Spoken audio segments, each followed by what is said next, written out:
The year is 2020. Shimmering portals to another dimension suddenly rip open across the globe. And just like that, our peaceful world was thrown into absolute chaos. Nations scrambled, deploying their best soldiers into these gates. They were sent in to investigate.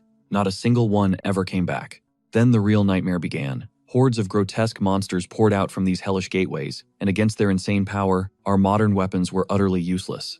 These creatures started tearing humanity apart, city by city. A dark age descended upon the earth, but then mysterious patrons began choosing people. Those chosen were gifted with unbelievable powers and abilities. They became known as hunters. With these new hunters leading the charge, humanity finally started to punch back against the ravenous monsters.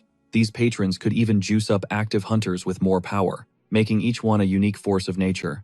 But among the endless sea of hunters, one emerged whose strength was simply off the charts. Wielding an army of soldiers and the power to command fire itself, the entire world knew him by one name, the Demon King. The Demon King had a broken skill. He was the only one who could level up just by slaughtering his foes. But his overwhelming power threatened the 12 great heroes, beings who were basically worshipped as gods. So they conspired, and his entire existence was wiped from the history books. These self-proclaimed gods then created a new world order called Eden. Hunters were hailed as the next step in human evolution, and anyone who couldn't become one was reduced to a slave. The hunters seized control of the world. A full 100 years flash by. A young man sprints desperately down a forest trail. He finally collapses, gasping for air, his energy completely spent. A man watching him from a tree branch above clicks his tongue.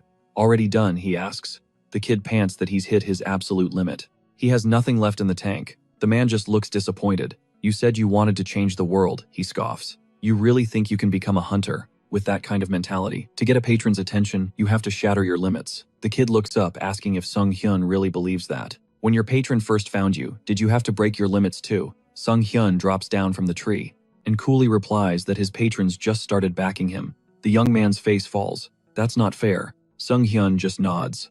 "Life's not fair. The fact that you're a normal person, and I'm a hunter, proves that. If the kid can't run, he needs to try something else." Sung Hyun holds out his hand, and a spear of pure magic materializes right in front of him, landing in the young man's grip. The kid is stunned. He couldn't believe he was holding real hunter gear. Every time he saw this kind of power, it blew his mind. Sung Hyun tells him not to get so worked up.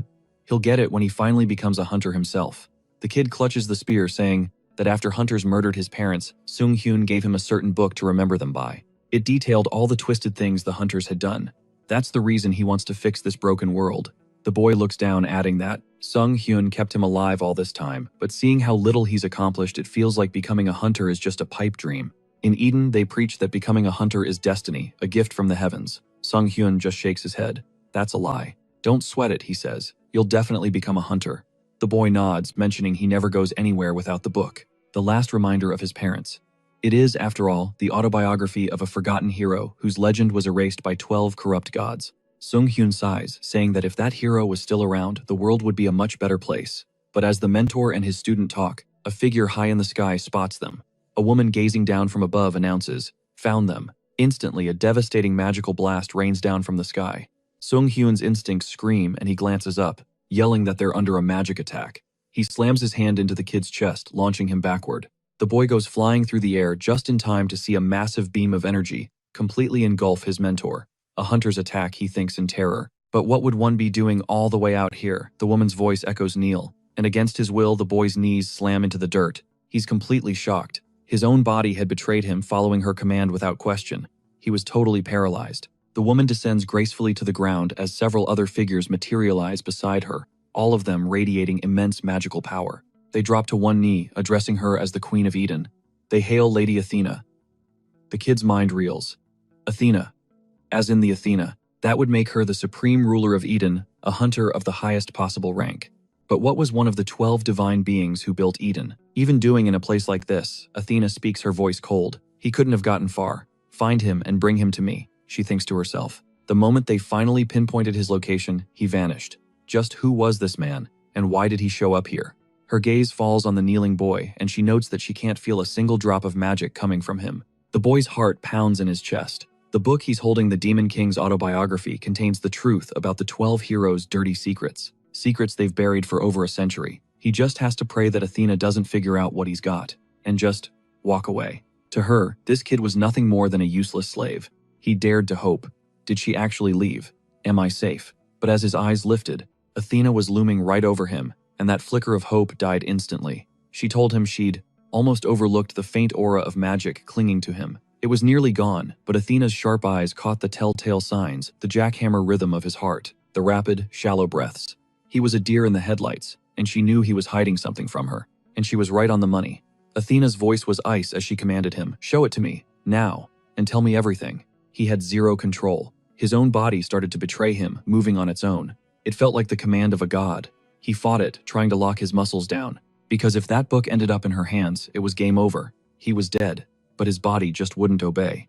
And his hand reached into his tunic, pulling out the forbidden book. It was a history of the Demon King, not as a villain, but as the true savior of humanity, a truth that Eden would do anything to keep buried.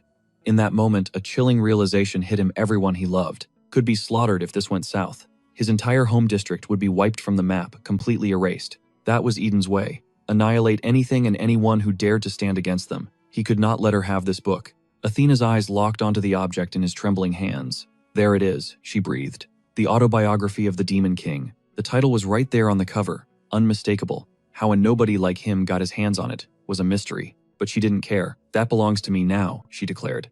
But just as she reached for it, a flash of movement, Heimdall exploded onto the scene. He slammed into Athena with raw power, sending her hurtling backward before her fingers could even touch the cover. Heimdall scooped up the book and turned to the kid. "Stop your crying. You're a man, aren't you?" he said. "You held out. You did good, fighting to protect that book until the very last second."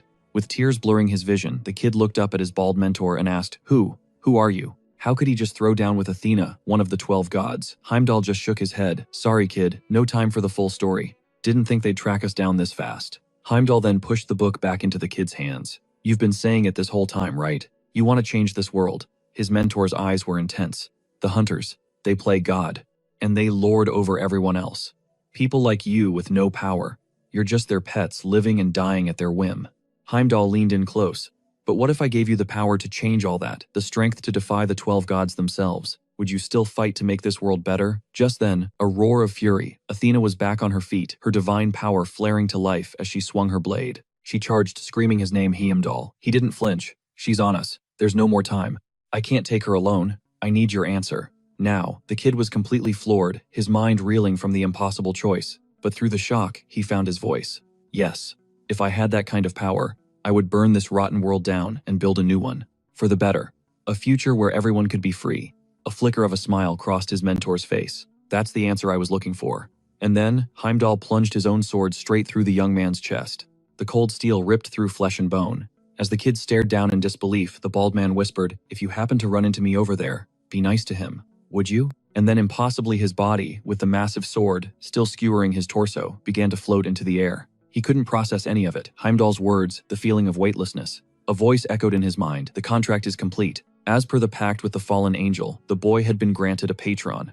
His entire body became translucent, phasing out of existence. He was just a spectator in his own body, his mind struggling to grasp the absolute insanity of the moment.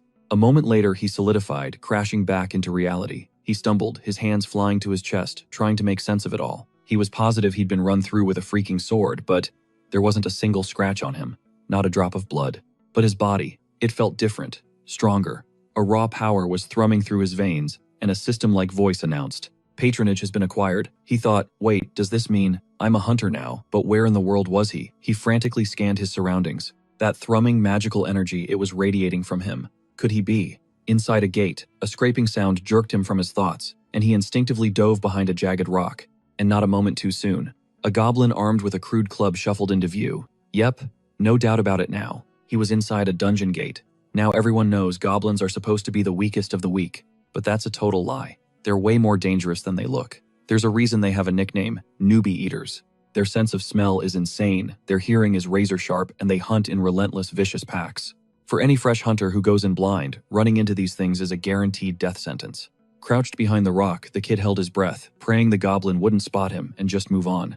However, something felt off. The goblin's primal instinct screamed danger as its ears twitched, and its snout tasted the air. This creature was born to hunt. It caught his scent. Human. The monster began to stalk forward, slow and menacing. Our boy knew he had to act, and he had to act now. His hand wrapped around a jagged rock. He prayed that all the theories he'd studied would actually work in the real world, because he was fresh out of other options. This was it. Every skill he'd honed while dreaming of the day he'd become a hunter was about to be put to the ultimate test. He launched the stone. It clattered against the far wall, echoing behind the goblin. The beast froze its ugly head, whipping around to pinpoint the source of the disturbance. That was his chance. He burst from the shadows, clamping down on the goblin's sword arm with one hand, while his other slammed the rock into the side of the creature's skull. With a sickening crack, the monster's head snapped to the side. He stared, completely stunned. One move. He'd actually taken down a goblin in a single move. The technique he practiced. It had actually worked. But hold on. The sheer force behind his blow felt wrong. All he wanted to do was knock the weapon away, maybe scare it off, not pulverize it. Our hero, clutching the fallen sword, wondered if this was it, if he was truly a hunter now. Just then, a system message materialized in his vision. The fallen angel has taken an interest in you. His blood ran cold. The fallen angel. That could only be the Demon King. Before he could even process it, the cavern filled with movement. The sounds of their fight had drawn a crowd. A whole pack of monsters swarmed from the darkness. Why were there so many of them? And worse, towering behind the horde was a hulking beast, radiating pure menace, the goblin chief, the dungeon's boss. Our hero's heart plummeted. This was the end. He had just awakened his powers. He stood zero chance against a freaking dungeon boss. The words of his bald-headed master echoed in his mind. Men don't cry.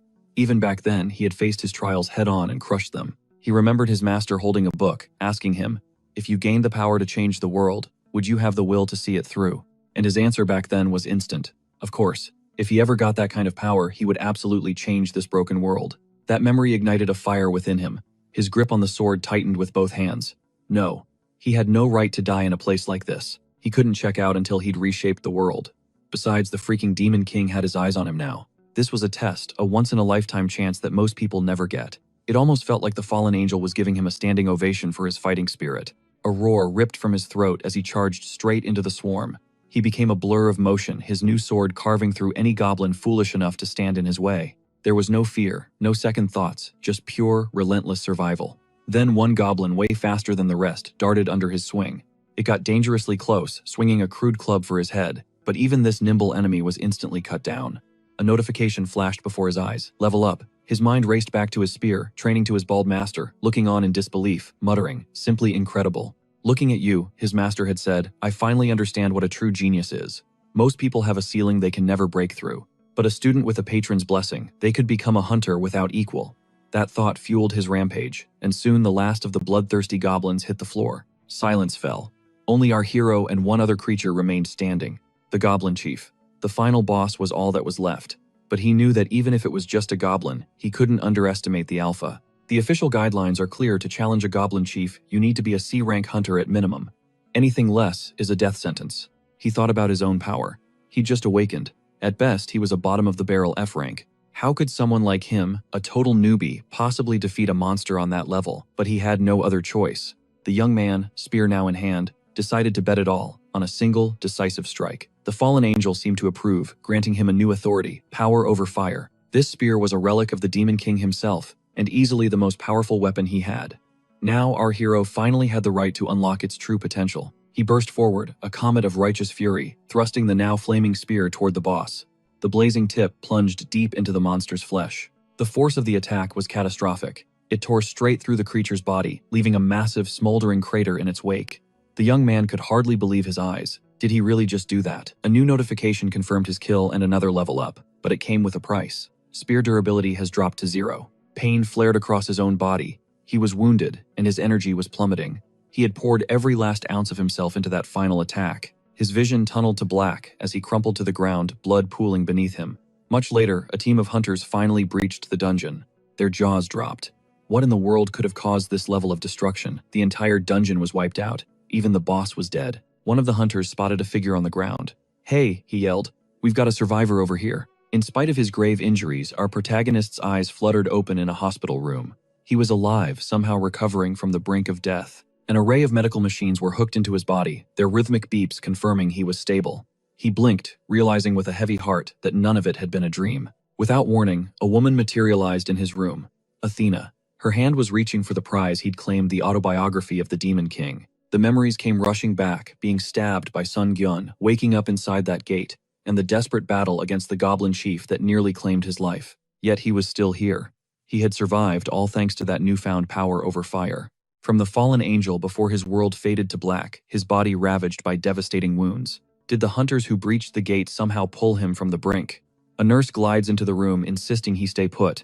She fires off a series of questions. How's he feeling? Any dizziness? Is he hungry? The girl clarifies that it was hunters from a top-tier guild who stumbled upon him and rushed him to safety. Without their intervention, his fate would have been sealed. The nurse stresses just how wrecked his body was. He's insanely lucky to be alive. And since he was caught up in a gate incident, someone from the Hunters Association is scheduled to drop by. For now, all he can do is rest. But the young man's voice is raspy as he asks the nurse a single chilling question. What year is it? The nurse figures his memory must be scrambled from the trauma. He's probably still out of it. She tells him the current year is 2022. The information shatters our hero's reality. That's a full 100 years before he was even born. How is this even possible? The gates first tore open in 2020, and by 2022, a wave of powerful hunters was starting to emerge. It was the dawn of a heroic age. His bald mentor Sun Gu Yuan once told him that hunters eventually saw themselves as gods ruling over the powerless masses.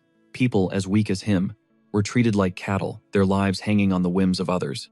Our hero realizes that unlike his time, where you had to become a chosen Eden to get strong, this was an era where hunters got their power directly from patrons. He grasps that he, too, has been given this insane opportunity. Adrenaline surging, the protagonist swings his legs off the bed, assuring the nurse he feels solid. The vertigo has vanished. He'd crushed a chocolate bar from the nightstand, and now feels totally steady on his feet. The young man steps into the bathroom and stares at his reflection. Is that really him? He was never this built. Now his back is a wall of muscle and he's shot up to almost 6 feet tall. He concludes that while his face is the same, the physique staring back at him looks like it belongs to a completely different person. A sharp knock echoes from the door. A voice calls out, asking if he's decent. A visitor has arrived. Feeling refreshed after a quick shower, our protagonist is ready to face whoever is on the other side. The guest is an agent from the association, a woman named Kim Soo-yeon. She confirms that after the gate incident, he was rescued by the High League Guild. She then mentions the medical staff's report about his memory loss and asks if it's true. The association rep starts probing what's the last thing he remembers, any info on his family, and what was he doing at the gate. Apparently after he was brought in, the association dug for info on him, but came up completely empty. Our hero knows he can't breathe a word about being from the future. His amnesia is the perfect cover, easily explained by his awakening, or the trauma. He tells her he's 23 years old, and gives his name as Lee Jun-kyung. For some reason, the Demon King's name just rolls off his tongue. He doesn't know why, but it just feels right. Lee Jun-kyung states that's all he can recall. Kim Soo-yeon tells him not to worry about it. The association agent then asks what he experienced inside the gate. He tells her he heard a voice, one that called itself his patron. Kim Soo-yeon's expression becomes serious. She nods. Mr. Lee Jun-kyung, she says, you are now a hunter. Do you know what that means? He guesses they're like some kind of chosen ones.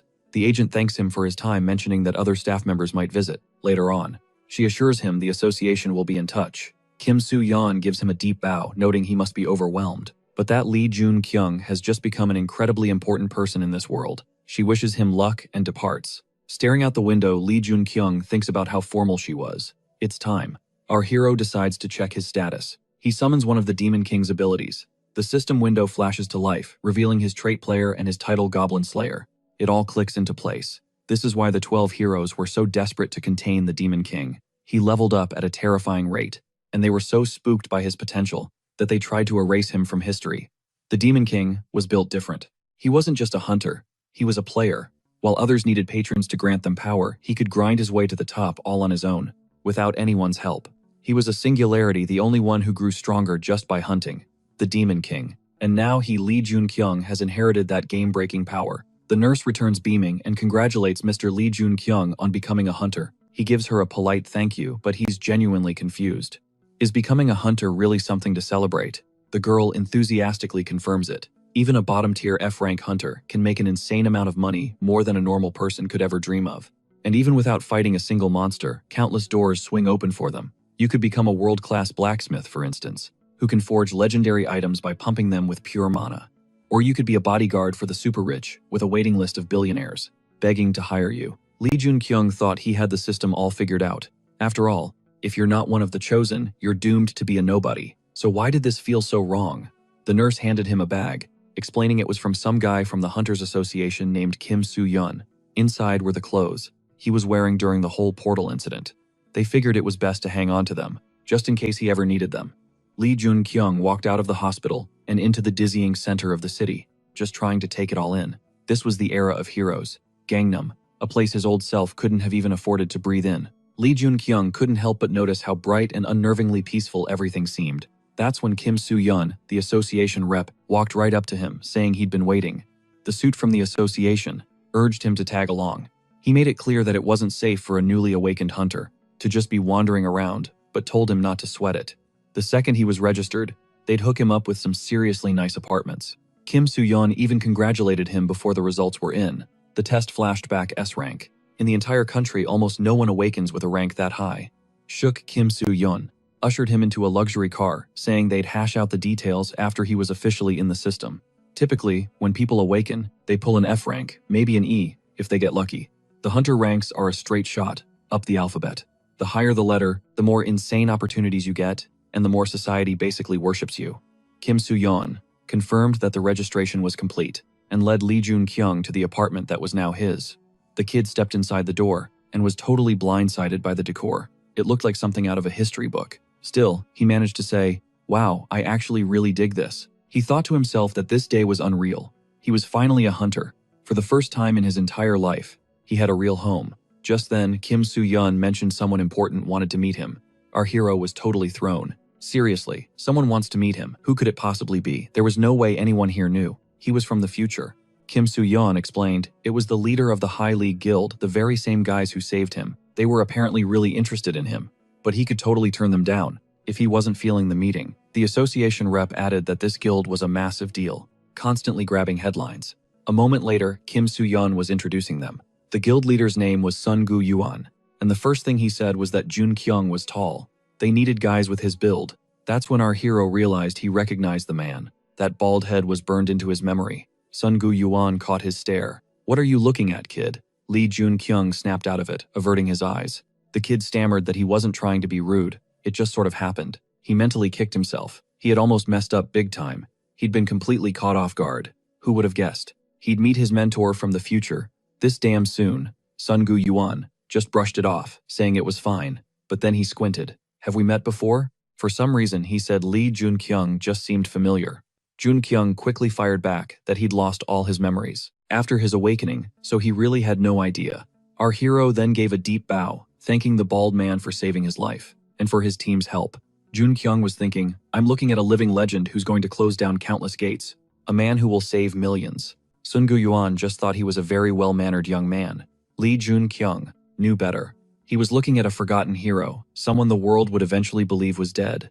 Heimdall, Sun Gu-yuan. Here they were, reunited. Lying on the bed in his new apartment, our hero stared at his own hand. This is real, he thought. All of this is real. But his body felt off, like it wasn't his own. Then he spotted the familiar pattern of moles on his skin, confirming that this was, without a doubt, his body. Lee Jun-kyung's system showed he had the traits of a player, a demon king, a hunter, not of this world. He was also a forgotten king. The kid had no clue why he'd inherited the powers of a demon king. He guessed it was because a fallen angel had become his sponsor.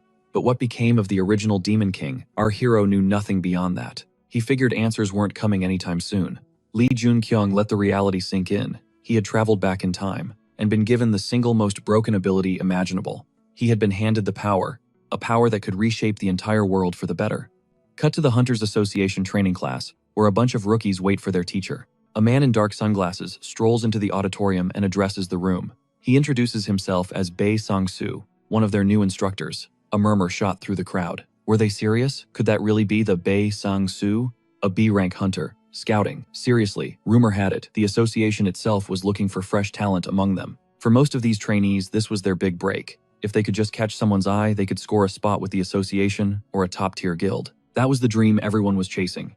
Their instructor, Bae Sang-soo, kicked off the day by announcing a special hunter seminar. The plan was simple. Choose your weapon, then jump straight into a combat evaluation. But hey, no need to stress about it. He tossed a question out to the class. Does anyone here actually know how a hunter's awakening works? One of the trainees guessed you had to be chosen by some kind of supernatural patron. Bae Sang-soo gave a sharp nod. That was the gist of it. A hunter's base power level is locked in the moment they awaken. However, he continued, hunters can level up.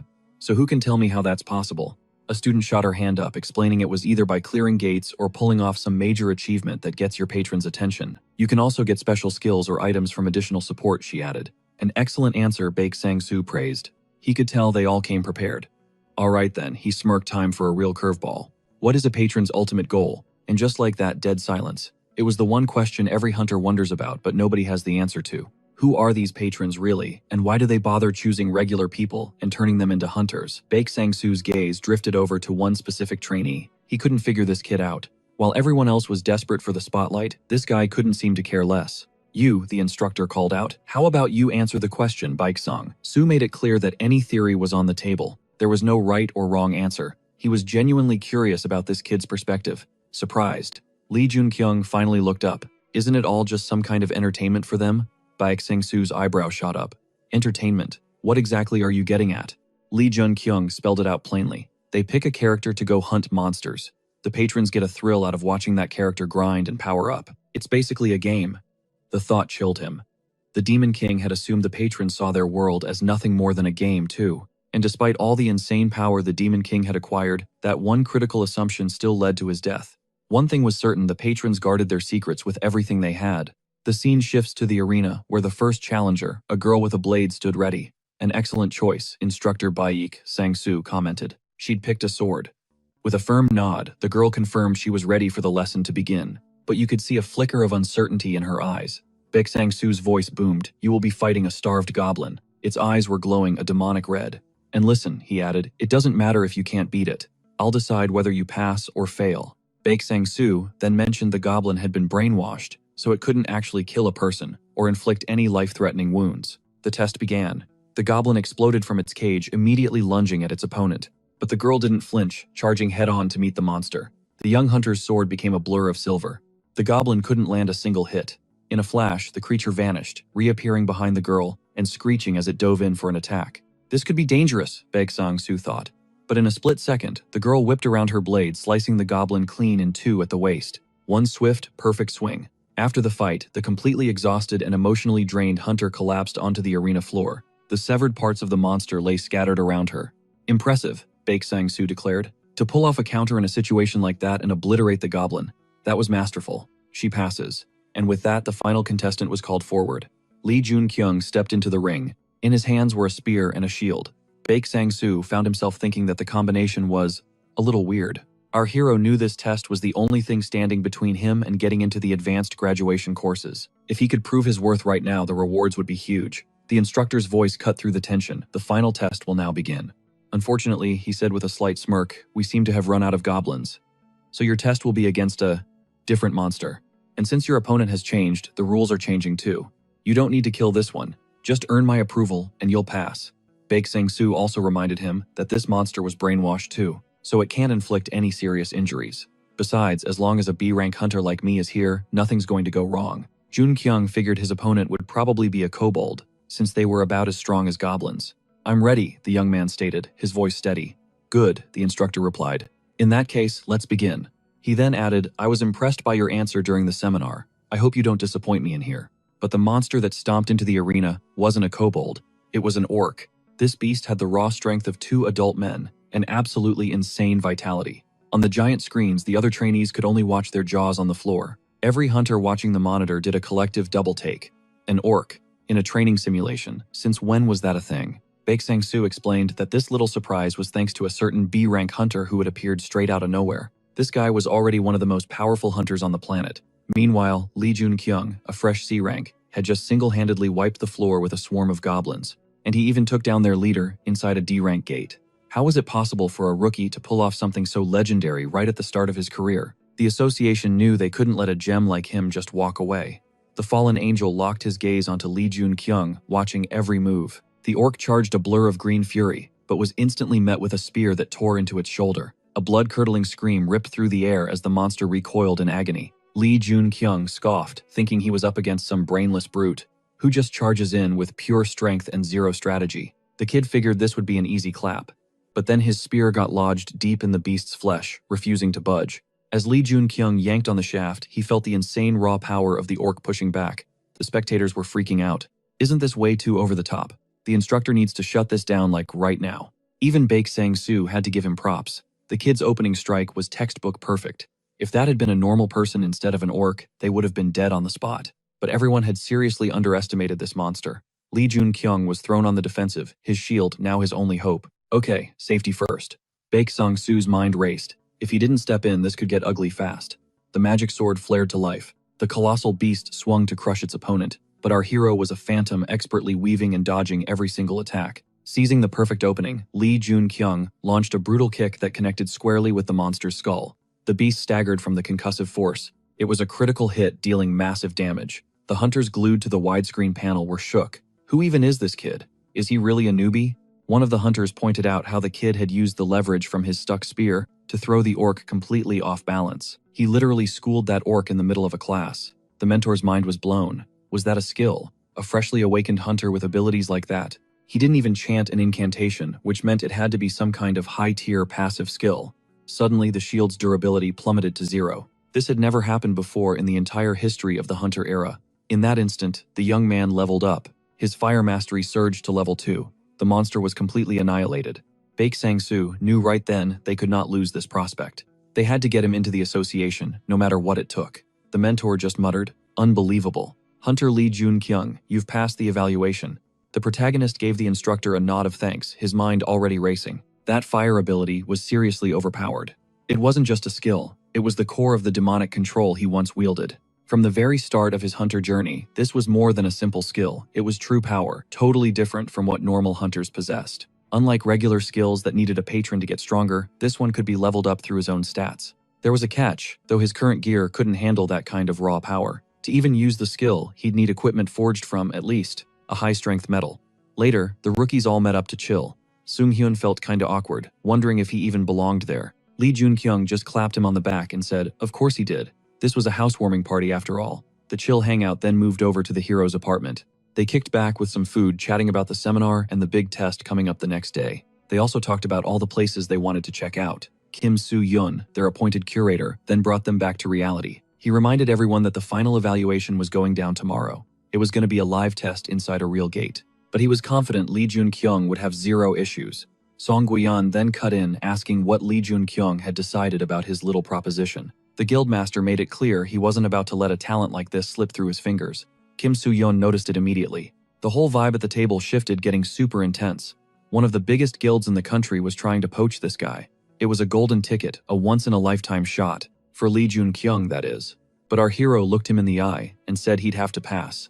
The guildmaster was stunned, asking for a reason. He just couldn't process the rejection. For anyone aiming to be a hunter and live that life, the offer was a dream come true. But Lee Jun-kyung had thought this through. When he'd returned to the past, he ran every possible simulation for his future. And any scenario where he got too tangled up with Song Guiyan spelled disaster. The hero explained that he wasn't looking to join any organization right now. But he added if Song Guiyan was ever in a bind and needed backup, he'd be there in a heartbeat. At least until he'd paid back the debt for being saved. Kim Soo-yun was completely lost. Was this rookie seriously offering to help one of the most powerful A-rank hunters in the world? Just then, an announcement blared, signaling the start of the final exam. Baek Sang-soo stepped forward, saying he had a few words about the exam procedure. The location would be an actual gate, but he told them not to stress. The instructor added that he would be going in right alongside them. Our hero knew the mentor was a B-rank hunter, whose magical aura alone dwarfed everyone else in the room. Baek Sang-soo laid it out, plain and simple. Once they had their supplies locked down, they were bouncing from the gate. Lee Jun-kyung geared up with his standard loadout, a spear and a shield. But the moment he stepped through the portal, the air went thick, like trying to breathe through honey. And that heavy, soupy feeling wasn't just in his head. Baek Sang-soo clocked it immediately, explaining that the intense magical energy inside the gate was causing it. The mentor's voice was grim. "When we find monsters, you follow my lead to the letter." As they pushed deeper into the dungeon's guts, Baek Sang-soo threw up a hand signal, absolute silence. Up ahead, a crew of monsters armed to the teeth had already formed a defensive perimeter, ready to throw down with the hunters. "They're moving in," the instructor announced, his voice, a low growl. He gave the order to the hunters. "Get ready to engage." Hunters number 1 and 3 immediately dropped into their combat stances. With a white-knuckle grip on their weapons, the hunters braced for impact as they clashed with the first wave, shattering the creatures. With a guttural war cry, Hunter number 3 finished off his target. The instructor then barked out Hunters 8 and 16, "You're up." Those two moved with the same brutal confidence and skill, completely wiping out the next wave of monsters. "Alright, Lee Jun-kyung back," Sang-soo called out, "show us what you've got." In the blink of an eye, our hero exploded forward, a sudden blur of motion. His teammates didn't even have time to track his movement. Lee Jun-kyung blitzed through the green-skinned enemies like a hurricane. Every monster he zipped past was obliterated with a single, perfect strike. Lee Jun-kyung only skidded to a halt when his mission was 100% complete. The rest of the team just stared their jaws on the floor at his insane speed and sheer guts. One of them whispered in disbelief, "No way! Isn't that the new guy who just awakened?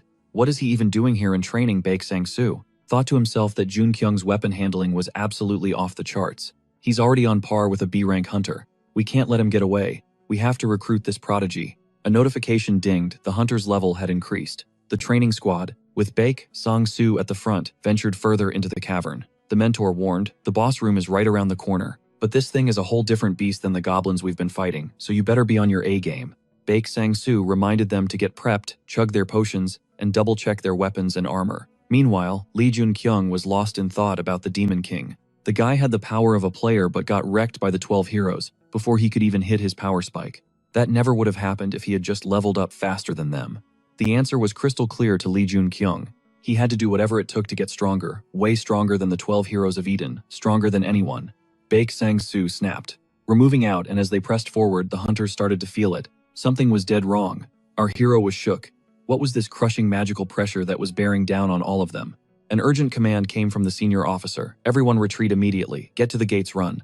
As the others turned to flee, Baek Sang-soo charged toward the threat just as a massive fireball came screaming out of the darkness. The mentor knew he needed to dodge, but if he moved, the recruits behind him would get roasted. Baek Sang-soo planted his feet, spun around, and activated his poisonous fang skill. The mentor whipped out his daggers, preparing to meet the cataclysmic attack head-on. But his poisonous fangs couldn't completely negate the blast. Baek Sang-soo glanced over his shoulder, expecting the worst for the rookies. But they were completely untouched. Whatever the poisonous fangs couldn't stop, Lee Jun-kyung had just absorbed with his shield. Everyone was okay. He saw that Lee Jun-kyung was standing firm in front of all the rookies, holding a protective stance over the other students.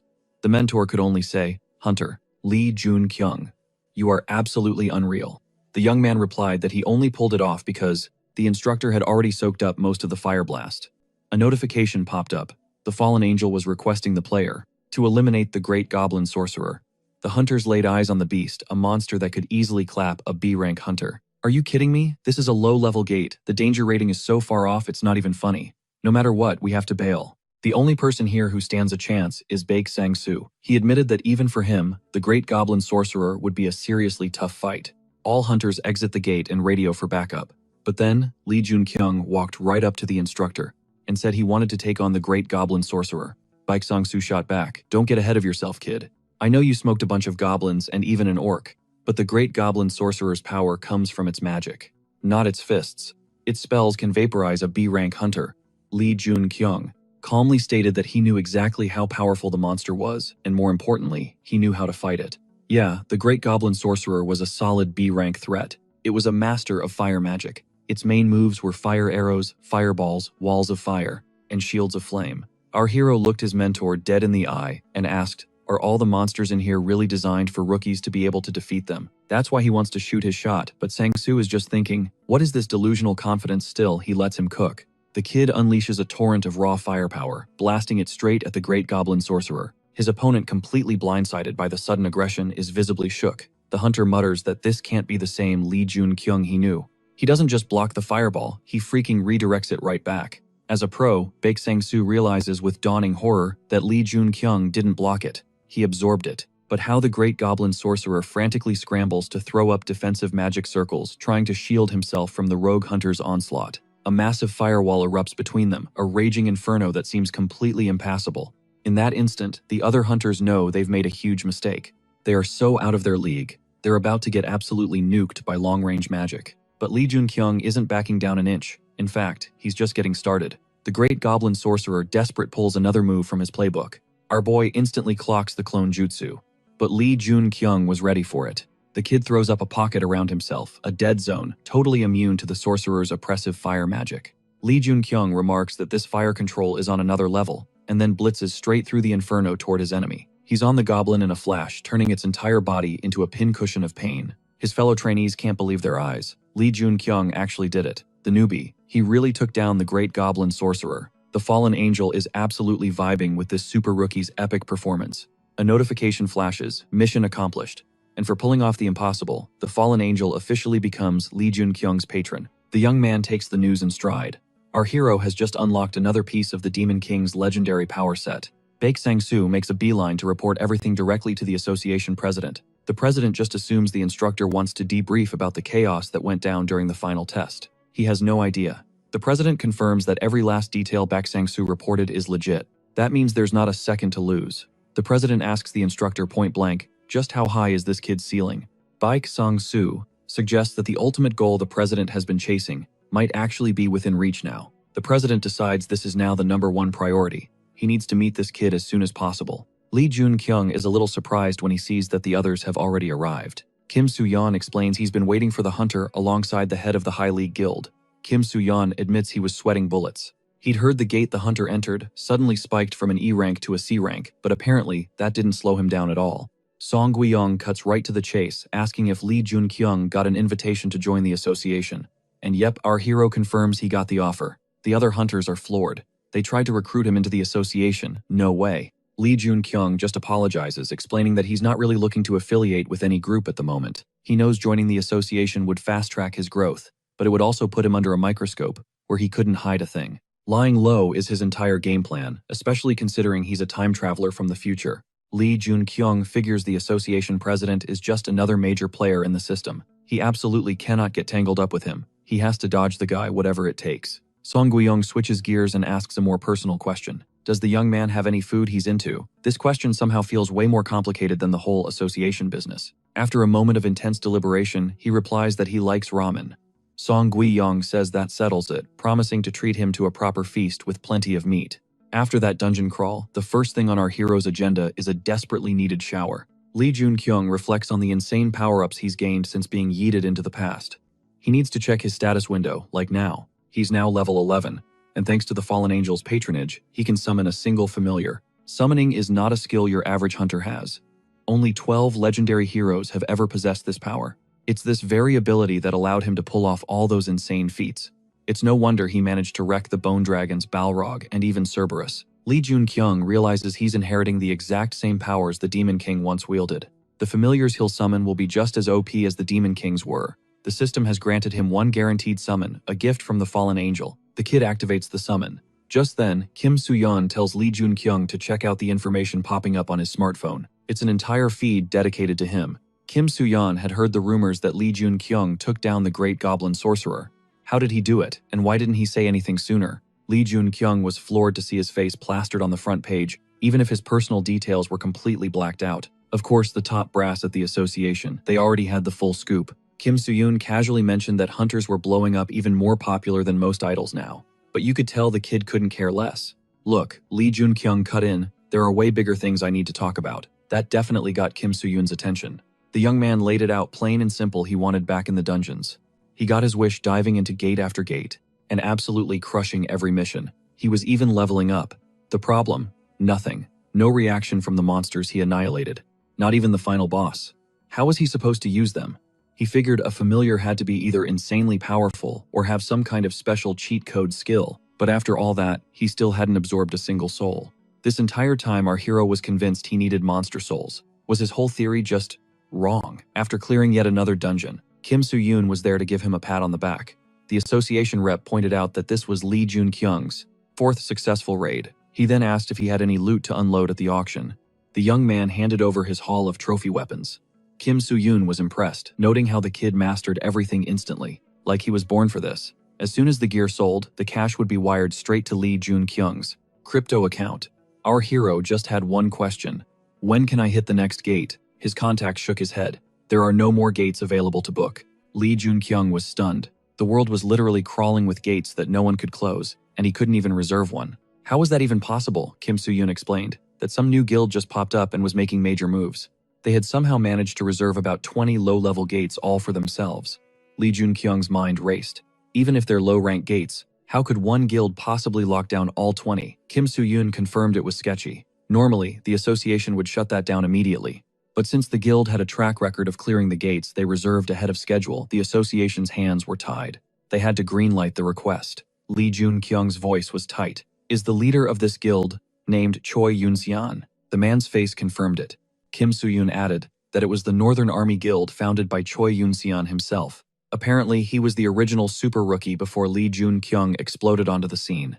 And Jun-kyung knew that name all too well. This man, he was destined to be hailed as a hero, a loyal soldier under the command of the 12 gods. But he would also become infamous as a merciless killer, an absolute tyrant.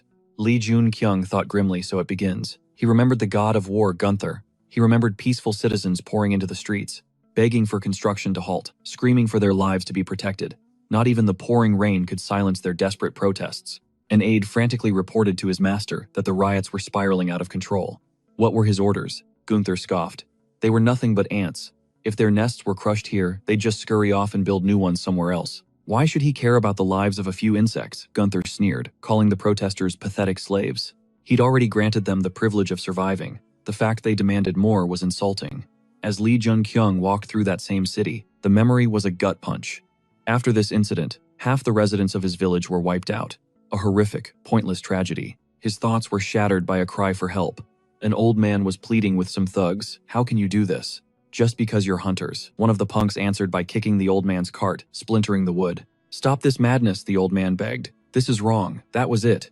Lee Jun-kyung wasn't about to let this slide. Time to deliver some justice. He strode over to the old man. What are these clowns up to? One of the thugs squared up. And who the hell are you? I heard some shady noises and came to check it out, Lee Jun-kyung said coolly. Are you two actually trying to shake down this old man? The guy puffed out his chest. How dare you talk to me like that? A dangerous glint flashed in our hero's eyes. You two started this. The thugs paused, a flicker of doubt in their eyes. This guy might be a hunter. Probably not someone you want to mess with. Lee Jun-kyung ignored them and turned to the victim. What happened here? The bully immediately started spinning a story. This geezer slammed his cart into my precious body. Yeah, his buddy chimed in.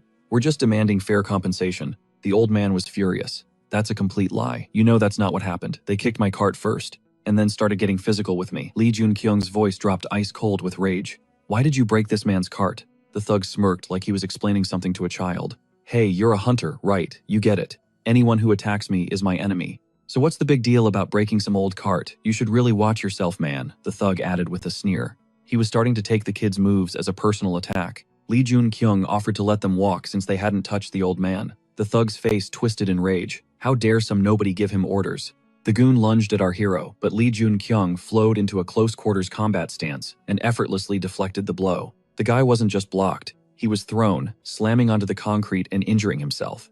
His buddy responded by pulling a hunting knife. He was ready to fight. Lee Jun-kyung couldn't believe it, thinking he'd never see a weapon in a place like this. Apparently this guy was feeling way too bold about his chances.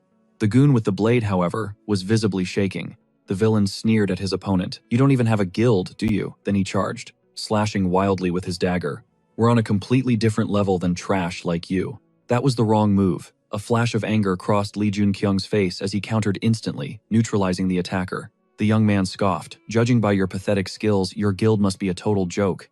After the authorities cuffed the suspects, the ringleader had the nerve to ask our hero if he knew who they were, even trying to claim the old man attacked them first. Just then, Association Representative Kim Soo-yeon arrived and thanked Hunter Lee Jun-kyung for shutting the situation down. Lee Jun-kyung stated coldly that hunters deliberately attacking a civilian is a major offense, and it's punished with the full weight of the law. Kim Soo-yeon added that they have a witness to the whole thing, and the association would handle the rest. Kim Soo-yeon wondered aloud if they needed to worry about the guild trying to get revenge on the elderly man. The association will keep an eye on things, so don't sweat it. But Lee Jun-kyung remembered something. The hunter bragged he was from a guild. Where is this guild located? Kim Soo-yeon's answer was chilling. It was the Northern Army Guild, the same one Lee Jun-kyung had just started investigating. Our hero's mind raced. There's no way they could lock down all the low-level gate contracts without some help from the inside. The Northern Army Guild and the dirty hunters within the association, that was the real problem. He'd hoped they would be smarter about it, but clearly that wasn't happening. 2 days later, just as he'd expected, the protagonist was recruited into the association as a striker. A few days after that, the old man Lee Jun-kyung had rescued completely, flipped his testimony. The attackers were declared innocent. Suddenly, Lee Jun-kyung, the guy who saved the day, was framed as the aggressor and the prime suspect. He knew it was coming, but it still felt like a punch to the gut. Kim Soo-yeon tried to calm him down. Don't worry, it'll all work out in the end. The association isn't that corrupt. Lee Jun-kyung knew Kim Soo-yeon was clueless. As someone from the future, he knew the terrible truth the association had been rotten from the moment it was created. Kim Soo-yeon just gestured for his companion to come inside. The association representative then questioned Hunter. Lee Jun-kyung, about what he recalled from the incident at the gate. The higher-ups were intensely interested in what went down, especially since Lee Jun-kyung was the one who first reported it and took down the members of the Northern Army. The man got straight to the point. Is it true you threatened the life of the elderly Lee Moon-soo? And on top of that, you provided false testimony against the members of the Northern Army Guild about who initiated the attack. Lee Jun-kyung's answer was sharp. That's not true. The representative feigned surprise. Are you suggesting their testimony was fabricated, he asked, proposing a cross-examination. The elderly Lee Moon-soo was escorted into the room. Our hero saw it immediately. In the old man's terrified eyes, he was being blackmailed. Everything in this place was rotten. Just as he feared, Lee Jun-kyung quietly told the old man not to worry. But Lee Moon-soo confirmed the lie, stating that the young man had attacked him. The representative thanked the so-called victim and sent him away, then asked, does Lee Jun-kyung have anything to add in his defense? At that exact moment, a phone started ringing. It belonged to the same Northern Army representative who had been strong-arming the old man.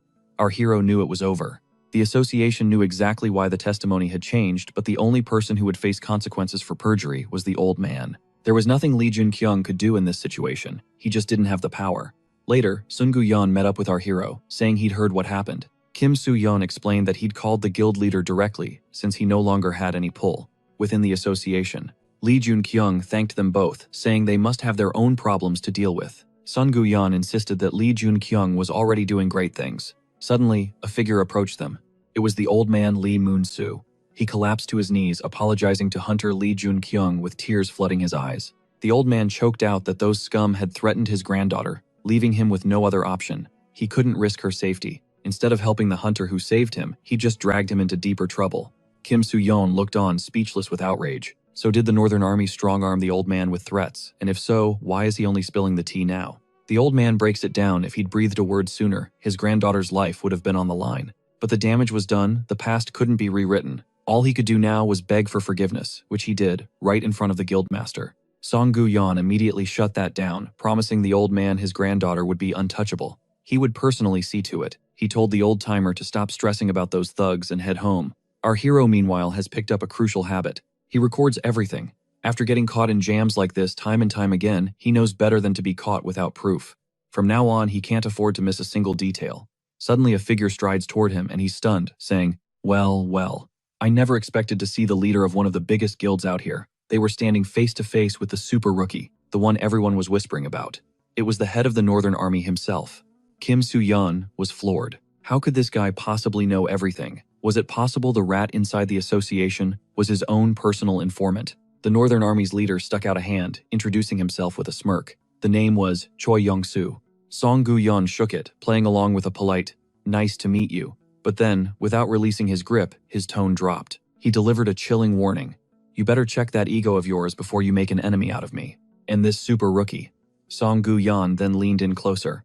Actually, let me rephrase that. You're not even worthy to be his footstool. Tread carefully, he hissed. Unless you've got a death wish. Back at base, Kim Soo-yeon was fuming. This is absolute BS. How did they only get a fine? After trying to ruin a civilian's life, Lee Jun-kyung grimly realized that in this world, hunters were becoming untouchable. But the more pressing issue was the old man's fate. Kim Soo-yeon explained that giving false testimony against a hunter is a massive crime. But since Lee Jun-kyung caught the whole shakedown on camera, the Northern Army's goons were officially found in the wrong. The punchline. They got a slap on the wrist, a simple warning, and the main scumbag walked free. Lee Jun-kyung knew instantly that Song Gu-yeon must have pulled some strings. He then asked for an update on the Northern Army. Kim Soo-yeon reported that they've gone completely silent. Lee Jun-kyung found that hard to believe. There's no way they just let it slide. A stone-cold, merciless killer destined to become the god of war Gunther lives by one code, an eye for an eye. There was zero doubt he would come after our hero for this humiliation. Lee Jun-kyung tasked Kim Soo-yeon with a new mission. Keep eyes on the Northern Army's every move. Our hero wasn't about to sit back and wait either. He believed in payback, just as much as the next guy. Later, Song Gu-yeon couldn't hide his surprise at the meeting. He never thought Lee Jun-kyung would hit him up to tackle a gate together. Lee Jun-kyung cut to the chase, explaining this gate was on a whole other level. He needed the full backing of the guild. Song Gu-yeon's face lit up. He declared it a tremendous honor to fight, alongside the legendary hunter Lee Jun-kyung. The guild members were buzzing, shocked to see the famed super rookie in the flesh. For them, fighting beside Lee Jun-kyung was the opportunity of a lifetime. The young hunters greeted him starstruck and thrilled. Our hero, however, drew a blank. He couldn't recognize a single one of them. And who could blame him? The entire history of the Demon King and every top-tier guild had been wiped clean from the record books. With the pleasantries over song, Gu Yan announced, "All right, people, we're descending." He then dropped the bomb. Remember, this is an S-rank gate. Meanwhile, in a dark meeting room, the negotiations were anything but calm. Choi Yong-soo, a high-ranking officer, slammed his fist on the table. "Are we seriously just going to roll over and take this?" he raged. "We were just starting to expand our power, our influence." A knight calmly countered, "Perhaps we should focus on locking down our current territories before we start new conquests.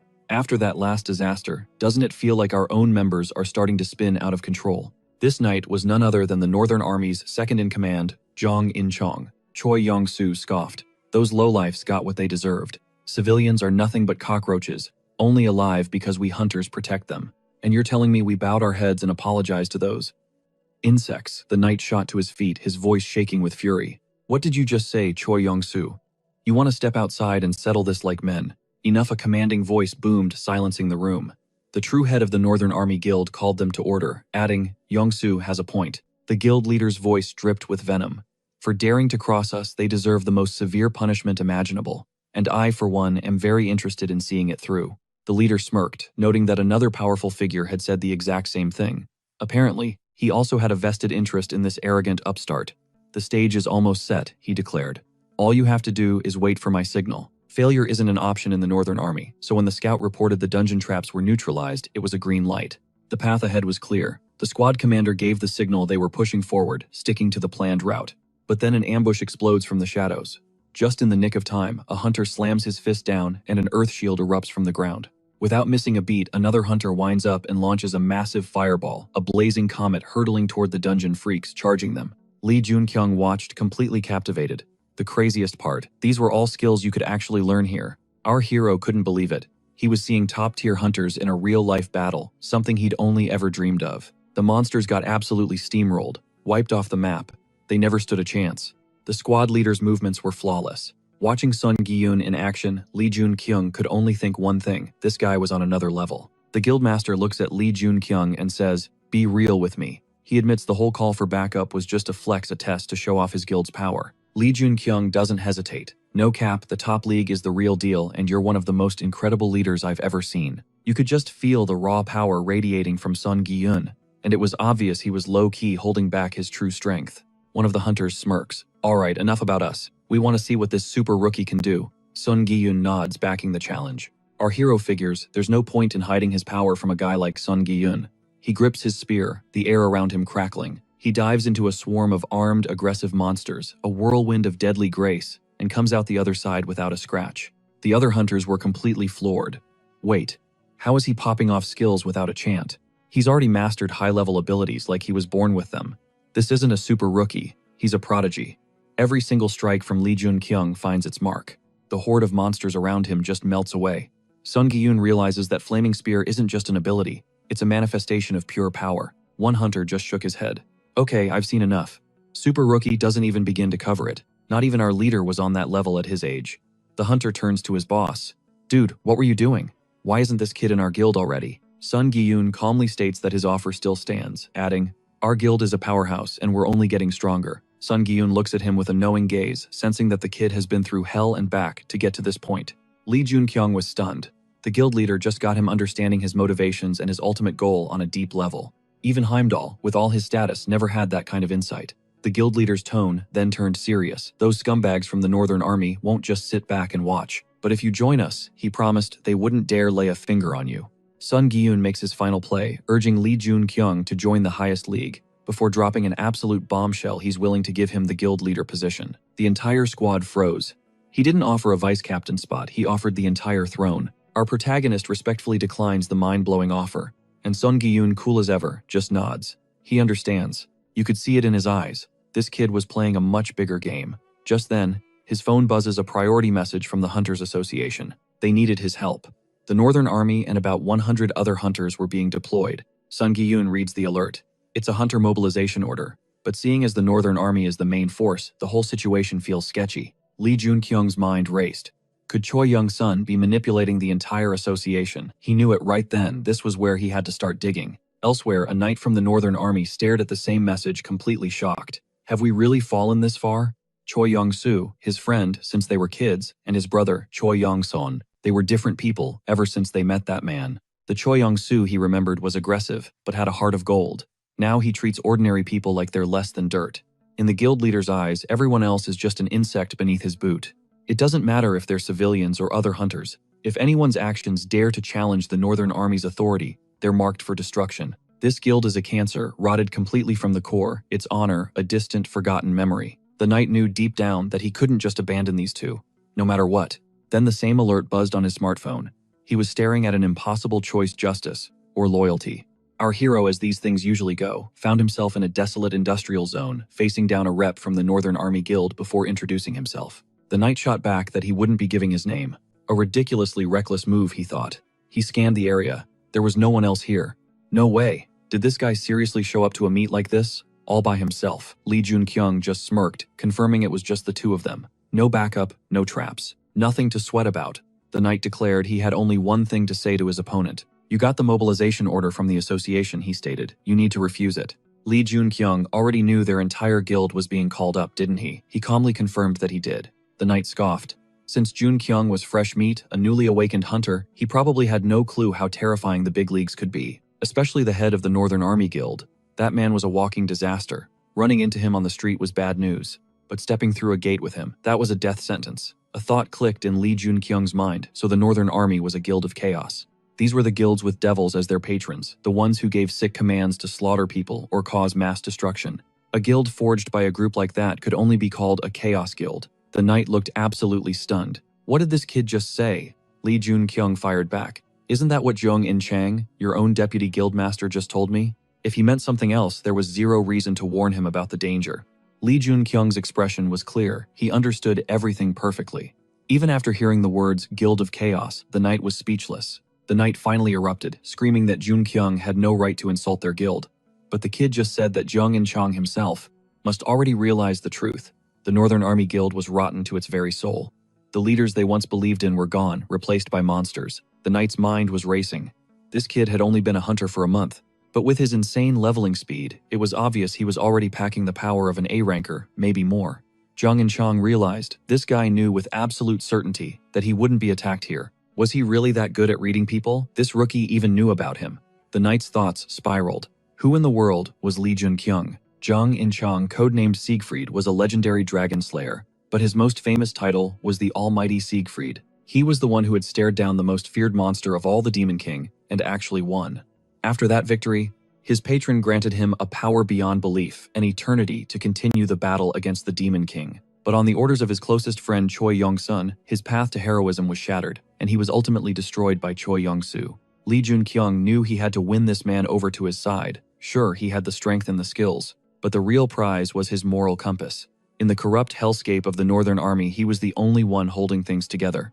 After clearing the undead lands, Lee Jun-kyung realized his current weapons just couldn't handle his escalating fire powers. It looked like he had another stop to make before the big mobilization. He needed a new weapon. Our hero stepped into a place that looked like it was ripped from a medieval fantasy, a classic smithy. A young blacksmith grunted for him to wait, deep in the zone with his work. Our hero could hardly believe he was seeing this guy in the flesh.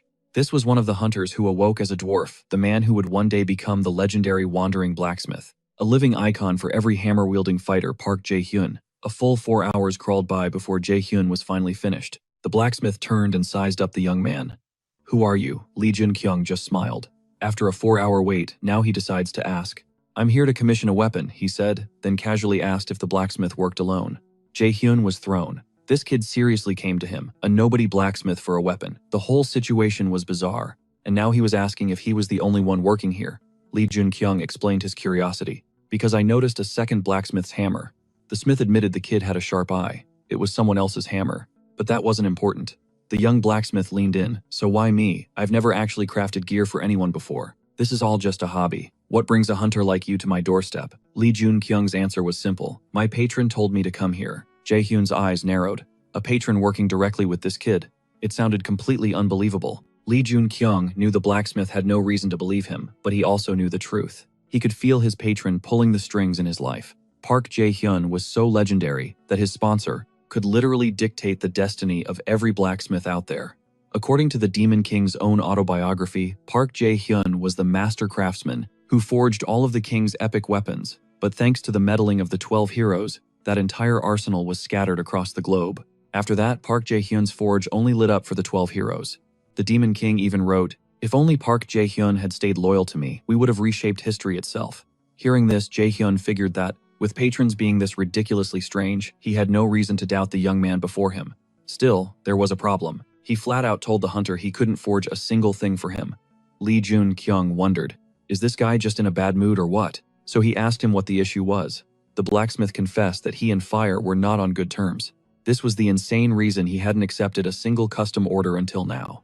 Lee Jun-kyung just smirked and held out his hand to the blacksmith. The kid declared that he would whip up the exact flame the blacksmith required, and just like that, a perfect orb of fire ignited in our hero's palm. Lee Jun-kyung asked if the blacksmith had ever seen fire control abilities on this level. Jae-hyun scoffed in disbelief. What's that tiny flicker in your hand supposed to control? But Lee Jun-kyung shot back that he had the power to command fire however he pleased, explaining that it wasn't just some party trick, it was complete and total domination. A week flew by. The weapon was forged, and our protagonist was finally holding it. Jae-hyun then admitted that he couldn't make the shield that the visitor had asked for. As they'd already gone over, pulling that off by himself was basically impossible. This spear, however, was infused with the very essence of fire control. The blacksmith had poured every last drop of his skill into it. He admitted almost apologetically that with his current power, this was the absolute best he could produce. It was a level 1 Muspelheim spear, a uniquely rare weapon that massively boosted one's control over flames. Lee Jun-kyung knew the blacksmith had pushed his limits. To create something even more broken would require the direct intervention of a patron. Still, some weapons can evolve with their wielder, even if the chance is next to zero. Lee Jun-kyung thought that if he could get his hands on a weapon like that, he'd be set for life. The blacksmith then revealed that the weapon wasn't even finished. That specific flame it needed hadn't arrived yet. For now, the weapon was stuck at a low level. Lee Jun-kyung had to leave, but he was warned not to be gone for too long. The blacksmith's gaze then fell upon the bracelet on the visitor's wrist. Jae-hyun asked, "Is that a gift from a patron?" It seemed his sponsor was also some kind of heavy hitter. The blacksmith said he couldn't put his finger on it, but he was getting a seriously bad vibe. He warned him that it probably wasn't worth using. They were talking about the skull bracelet. Lee Jun-kyung had a gut feeling that the old master was right. It was just a guess, but he knew the skull was the keeper of souls. Fulfilling its call was going to be tough while he was caught up in the mobilization of hunters. After testing out the spear, our hero realized it was way more powerful than he ever expected. Lee Jun-kyung figured if he could just convince Jong and Chong to join his side, their chances of victory would shoot through the roof. Everything was getting more intense, but if the future unfolded like it did in the book, he held an undeniable ace up his sleeve. He knew he had to get stronger right now. To hone his skills, our hero went on a relentless grind clearing dungeons and slaughtering monsters non-stop. The kid knew that even if hunting could level him up, 2 weeks was nowhere near enough time. Even sleep felt like a total waste. 2 weeks vanished. The leader of the Northern Army Guild stood before his legion and announced that all preparations were finally complete. The day had arrived for the Northern Army to claw its way out of the shadows. The entire world was about to learn their name. A storm of demonic energy swirled around the guild leader. It was an insane amount of magical power. The leader's lieutenant reported that all the requirements to become a hero had been satisfied.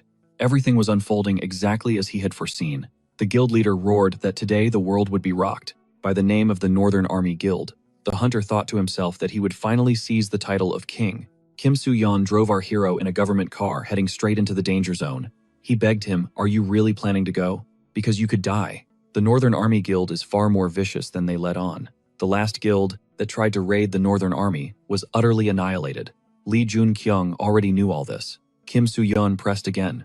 "Are you seriously going in there? After everything that's happened, you're a VIP to the association. Nothing bad will happen if you just sit this one out." Lee Jun-kyung reminded his friend that nothing is more valuable than your own life. Our hero added that he knows this all too well. He wasn't walking into this mobilization just hoping for the best. He also said that these scumbags were about to learn that life isn't just some meaningless sound, but something precious. A massive portal tore open over the city's coastline. The public descended into chaos, but the hunters were already assembling, preparing to charge the dungeon as they gathered near the portal. The press was swarming, their cameras flashing as they hunted for soundbites from anyone famous. Lee Jun-kyung recalled hearing that the top league guild had completely bailed on these raids. So what the hell was their guildmaster doing here? Song Gu-yeon just smirked. He'd already publicly branded the Northern Army as his enemy, and besides the super rookie, was his boy. Where else would he be? Song Gu-yeon then fired a question at Lee Jun-kyung. "You'd go in even if I tried to stop you, wouldn't you? Our hero's answer was instant and firm, but stopping him was never the plan. Look, you've probably already figured it out, Song Guyan said, but their leader is way stronger than he looks. He's officially listed as a B rank. Lee Jun-kyung cut in. He's already hit A rank, hasn't he? Song Guyan's expression confirmed it. My thoughts exactly. He was floored by how much stronger Lee Jun-kyung had become. It was obvious the kid had a rock-solid game plan for whatever fresh hell was waiting inside that dungeon. I'll be waiting for you out here, Song Guyan declared. Our hero's eyes narrowed. Why would you do that? Song Guyan's reply was cold steel. Because if you don't walk out of that gate, I won't let their guild get away with it. For what happens in there? Lee Jun-kyung was shook. Was this guy seriously prepared to annihilate an entire guild? If he died, just then an announcement boomed through the area. The raid was starting. All final preparations had to be completed, and all personnel were to converge on the assembly point. This was supposed to be Choi Yong-seon's moment of glory. Gunther and the Rhine Gate were destined to slaughter countless people. But this is the exact moment where history shatters. The speakers crackled to life again. Hunters are now entering the Rhine Gate. A grim smile touched the protagonist's lips. This was it. This is where he would seize all the glory that was rightfully his. A massive crowd of hunters surged toward the shimmering portal. Suddenly, the Northern Army's leader bellowed, "It has finally begun." Then a system message flared to life. Under the influence of the gate's unique properties, the ambient magical power has been altered. Utter confusion rippled through the hunters. What the hell did that mean? No one had ever seen a notification like that before. It was impossible. A new message flashed. Gate rank has been upgraded. The gate's special trait has been activated. The exit is now sealed. A massive congregation of awakened, all trapped in one place. And somewhere far above the constellations turned their gaze to this unfolding drama. My whole body feels like it's burning, one of the hunters screamed. The awakened had stumbled into a special gate. The density of magical energy will now increase. Pure panic exploded. People started screaming, demanding a way out of the gate. This wasn't a normal raid anymore, it was an A-rank death trap. And everyone knew A-rank gates were basically impossible without a hero-class hunter. Some hunters just collapsed their faces, masks of pure despair. Jun-kyung watched them, his expression grim. A perfectly logical reaction. This place had just become their tomb. He shot a look at the Northern Army's leadership. They didn't even flinch. It was obvious they knew this was going to happen. This was exactly the scenario they wanted. The guildmaster roared for everyone to get a grip, pretending to understand their shock. He acted just as freaked out as everyone else, saying he also wanted to know what was going on. But hey, gates are still a huge mystery, right? Unexpected things happen all the time. He promised the scientists would look into it. The important thing now, he preached, was not to lose hope. They had to fight to live. Choi Yong-seon, the leader of the Northern Army Guild, swore he would clear this gate alongside his comrades. Lee Jun-kyung saw it for what it was, the power of the ruler of the currents. He was manipulating the emotions of every single hunter. But thanks to the fallen angel's blessing, our hero was immune to coercive command. The guildmaster's second-in-command leaned in close. "Should we get started?" The leader shook his head. "The waves inside this gate will be endless," he muttered. "We have to conserve our strength as much as possible." He ordered his men to stick to the plan they'd already made. Choi Yong-seon's real goal was to wipe everyone out. But he needed survivors to spread the legend of his heroism. His guild would hold back and save its strength until the moment to retreat. His deputy was skeptical. "Is that even going to work? These hunters aren't idiots. They'll follow your command." But the second they realize the Northern Army isn't actually fighting, they'll know something's wrong. "As much as we can," the leader repeated. "We'll throw some cannon fodder and a few of our own members in to help them, just enough to keep them from getting suspicious." The deputy went pale. His boss was actually willing to sacrifice their own guildmates for this twisted plan. Choi Yong-seon's gaze drifted to our hero. "That kid worries me," he said quietly. "It's like his eyes can see right through everything I've planned. It would be best to get rid of him, and soon." He then looked at Zhang Chang, his ever-loyal attack dog. He'd been forced to reveal part of the strategy because of the man's soft-hearted nature, but he never for a second doubted his skill or his absolute loyalty. The guildmaster ordered the knight, "Keep your eyes on that kid, and when you see an opening, eliminate him." Choi Yong-seon added, "It will be better for me and for the entire Northern Army." The first wave was upon them. The hunter saw the monsters surging forward. One of the men screamed, "They're mermen." On their own, their ranks were nothing special, but bunched up together, they were a serious problem. They had to make a move, and fast. Lee Jun-kyung clocked that the monsters were just charging in with zero formation. Even these low-tier mobs were acting completely reckless. He realized placement was everything, especially since the monsters were weaponizing the water itself. Lee Jun-kyung roared for the wounded to get to the rear, and for the rest to lock into a defensive formation. But our guy decided it was too soon for him to jump in. First, he had to read the room and get a proper lay of the land. The leader of the Northern Army Guild screamed at his men to wipe out the enemy. The hunters, following their commander's orders, immediately barreled toward the monsters. Lee Jun-kyung couldn't believe it. Had Choi Yong-seon really deployed his guild members this early, the hunters crashed against a wave of low-level monsters. Anyone who got hit was immediately swarmed by healers, and then it all clicked for Lee Jun-kyung. The ones being sent to fight the mermen were the absolute bottom feeders of the Northern Army. The leadership was shamelessly using its own people as cannon fodder to fire up the other hunters. The guild master was more than willing to sacrifice his rookies just to protect his own reputation. Lee Jun-kyung's weapon flared to life. He realized the situation was way simpler than he'd thought. Our hero exploded into action, moving to engage the horde head-on. All the while, the knight from the Northern Army kept his eyes glued on him. Lee Jun-kyung declared it again for everyone to hear: the Northern Army Guild was rotten from the inside out. The guildmaster and his second-in-command had been twisted. It all went sideways the moment they met that person. Everything changed after that. The knight had to admit the kid was spitting facts. The Northern Army was corrupt. If things kept going this way, countless hunters and guild members were going to end up in body bags. Choi Yong-seon tried to pull the loyalty card on the knight, telling him he believed in his righteousness. But the knight knew that this cornered guild had a darker agenda. Just then, Lee Jun-kyung finally dove into the battle, and instantly every eye was on him. The young man soaked up the brunt of the assault, then unleashed a hellfire that vaporized a massive swarm of monsters. The other hunters were stunned. A guy this powerful was really in this gate raid. In that moment, their fear evaporated. The knight was absolutely floored. Had Lee Jun-kyung seriously leveled up this much? Just 10 days ago, they were on the same playing field. Now he was on a completely different planet. The wave was annihilated. They caught a short breather. Some of the watching patrons even dropped a few pity rewards on the awakened. The fallen angel was clearly enjoying the young man's performance. The guardian of the long spear was suddenly very interested in Lee Jun-kyung. The spherical representative also started paying attention. The Lord of all things wet had taken notice of him. Lee Jun-kyung could feel the weight of all those sponsors watching him. Could he actually pull off what only the god-tier heroes could do, and juggle multiple patrons? During the break, the other hunters rushed over to Lee Jun-kyung, flooding him with their thanks. They were desperate to know his name and what guild he belonged to.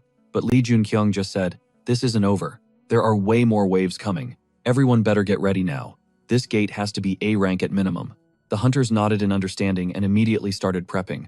Our hero shot a look at the Northern Army's guild leader. The young man knew that Snake's plan was to swoop in at the last second to save these hunters and force them into his debt. However, our boy just completely wrecked that entire scheme. After this, these hunters would be on his side, no question. The protagonist decided to pull up his status and check the numbers. He was already level 24. Lee Jun-kyung knew these gates were going to be the foundation for his massive power-up. He had to hit level 30 in here. The next wave began. The mermen charged the hunters again, blasting them with water cannons. Lee Jun-kyung just kept racking up wins. The fourth wave was cleared, but this time, people got hurt. A hunter yelled that 4 of them were down.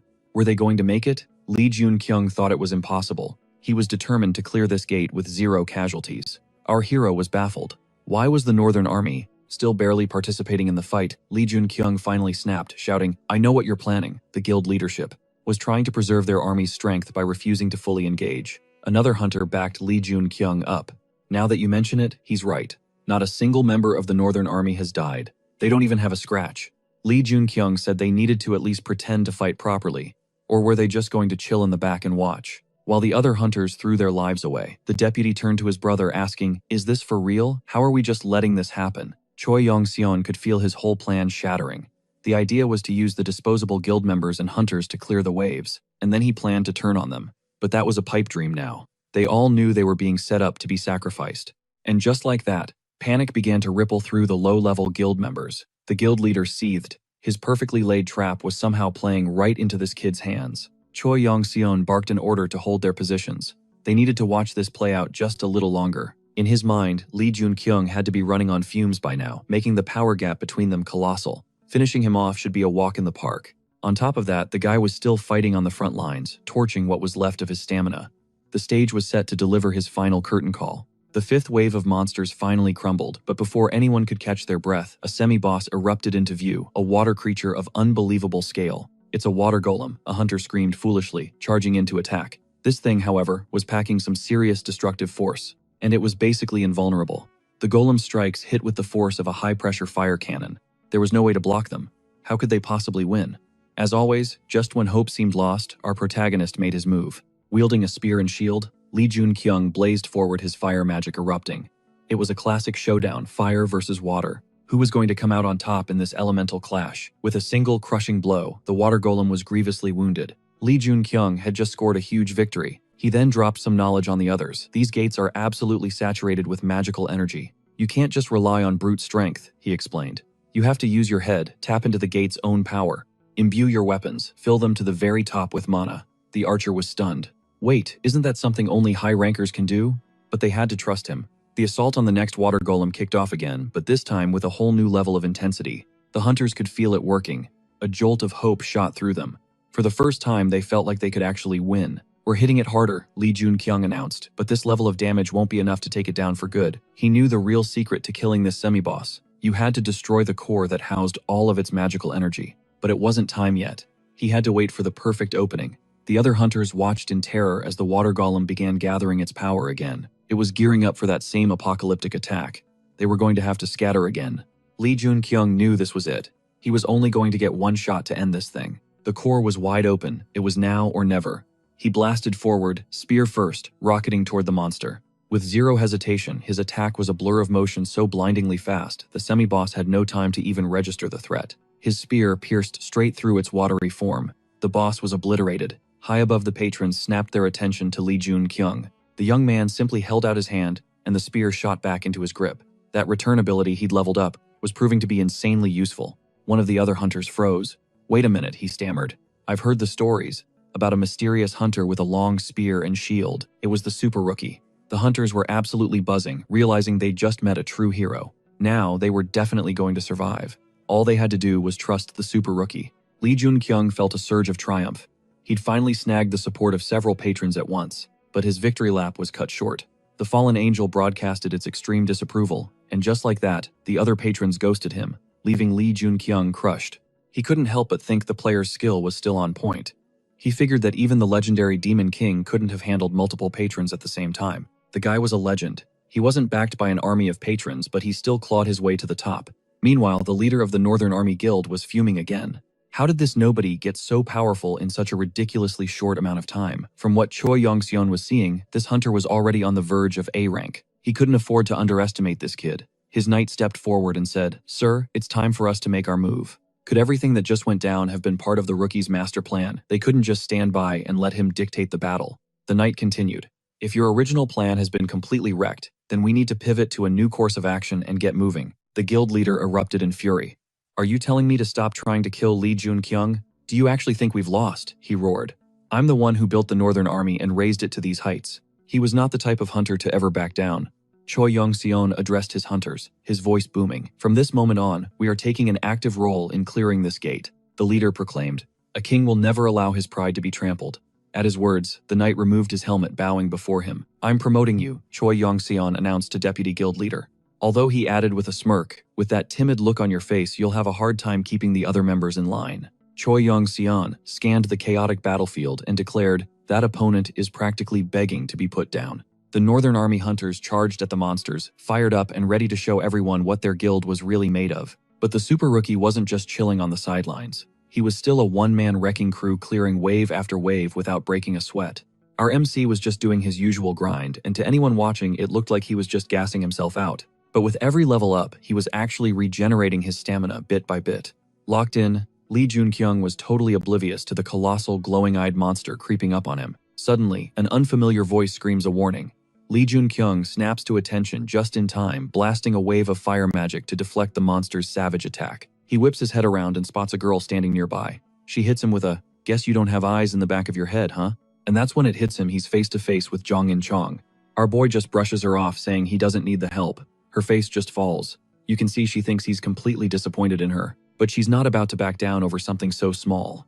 Jong-in Chong steals her resolve, preparing to go all out and shatter her own limits. This girl was determined to show Hunter Lee Jun-kyung exactly what she was made of. She literally turns her back on her own squad, the Northern Army, and launches a solo assault on the ravenous beast. Jong-in Chong is convinced that her own brand of absolute justice will shield everyone. Meanwhile, the other hunters are panicking over their injured comrades. They're desperately searching for healing potions, screaming for the healer's help. To Lee Jun-kyung, the whole scene is a living hell. They started with 111 people. Now, not even half of them are still standing. Jong-in Chong walks over and asks our guy if he's holding up okay. Lee Jun-kyung just tells her he's fine, then flips the question right back at her. That's when her own guildmates from the Northern Army start tearing her down, throwing insults, and calling her a damn traitor. Lee Junkyung is floored, thinking, wait, isn't she their vice captain? How can they just talk to her like that? Sure, the Northern Army had a reputation for crushing anyone in their path, but its members still clung to a fierce, if twisted, sense of justice. So Lee Junkyung speaks up, declaring for everyone to hear that Jong In-chong is the vice captain, a fact they can't just ignore. Then he makes his move, telling her to join him since she's clearly abandoned the very people she'd protected for so long. But Jong In-chong shoots back, that's precisely why I did it. She clarifies that she's teaming up with him because she cares about these people and wants to truly protect them. Jong In-chong announces that she's done just standing by, watching them all get dragged down into the abyss. Our protagonist warns her that the Northern Army's leader will push forward with his plan no matter what, even if it's completely beyond his power. Don't worry, Jong In-chong replies, totally prepared. I'm ready for it. And at that very moment, the final wave begins. Every sign points to one thing, the arrival of the final boss, the monstrous river worm. This is absolute madness, Lee Junkyung breathes. But Jong In-chong speculates that the Northern Army's leader must have an ace up his sleeve to beat this thing. She adds that a special method was given only to the leader. She's 100% certain of it. He had a secret plan for taking down a beast of this magnitude. But before Choi Yong-seon can even start the hunt, there's another problem, people dead set on stopping this raid. First things first, they have to be dealt with. So there they stand, Lee, Junkyung, and Jong In-chong, facing down a massive mob of hunters who are completely bewildered by the situation. Jong In-chong yells out the truth: the Northern Army has betrayed them all. Didn't any of you notice how sketchy everything felt? The leadership's master plan was to eliminate everyone else just to hoard all the rewards. As the vice captain, Jong In-chong tells them she's spilling the whole truth. Then she drops the final bomb, and now the leadership is planning to attack you. Even Lee Junkyung is stunned. The mood shifts in an instant. Nothing makes a hunter stronger than being backed into a corner. Realizing they're dead either way, they decide to go down fighting. The guild leader just scoffs from a distance. What is this pointless resistance? It changes nothing. The Northern Army will proceed with the plan no matter what. With a dramatic swing of his sword, Choi Yong-seon roars, summoning the massive river worm. Lee Junkyung can only stare in disbelief. Is that thing inhaling all the water? A moment later, the worm unleashes a cataclysmic torrent of water straight into the sky. The aftermath is practically a biblical flood. It all clicks into place for Lee Junkyung, who realizes they're using the river worm to dominate the entire battlefield. If the guildmaster actually clears this gate, he'll be celebrated as the newest hero of the era, a completely corrupt and rotten hero. The god of war Gunther. Lee Junkyung reflects on all the non-stop grinding he's done up to this point. But is it going to be enough? Even Choi Yong-seon seems a bit rattled, admitting that the kid's flame is bizarre. How could it possibly keep burning in a torrential downpour like this? With his weapon ablaze and in his hands, Lee Junkyung is ready to take on the world. He thinks to himself that at this point, there's only one thing left to do: fight. Choi Yong-seon and Lee Junkyung finally collide.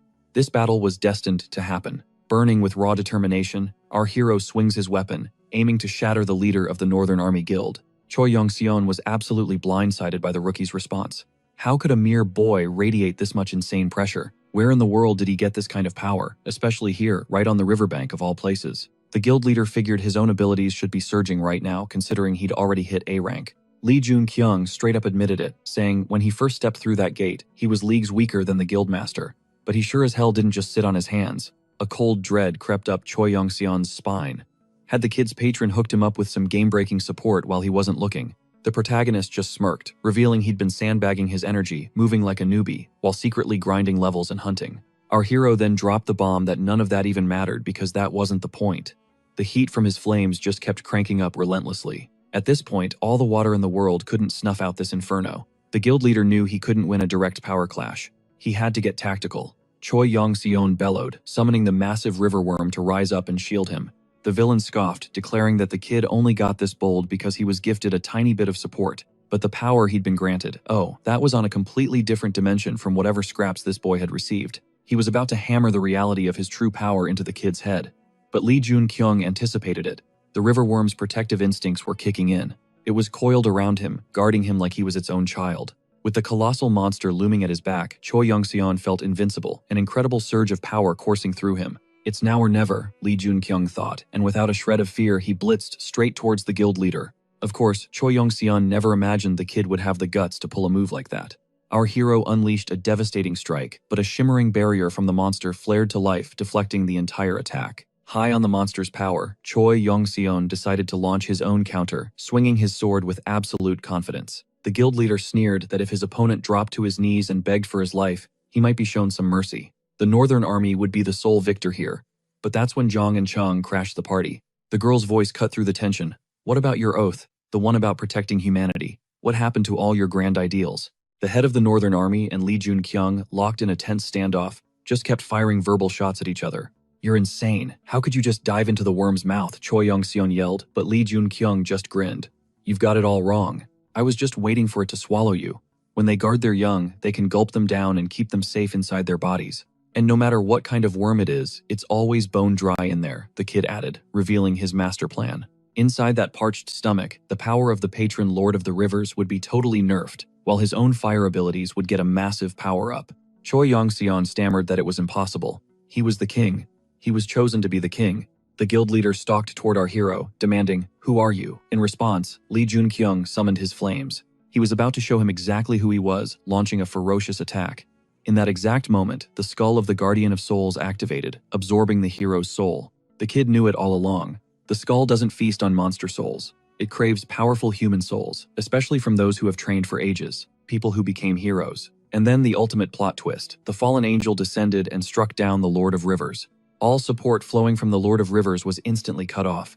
Li Junqiang's mind raced. Wait, did my patron just die? Killed by the fallen angel, but that couldn't be right. The Book of the Demon King clearly states that patrons are immortal. Just then, a swirl of dark energy materialized, and from it emerged a single black raven. The raven spoke, its voice ancient. You still haven't answered. What is your response to my question? A flashback hits Li Junqiang. He declares that he didn't slay a monster. He destroyed a hunter. He's walking the path of a tyrant, not a peacemaker, maybe even the path of the Demon King. But that alone isn't going to be enough to change this world. He'll bear any shame, any sin. He'll become something that surpasses even the Demon King. The Black Raven seemed pleased. An interesting answer, it rasped. We will meet again soon. The protagonist watched the mysterious bird dissolve back into dark energy that vanished into thin air. Li Junqiang whispered a farewell to the raven, telling it to report every last detail it had witnessed to its master. With that, the Rhine River Gate boss, the river worm, was finally dead. It was completely consumed by the raging inferno, with zero chance of survival. The system announced he'd made the greatest contribution, rewarding him with the essence of water and a major level up. The other hunters could only stare in awe at the young man, the kid who had single-handedly annihilated the riverworm. The hunters erupted in cheers, shouting that the super rookie actually did it. Zhang and Chang screamed his name. The protagonist finally turned to look back at them, and locked eyes with his opponent lunging straight for him. With reflexes like a cat, our hero threw his shield up, blocking the assault just in the nick of time. The deputy head absolutely exploded, demanding to know what this guy did to his brother. Why did he have to ruin everything?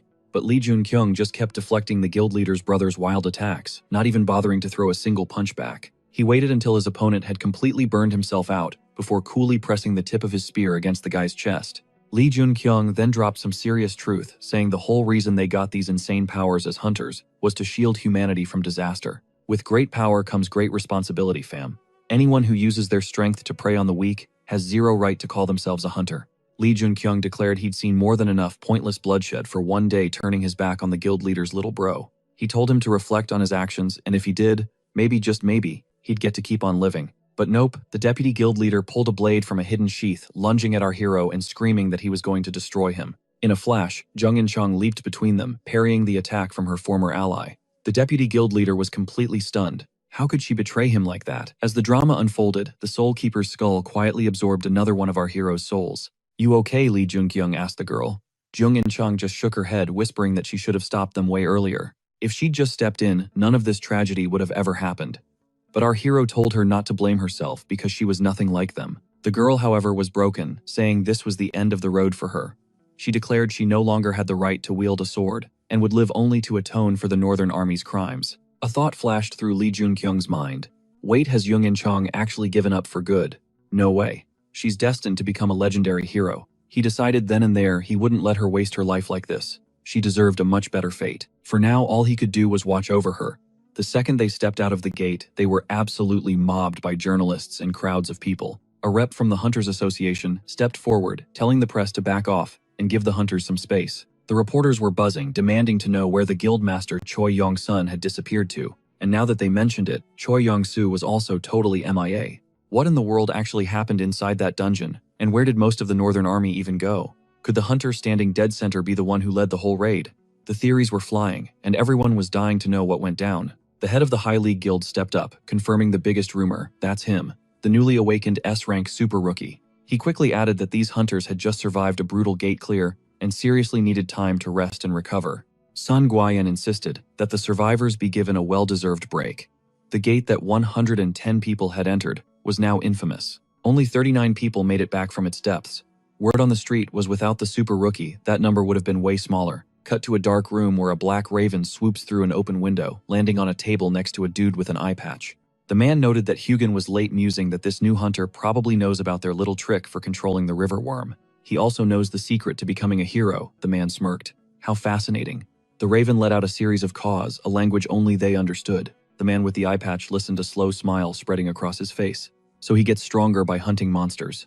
This new info meant they absolutely had to meet the survivors from the Rhine River Gate incident. Prepare everything, he ordered. We no longer have any use for the Northern Army. The person on the other end of the line simply said he understood and would get everything ready for the press. Just then, the door opened, and Jung In-chong walked in. Standing at a podium before the remains of the Northern Army Guild, the girl announced she was tired of the hunter life. She'd thought long and hard about it, but the other members were devastated. They couldn't just let their deputy leader walk away. They had grown way too close. Jung In-chang glanced back and saw every single hunter standing right behind her in solidarity. You did nothing wrong, one of them yelled out. This was all the master's brother's fault. Then, as one, they all fell to their knees. They pleaded with her not to let them go. One hunter spoke up, his voice cracking. I just want to live an honorable life, so I can face my son without any shame. From here on out, we'll carry the army's sins on our own shoulders. Your journey can't end like this, they cried. But Jung In-chang simply replied that it was her duty as the last captain left on this sinking ship. This burden was hers alone to carry, not theirs. But a hunter shot back. There's something you don't get, ma'am. Our hands are already soaked in blood. We're in this with you all the way. Elsewhere, Sung Hyun started to wonder if his big speech to the reporters hyping up the new rookie was a bad move. But Lee Jun-kyung just smirked, telling him he should be thanking the top league guildmaster. Because after that man's press appearance, Lee Jun-kyung's fame didn't just grow, it exploded. He had become an overnight superstar, skyrocketing to A rank in the time it takes to clear a single gate. Honestly, no one was even surprised anymore. The protagonist vaulted from C rank to A rank with what looked like a snap of his fingers, and the press absolutely devours stories like this. He was the ultimate underdog, a hero who conquered every single obstacle. What kind of dark horse was this, shattering all expectations to clear these insane gates? But Song Guyan pointed out a harsh truth. The term dark horse is only ever used for people who are expected to be weak. That label just doesn't fit a super rookie of his caliber. Lee Jun-kyung shot back that without any real background, you couldn't say the nickname was totally off the mark either. Song Guyan was low-key terrified that Lee Jun-kyung would see this as him meddling in his personal business. Luckily, that wasn't how it went down.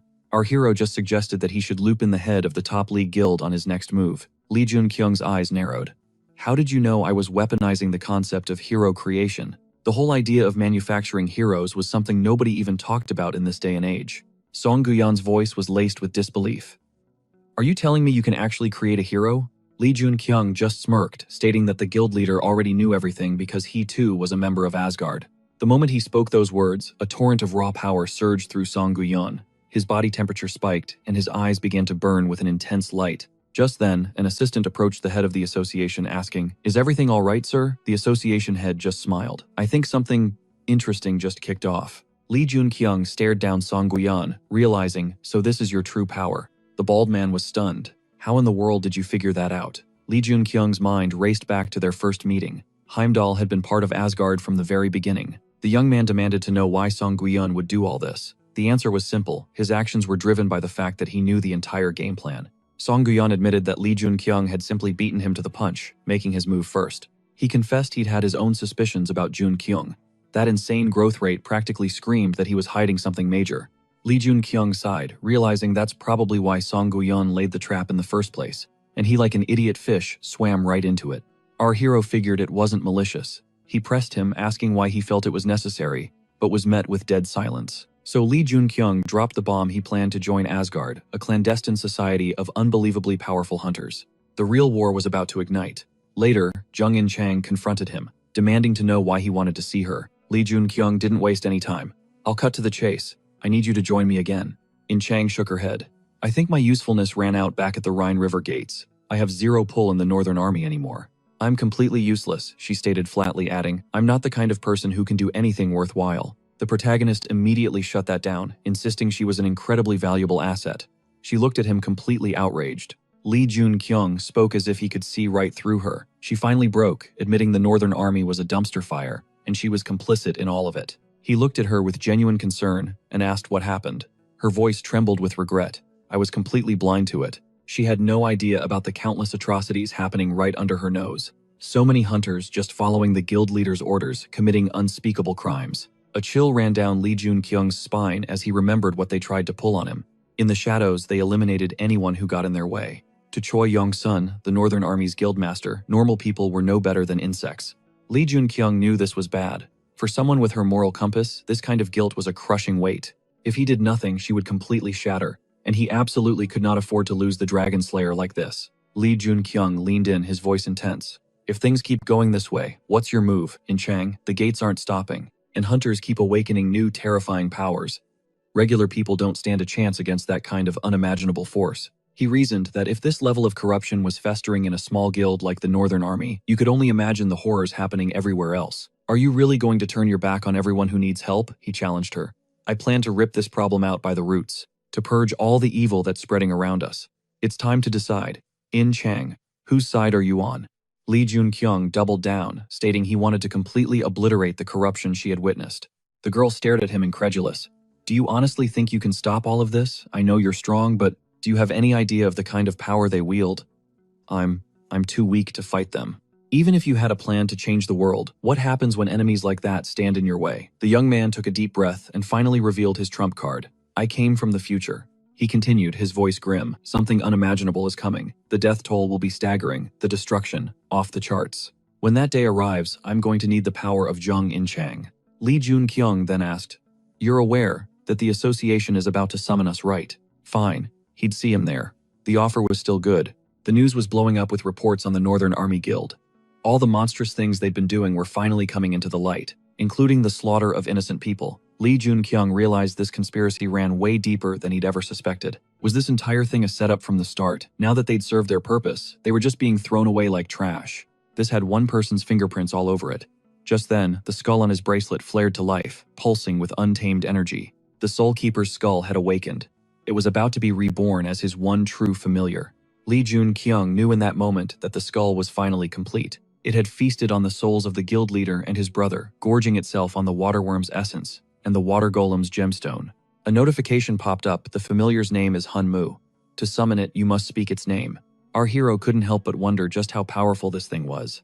A massive skull materialized before him, its voice booming. Did you call for me, master? Lee Jun-kyung didn't even flinch. A talking bone dragon. At this point, why not? Magic was like the air itself. It was absolutely everywhere. Dropping into a lotus position, Lee Jun-kyung plunged into a deep meditation, his focus so absolute that his entire body was engulfed in flames. Were they not even scratching the surface of magic's real power? There had to be a way to squeeze more out of it. It was all about the mana flow. Lee Jun-kyung recalled that the Demon King's guide to unlocking magic's true potential was frustratingly vague, which made putting it into practice a total nightmare. The kid could feel it in his gut. He was fast approaching the point of no return. The moment of truth was closing in. When the clock ran out, all the current A-rank guards would get nerfed down to C-rank hunters. He had to power up before then, but that was a whole lot easier said than done. A message pinged on his phone. It instructed him to head to a specific roadside, where an escort to the association was waiting. He knew this was it. The meeting was finally happening. The association rep escorting him remarked, "First time I've ever seen a rookie this excited." Kim Soo-young pointed out that even when facing the dungeon or the infamous Rhine River gates, the hunter never broke a sweat. It seemed the only thing that could actually rattle him was a meeting with the association's president. To be fair, the president wasn't exactly the kind of person you could just casually chat with. Kim Soo-young added that there was really no reason to be so on edge though. The super rookie wasn't being called in because he'd messed up. This was about rewarding his accomplishments and having a little chat. Lee Jun-kyung shot back that more than 50 hunters had been wiped out in those gates. That body count included the top dogs of the Northern Army. He seriously doubted he was summoned just for a pat on the back and to be asked how he was holding up. This was 100% going to be an interrogation. Sung Hyun then changed the subject, asking if Lee Jun-kyung was dead serious about joining Asgard. Mentioning that was something he could arrange. Our hero already knew Heimdall and Asgard were not on good terms. Their original mission was supposed to be for humanity's sake, but now things had taken a seriously dark turn. When Sung Hyun first met the Demon King, He was already having major doubts about Asgard, but there wasn't a good enough reason to bail. He had only been briefly tied to the Demon King, back in Asgard before they went their separate ways. Lee Jun-kyung's plan was to get into Asgard faster than the Demon King ever could, and then leech all the resources he needed to power level himself, squeezing Asgard dry for everything it was worth. Our protagonist stepped into the office to find the association president calmly picking a book off a towering shelf. The president glanced back, claiming he'd completely spaced on their meeting. He said he'd been swamped all day but was glad the kid showed up. But let's be real, this was the man in charge of the entire nation's hunter association. The president's name was John Hyojin. Lee Jun-kyung remembered this guy was a huge fan of the Northern Army, and was even name-dropped in the Demon King's own biography. He was a major power player you simply couldn't afford to underestimate. John Hyojin suggested they cut the crap and get straight to it. The president leveled his gaze at our hero and asked, "Who are you?" He added that they both knew enough about each other already, so there was no point in playing stupid games.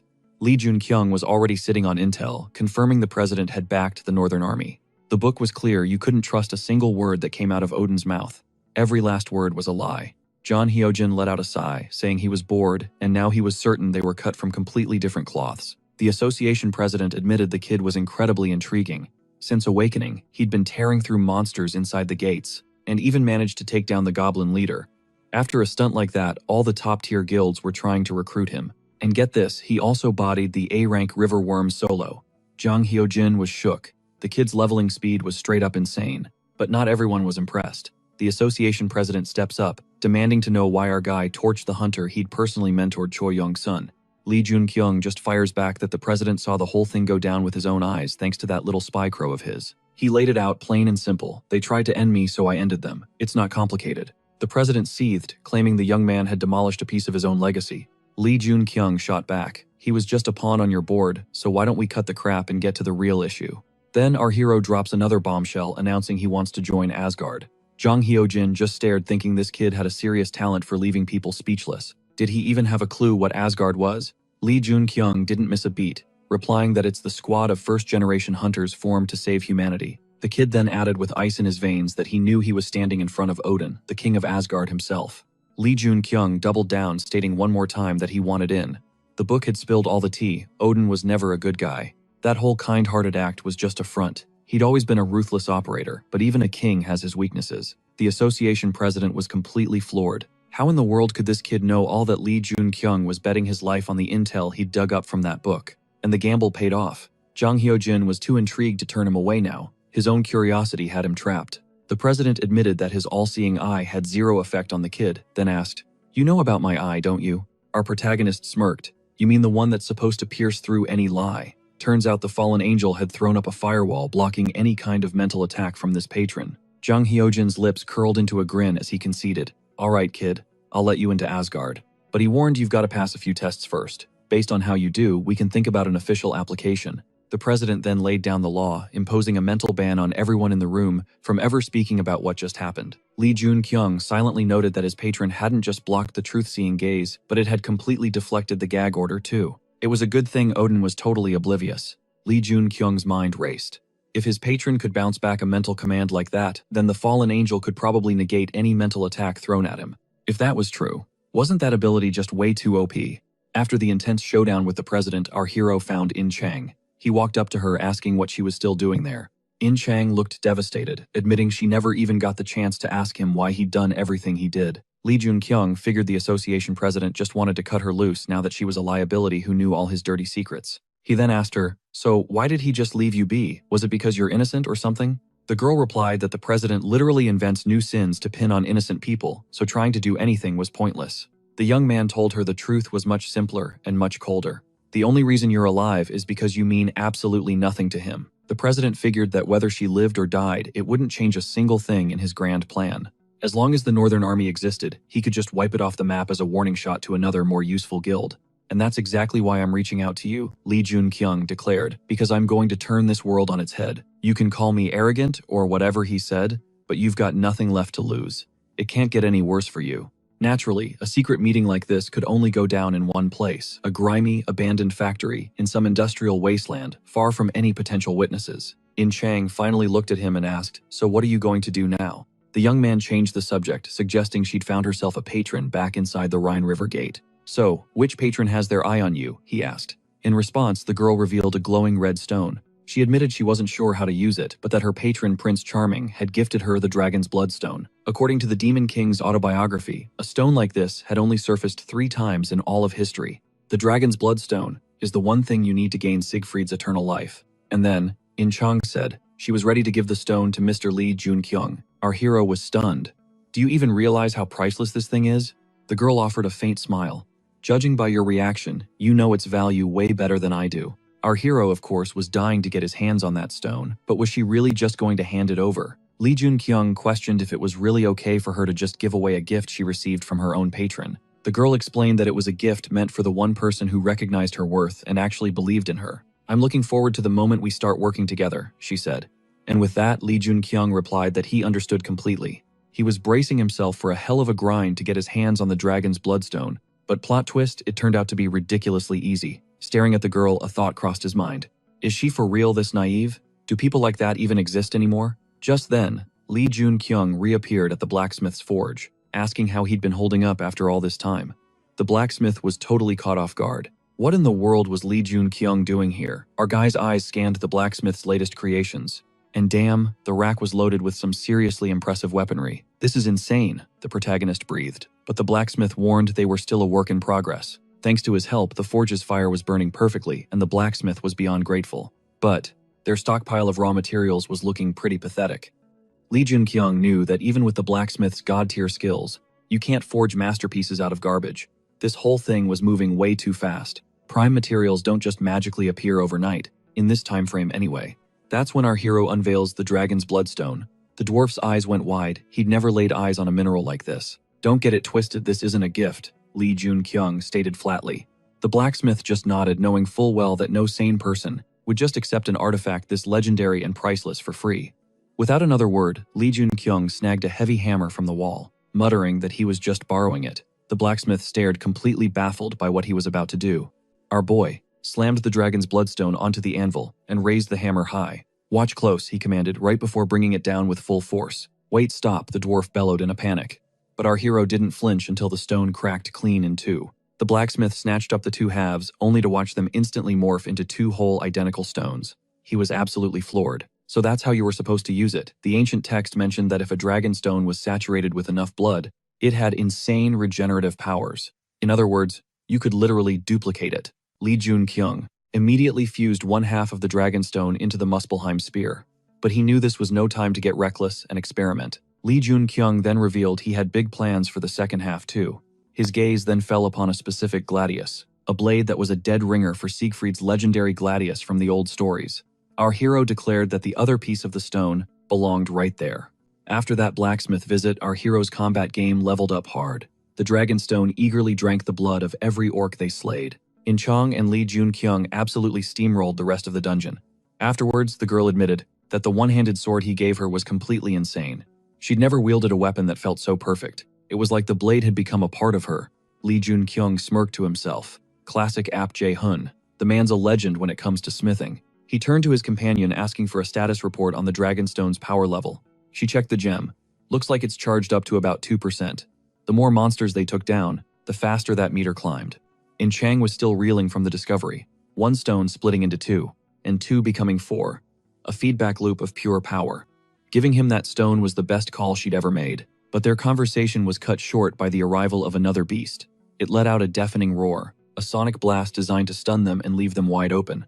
But Lee Jun-kyung was faster, instantly sidestepping the attack and unleashing a torrent of fire magic to counter. He realized the gate's final boss was an ogre warrior, but its strength was off the charts. Wait, where was? In Chang Lee Jun-kyung whipped his head around, only to see the girl single-handedly blocking the ogre warrior's devastating blow, her sword held firm against the onslaught. That was Siegfried's greatsword for you, a weapon forged to withstand the fury of 1,000 dragons. Lee Jun-kyung could see the pure shock on the monster's face. It couldn't believe a mere human was matching its raw power. Seeing her chance, In Chang went on the offensive and unleashed a devastating arc with Siegfried's blade. The monster didn't stand a chance. "I gotta admit," Lee Jun-kyung said, "it's nice knowing you've got my back." He then added, "We're heading out in 2 days. In Chang's eyes widened. It was happening, and it was happening soon. Lee Jun-kyung explained their plan, a 2-day hunting blitz to sharpen their skills and get their teamwork on point. Every little bit would boost their odds of making it out alive. He knew the moment was finally here, the trial Odin had set up just for him. He figured he'd prepped as much as humanly possible in the short time he was given. It would be a huge bonus if In-Chang could start building her own rep, but that was a problem for another day, so there was no need to get ahead of themselves. Later, our hero found himself face to face with the head of the High League Guild to talk strategy. Song Gu Yuan cut right to the chase, warning Li Junkyung to back out of tomorrow's mission. If you go, it's a death sentence. This ain't gonna be a walk in the park like the Rhine River Gates Junkyung. This is the real deal. Something about the guild leader's words felt real, so Song Gui Yun cut to the chase, asking him why he was really joining the league and what his true endgame was. Ultimately, the guild leader just declared his absolute trust in Li Junkyung, saying he wasn't sweating the small stuff anymore. Our boy was completely floored. Where was all this blind faith coming from? The guild leader just admitted he didn't even know himself. He chalked it up to pure intuition, a gut feeling. But then Song Gui Yun got dead serious, warning Li Junkyung not to show his face tomorrow. Odin, he explained, already had his eyes on the kid. Even if Junkyung ghosted the test, Odin would greenlight his entry into Asgard. The offer was open whenever he wanted. But Song Gui-yun hit him with a reality check. Li Junkyung still hadn't truly earned his title. If he showed up tomorrow, the only way he'd claim that title was in his obituary. Li Junkyung just thanked him for the heads up. Then he added that nobody needed to worry. No matter what went down, he was coming back alive. He had way too much left to accomplish. The scene cuts to our hero meeting up with Kim Soo-young, congratulating her on the big promotion. Kim Soo-young lit up with gratitude. She gushed that his progress as a hunter was insane, which in turn was a massive win for her as his curator. But this international expedition, that was next level. The honor of repping your entire nation as a hunter was unbelievable. In Chang chimed in that Kim Soo-yeon seemed like a genuinely good person. Li Junkyung agreed, noting that the promotion hadn't changed her one bit. After a moment, a shimmering distortion tore through the air, a portal. The special representative stepped forward to make the announcement. The gates to London were officially open. He told them they were cleared to go, adding that they should probably try to come back in one piece. On the other side, a welcoming committee was waiting their leader, announcing what a massive honor it was to finally meet the infamous Dark Horse face to face. They gave our hero a grand welcome to London. The crew played it cool, returning the pleasantries and saying they were just as hyped to be there. They explained they were from their host nation's official association. That's when Li Junkyung and his partner gave their names. In Chang was seriously impressed, pointing out how clutch it was that Li Junkyung was fluent in multiple languages. Our protagonist had a dark flashback. He didn't pick up a foreign language for fun. He learned it because back in the hellish Eden era, if you couldn't speak English, you weren't even considered human. The voice of the welcoming party snapped him out of the grim memory. They offered to escort the newcomers to their rooms, mentioning that portal travel can seriously drain your batteries. That evening, a massive party was scheduled to welcome all the hunters who had been summoned for the expedition. In Chang sighed, admitting she was kind of bummed that she couldn't understand English. "What are all these people whispering about?" she asked.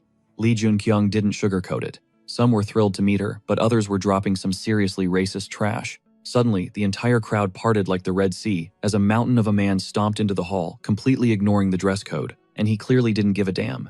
The giant strode right up to our crew and sneered, "Who the hell are you supposed to be?" He grumbled that he was expecting to meet two idiots from Korea, so what were they doing here? The big guy locked his eyes on our hero. He scoffed. "This kid looks like he couldn't even throw a punch. Is the Korean Association only sending out weaklings now?" In Chang didn't understand a word, but the pure venom on the guy's face told her everything. The vibe was definitely not good. Quick lore drop: Asgard is a shadow organization that secretly pulls all the strings in Korea, operating from behind the curtain. And they aren't alone. Clandestine groups like them exist all across the globe, controlling the entire hunter world. These factions are locked in a constant power struggle, a cold war for influence and ultimate authority over the gates. This dungeon battle was just another one of their power plays. The original mission, protecting humanity from monsters, had been lost in the sauce a long time ago. They got lost in their own hype, caught up in a toxic pissing contest just to prove who was stronger. Back in the hall, the meathead Gromello taunted that the Korean kid couldn't even answer a direct question. Jun Kyung just thought, "This guy is so out of his depth, he just didn't belong." This entire event was originally supposed to be the stage for a different hunter, Choi Young-son. In the original timeline, he was the one who scored a legendary victory at the Rhine River Gates, earning the title and becoming the famous hunter known as Gunther. But our hero meddled. He rewrote history, and because of his intervention, Gunther ended up dead. This completely shattered Odin's master plan, forcing him to send Li Junkyung as a last-minute replacement for the fallen legend. It dawned on Li Junkyung that this bully wasn't even comparing him to Gunther. Was this the consequence of changing the past? Just then, another hunter stepped up, getting right in the giant's face and telling him to leave the Koreans alone. The guy flashes a charismatic grin, extending a hand. He says it's a massive honor to finally meet the dark horse everyone's been hyping up. The thug freezes, eyes popping out of his head. You can see the gears turning. Could this skinny kid really be the legendary Dark Horse? The smooth talker shoots a glare at the bully, shutting down the unnecessary drama. He immediately apologizes for Demetrius acting like a total clown. He waves off the giant meathead like a bad smell and introduces himself. The name's George, and his title is Odysseus. Lee Jun-kyung freezes. He recognizes the name instantly. This is the tragic hero destined to get absolutely wrecked by his own partner Hercules in the future timeline. Keeping his poker face, Lee grips the guy's hand. He plays it cool, saying the pleasure is all his. He drops a compliment mentioning he's heard plenty about Odysseus. George actually blushes, rubbing the back of his neck, claiming he's nowhere near Dark Horse level yet. Suddenly, Demetrius thrusts a massive paw forward. He decides to squash the beef with a friendly handshake, grunting out his title, Hercules. He asks if the Dark Horse knows anything about his homeland, Greece practically daring him to refuse the apology. But Lee knows the lore. The ancient texts describe Hercules as a literal monster. Just standing near him gives you goosebumps. Before Lee can react, Young-in Chang steps into the crossfire and intercepts Demetrius's hand. She tells the big guy to back off. Her partner isn't buying what he's selling. The Hulk blinks, completely blindsided. The audacity. But before he can rage, In Chang crushes Demetrius's hand with a grip like a hydraulic press. He's paralyzed. George's jaw hits the floor. He can't believe his eyes. This petite girl is casually overpowering Hercules' brute force. Hercules finally shoves her back, busting out a manic laugh. Do they have another secret powerhouse on the team? He's actually impressed. The giant grins, promising they'll definitely cross paths again down the road. George bows politely, apologizes one last time for the chaos, and drags his team away. Lee checks on his teammate. You good? She shakes her head. Not really. You expect us to beat a tank like that? The records aren't lying. Hercules is basically invincible. Lee admits it point blank head on they'd get crushed. But the guy has a fatal flaw that keeps him from grabbing the #1 spot. That weakness only matters in a fair fight though. Cut to the nightlife scene parties every single night where secret factions schmooze and spy, sizing up the competition's power levels. But the Dark Horse crew, they ghosted the whole social scene, which pissed off the power players. Meanwhile, their handler reports they've arrived at the drop zone. The handler is amazed they're grinding even on an overseas trip. Lee quips that they can go sightseeing some other time. The employee still looks nervous though. He warns them to save their energy for the gate-clearing mission. He promises to keep the engine running until they get back. Our MC steps into the Ogre Horde gate, and the Celestial patrons immediately tune in. Lee declares they aren't leaving this dungeon until they get the loot. If it's not here, they'll raid every similar gate until they find it. He turns to his companion. Fight like you're back home. Focus on defense. Lee drops a truth bomb right now. Hercules would one-shot him. That makes In Chang the MVP of this operation. Unarmed and looking crazy, Lee walks ahead. He orders In Chang, who's holding a sword, to hold her position. She blinks, confused. We aren't fighting as a duo. Not this time, Lee replies. Wait here and it'll all make sense. Lee dashes off, leaving her solo. Jung-in Chang finds herself reflecting on just a few weeks back. She used to be drowning in guilt over the guild disaster. But now, her heart is ice cold and steady. Her patron used to spam her with disappointed or furious. Now the notifications read, satisfied, and she knows exactly who to thank. Suddenly, Lee returns, clutching a spear he definitely didn't have before. Assume defensive stance now, he barks. As the dust settles on the horizon, an army of armed monsters crests the hill, eyes glowing with pure rage. In Chang scans the threat level. It's a nightmare, 12 ogres and a two-headed boss beelining straight for her. She spins around and sprints to regroup with the protagonist. But Lee shouts, don't run. She stops, dead stunned. Is he crazy? Every single one of them is locked onto her. Then it clicks. Is this why he made her equip the Great Enemy of Ogres title earlier? Lee just keeps walking away from the danger. You got this, he calls out. The girl asks for clarification. Is that why? You made me fill my inventory with healing potions. He nods. Jung-in Chang grits her teeth and grips her sword with both hands. It's go time. She vowed she'd handle it. Meanwhile, the ogres were relentless, screaming for the fleeing crowd to freeze as they stampeded after them. Without missing a beat, our lead summoned his familiar Hyun-Moo. 1 hour later, the beast materialized. Lee Jun-kyung barked orders, back up, In Chung now. Slam a healing potion on her the second she takes a hit. Jun-kyung's mind was racing. He needed that final puzzle piece to take down Hercules. Channeling his pyro abilities, he strolled through the inferno, snuffing out the flames with his mere presence. Then a massive silhouette blocked his path.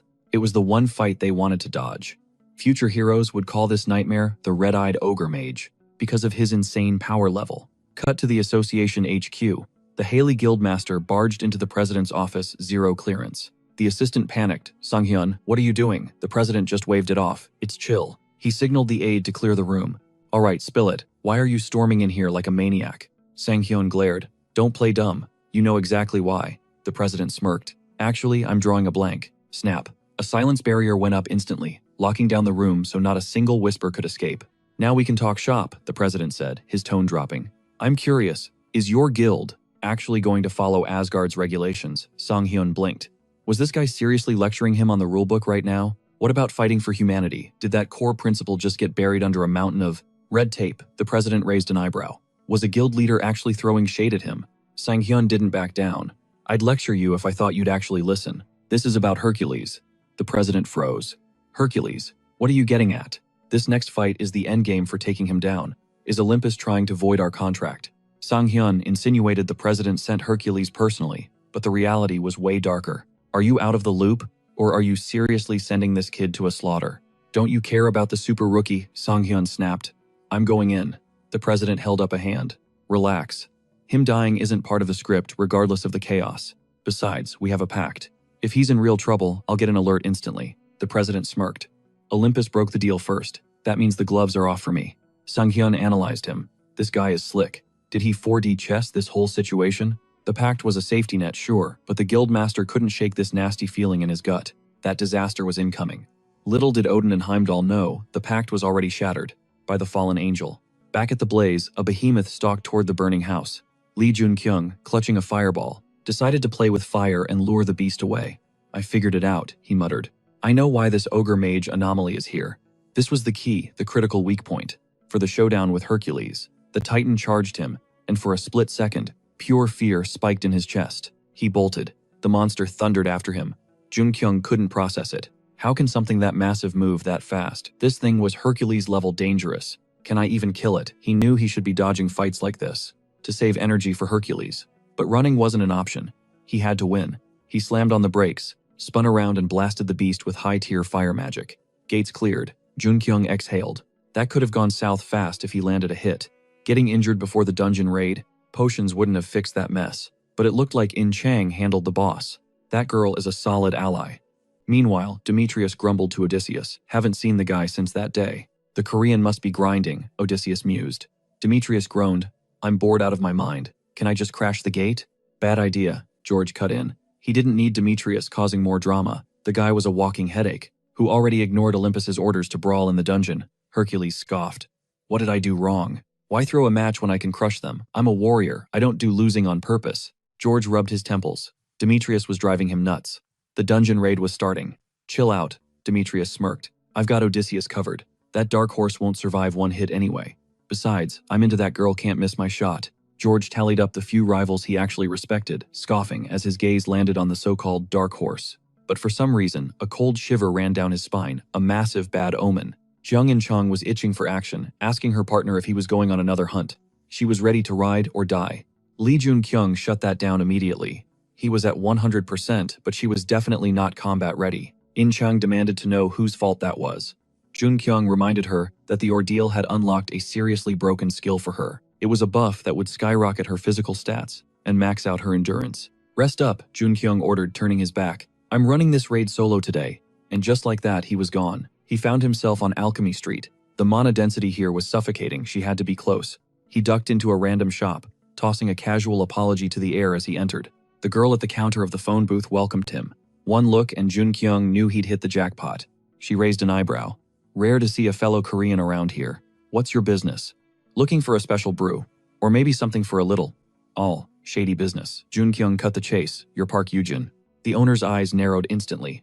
Who are you? How do you know my name the second I flipped the open sign? The protagonist stepped closer. Did you forget how to swing a hammer? You're the legendary blacksmith's little sister. Second only to him and the server's top alchemist, Hephaestus. Her guard went up. Did Park Jae-hyun send you? 7 days later. Yujin wiped sweat from her brow. I melted the red ore like you asked. She'd fused it to the Muspelheim spear. Now, are you going to drop the mystery act? She pressed. This is a first for me. Red ore fused into a spear slot. Did you seriously fly all the way to England for this? Just to find this mineral. Even the high rollers in Olympus don't have loot like this. How did you even know where to look? Lee Jun-kyung cut her off with an offer. Come back to Korea. Our hero laid it out. If she wanted god-tier materials, she was wasting her time here. Korea was the play. Yujin squinted at him. What's that supposed to mean? You promising you can source minerals that Olympus can't touch? You're cocky, I'll give you that. She paused, a grin spreading across her face. but it sounds fun. I'm in. Outside the broadcast blared, the raid was live. All hunters get to the gate, the announcement echoed. In Chang looked nervous. Do we really have to throw hands with this entire mob? Not everyone, Jun Kyung replied coolly. Some of these guys aren't here for the dungeon rights. They just want the clear reward. In Chang let out a breath. Thank God. She actually thought it would be a peaceful run, Jun Kyung thought. If everyone here was as naive as you, this would be easy. But he knew better. Demetrius scanned the crowd, sneering. Who are these nobodies? Why is the lobby filled with trash? The other hunters froze, eyeing the massive brute next to him. Everyone knew Hercules was bad news. The hell you staring at Hercules roared. George tried to leash him. Chill out. We aren't even inside yet. Hercules locked onto our hero, completely ignoring the NPCs around him. Target acquired. Demetrius felt the air crackle. That Korean guy was triggering Hercules. Then the gate yawned open. The crowd surged forward, keeping a safe distance from the monsters. Jun Kyung leaned into his partner. The second we're inside, you run. Far away. In Chang blinked. What? Why? Mount Catalan. Boom. An explosion rocked the base of the mountain. A blinding flash deleted the shadows. Screams erupted. In Chang spun around, panic rising. What is happening? Trusting her partner, she pivoted and sprinted in the opposite direction. But her escape was cut short. A wounded hunter clawed at the dirt, begging for his life. She couldn't just leave him to die. She skidded to a halt, forcing a health potion down his throat. What hit you? She demanded. Sensing danger, In Chang drew her blade, slashing defensively at the air. Clang! Demetrius stepped out of the fog. Impressive. You actually blocked that. In Chang's arm went numb. This guy hits harder than the ogre boss. Demetrius tilted his head, amused. Wait, aren't you the chick who was clinging to the dark horse? The brute smirked. He was absolutely buzzing with adrenaline, thrilled he'd jumped into this mess. Demetrius cocked his massive arm back, winding up to deliver a skull-crushing haymaker straight at In Chang. The girl barely sidestepped the strike, but she instantly realized this bruised-up titan was packing unreal destructive force. Hercules didn't let up, raining blows down on her. He taunted her through the onslaught, asking why she'd gone mute. Cat, got your tongue, or did the fear snatch your voice away? Zhang In Chang kept parrying the strikes with her signature blade, her mind racing. She realized Demetrius wasn't just big. His power level was straight-up nightmare fuel. Her bones were rattling from the impact, threatening to snap, but this was exactly what her hellish training was for. She weathered the storm and found her footing. In Chang shifted into a counter stance, declaring that the defensive phase was over. It was her turn to bring the pain. Hercules grunted, admitting he'd heard whispers about her. She was one of those unranked hunters, no fancy title, but she moved like a total pro. He told her she should feel honored, genuinely privileged, to witness his true power firsthand.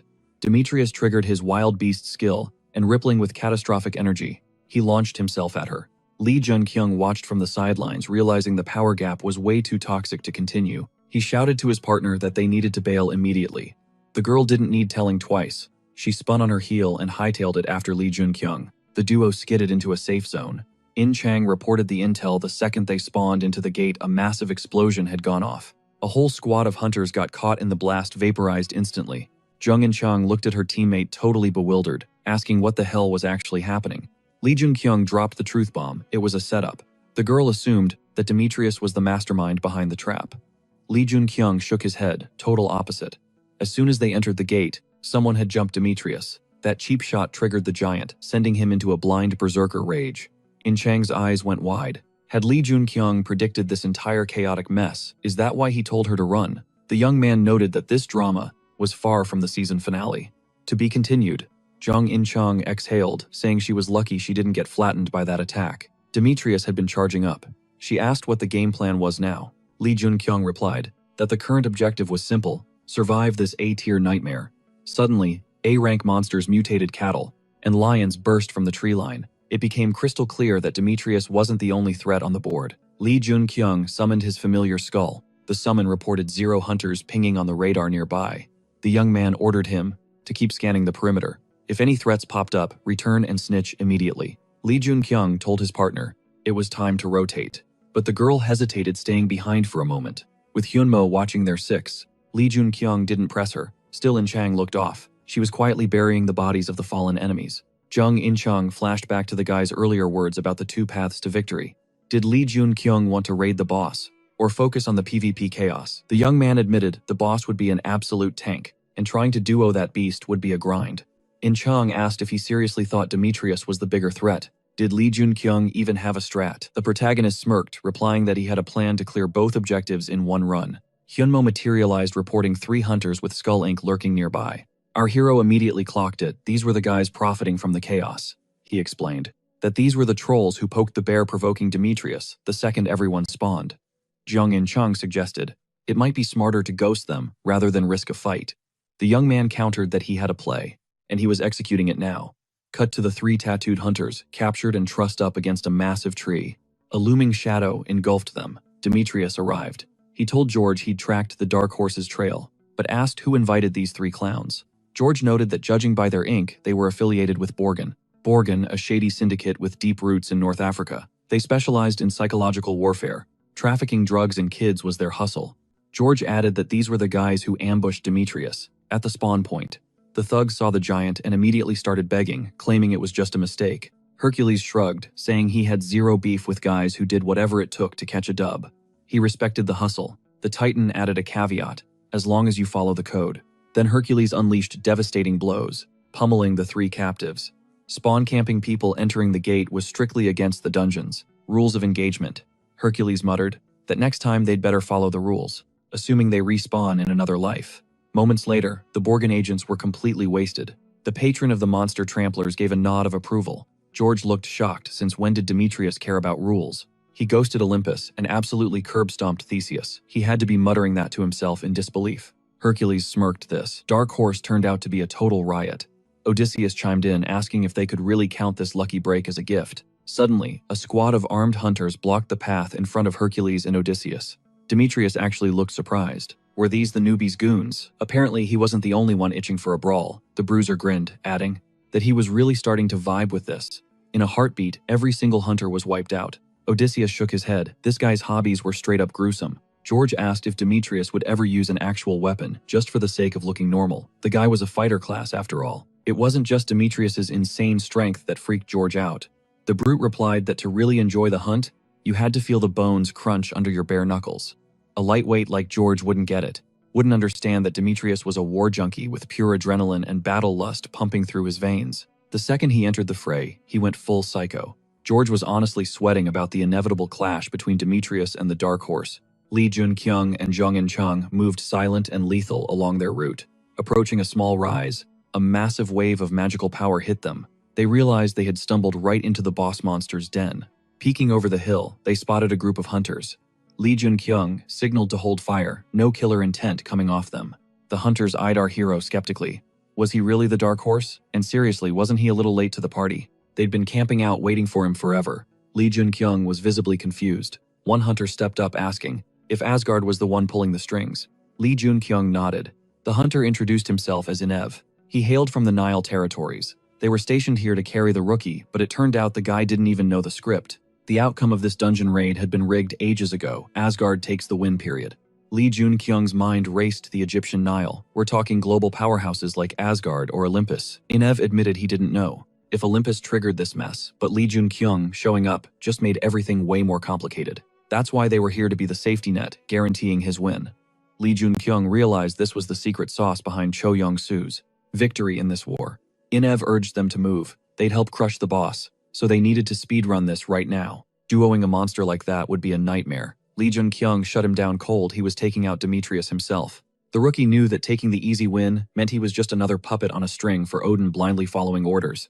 Zhang and Chang looked confused. Why was everyone so shocked? Lee Jun-kyung broke it down for his partner. Asgard had already pre-ordered the victory in this war. It was a setup. The blueprint was simple: secure the win by teaming up to stomp the boss. In Chang finally clicked. Dodging the fight with Demetrius and rushing the boss was the guaranteed path to victory. The girl sided with Lee Jun-kyung, immediately noting that if that's the play, they stick together. She confirmed she was riding with Lee Jun-kyung's plan, no questions asked. Lee Jun-kyung locked eyes with her, acknowledging she was someone he could actually trust. The other hunters decided to sit this one out. No way were they getting wrecked by Demetrius for zero reason. They couldn't believe Asgard sent such a reckless idiot. They needed to bail through the gates fast. Inev dropped one last tip: the boss was a lion, but on steroids, massive and overpowered. Inev added he wasn't fighting Demetrius, but the intel was free. Inev's partner said she was washing her hands of this too. The rest of the squad made the same call. They'd watch from the cheap seats in the shadows. Zhang and Chang sighed. They were back to square one. The girl asked Inev what the odds were now. Inev admitted it looked grim, but looking at the rookie's rap sheet, the guy was clearly a beast. a rising star who popped out of nowhere, cleared the Rhine River special gates, and this super rookie single-handedly dismantled the entire Northern Army Guild. That guild was no joke, and this hunter is tight with Heimdall, a major player in Asgard. All it took was one look to get Odin's attention. Inev admitted that if you look at raw potential, this kid stands toe-to-toe with the leaders of shadow organizations. The rookie realized that's why they were all staying on the sidelines to analyze his combat data. Everyone watched with bated breath. Li Junkyung and Zhang In-chang stepped up to face the boss, which was indeed a colossal lion-like monstrosity. Bracing for the clash, our hero turned to his partner. He locked down the left flank while she secured the right. Rule number 1, don't burn out too fast. In-chang nodded. She was locked and loaded. The familiar chimed in, promising to watch their six. Fights like this are a total grind, demanding 100% focus. But here's the kicker. Jun Kyung barked an order. Save your stamina. Don't go all out yet. They couldn't forget phase 2. Because the second that starts, Demetrius could drop in. Meanwhile, across the dungeon, Demetrius was painting the walls red. Bodies everywhere. The brute sneered, claiming he just kept bumping into folks. While hunting for that specific flame, George warned him to chill. Dude, dial it back. Stop going nuclear. The real fight was coming anyway. Demetrius just growled, shut your mouth. That actually caught George off guard. Had the big guy finally snapped, that insane power came with a price, an unquenchable thirst for violence. George hesitated. Did the Dark Horse know Demetrius was a ticking time bomb? Was that why he pawned these guys off on him? But nobody knew the truth. Not Olympus. Not even Odin himself back in Asgard. You sure you can keep it together? George pressed. The Hulk just scoffed. Don't worry about me. I've leveled up. I'm not gonna lose control. To the bloodlust. Demetrius glanced back, grinning. Main course is served. George analyzed the situation. This guy was a legit S-class monster backed by Olympus. Meanwhile, the boss mob was frozen stiff, totally paralyzed by fire magic. We got him, In-chang panted. Jun Kyung nodded. Solid work. Ineve's jaw dropped. Did these two actually clear stage 1? It seemed impossible. Reacting to the demonic aura, the Catalan lions started swarming. But here's the weird part. Usually you dump all your DPS while the boss is stunned and shifting phases. So, why did they stop swinging? In-chang could feel the demonic energy vibrating through her bones. Was this part of the plan? Jun Kyung didn't flinch. We're exactly where we need to be. Because our guest just arrived. Right on cue, Demetrius stepped in, scanning the battlefield. Looks like a party, he sneered. The phase shift was starting, so why was the Dark Horse just standing there? George skid to a halt. Don't start without me. Demetrius braced himself for the next round, ready to crush the Dark Horse. But Hercules blinked. The kid was acting weird. He wanted this fight. So why was he bolting? Suddenly, Jun Kyung and his partner spun around and took off running. Hercules didn't get it, but he was instantly pissed off.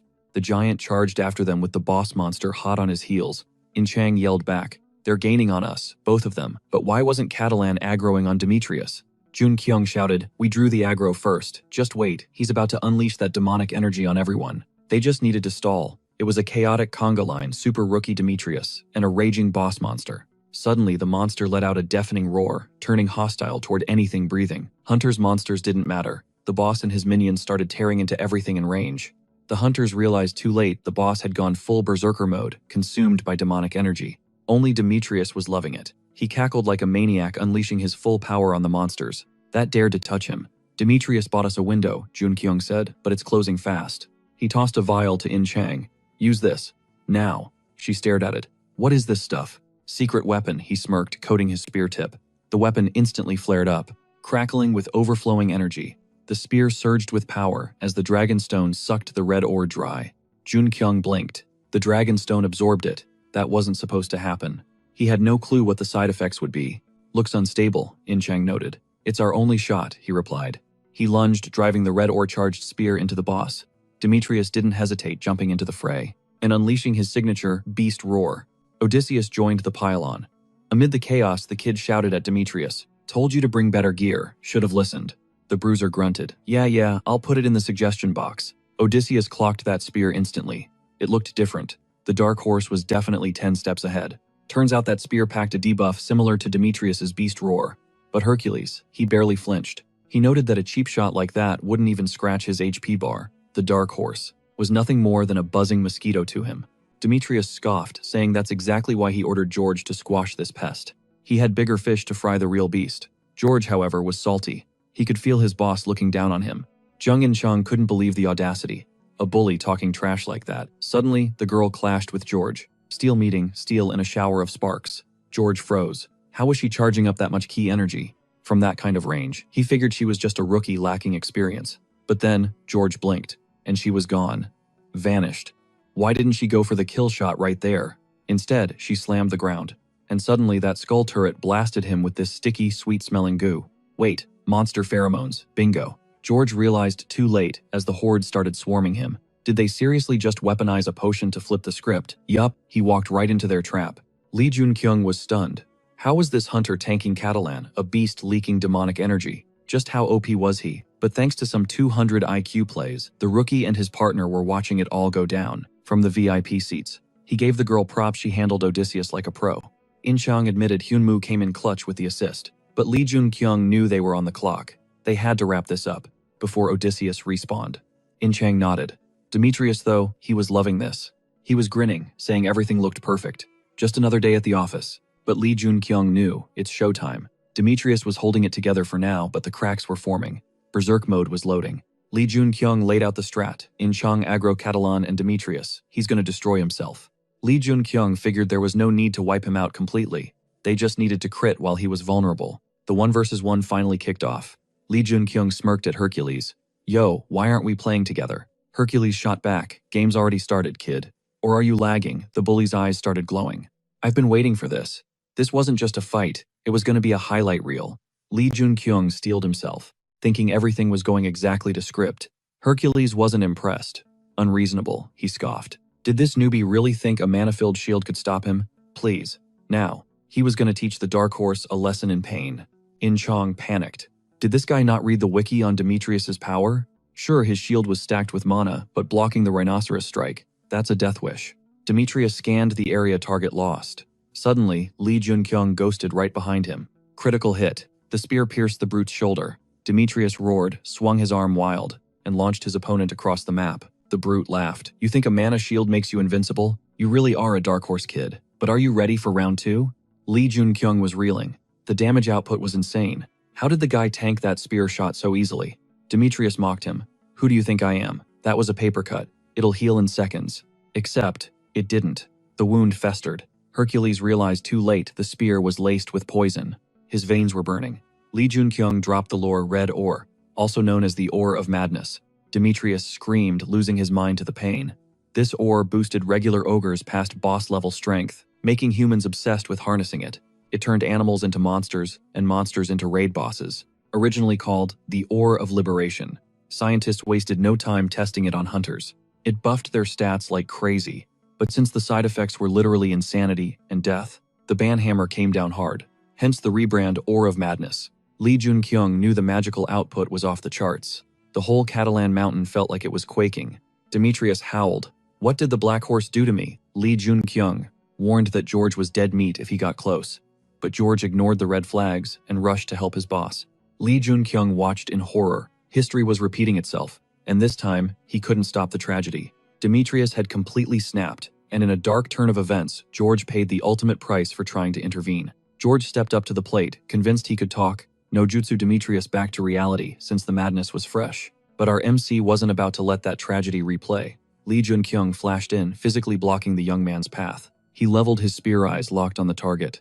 Back off. I've got a strategy built exactly for this mess. George hesitated. He didn't fully trust this guy, but he was desperate. Fine, he said. Lee Jun-kyung held up a hand. I just need 5 minutes. Meanwhile, the super rookie was practically body-checking George to keep him from getting obliterated. Finally, George cooled his jets and decided to hear the rookie out. Spill it fast, George snapped. We're running out of time. Lee Jun-kyung dropped the plan they needed to aggro Demetrius and tank him just for a bit. George's jaw dropped.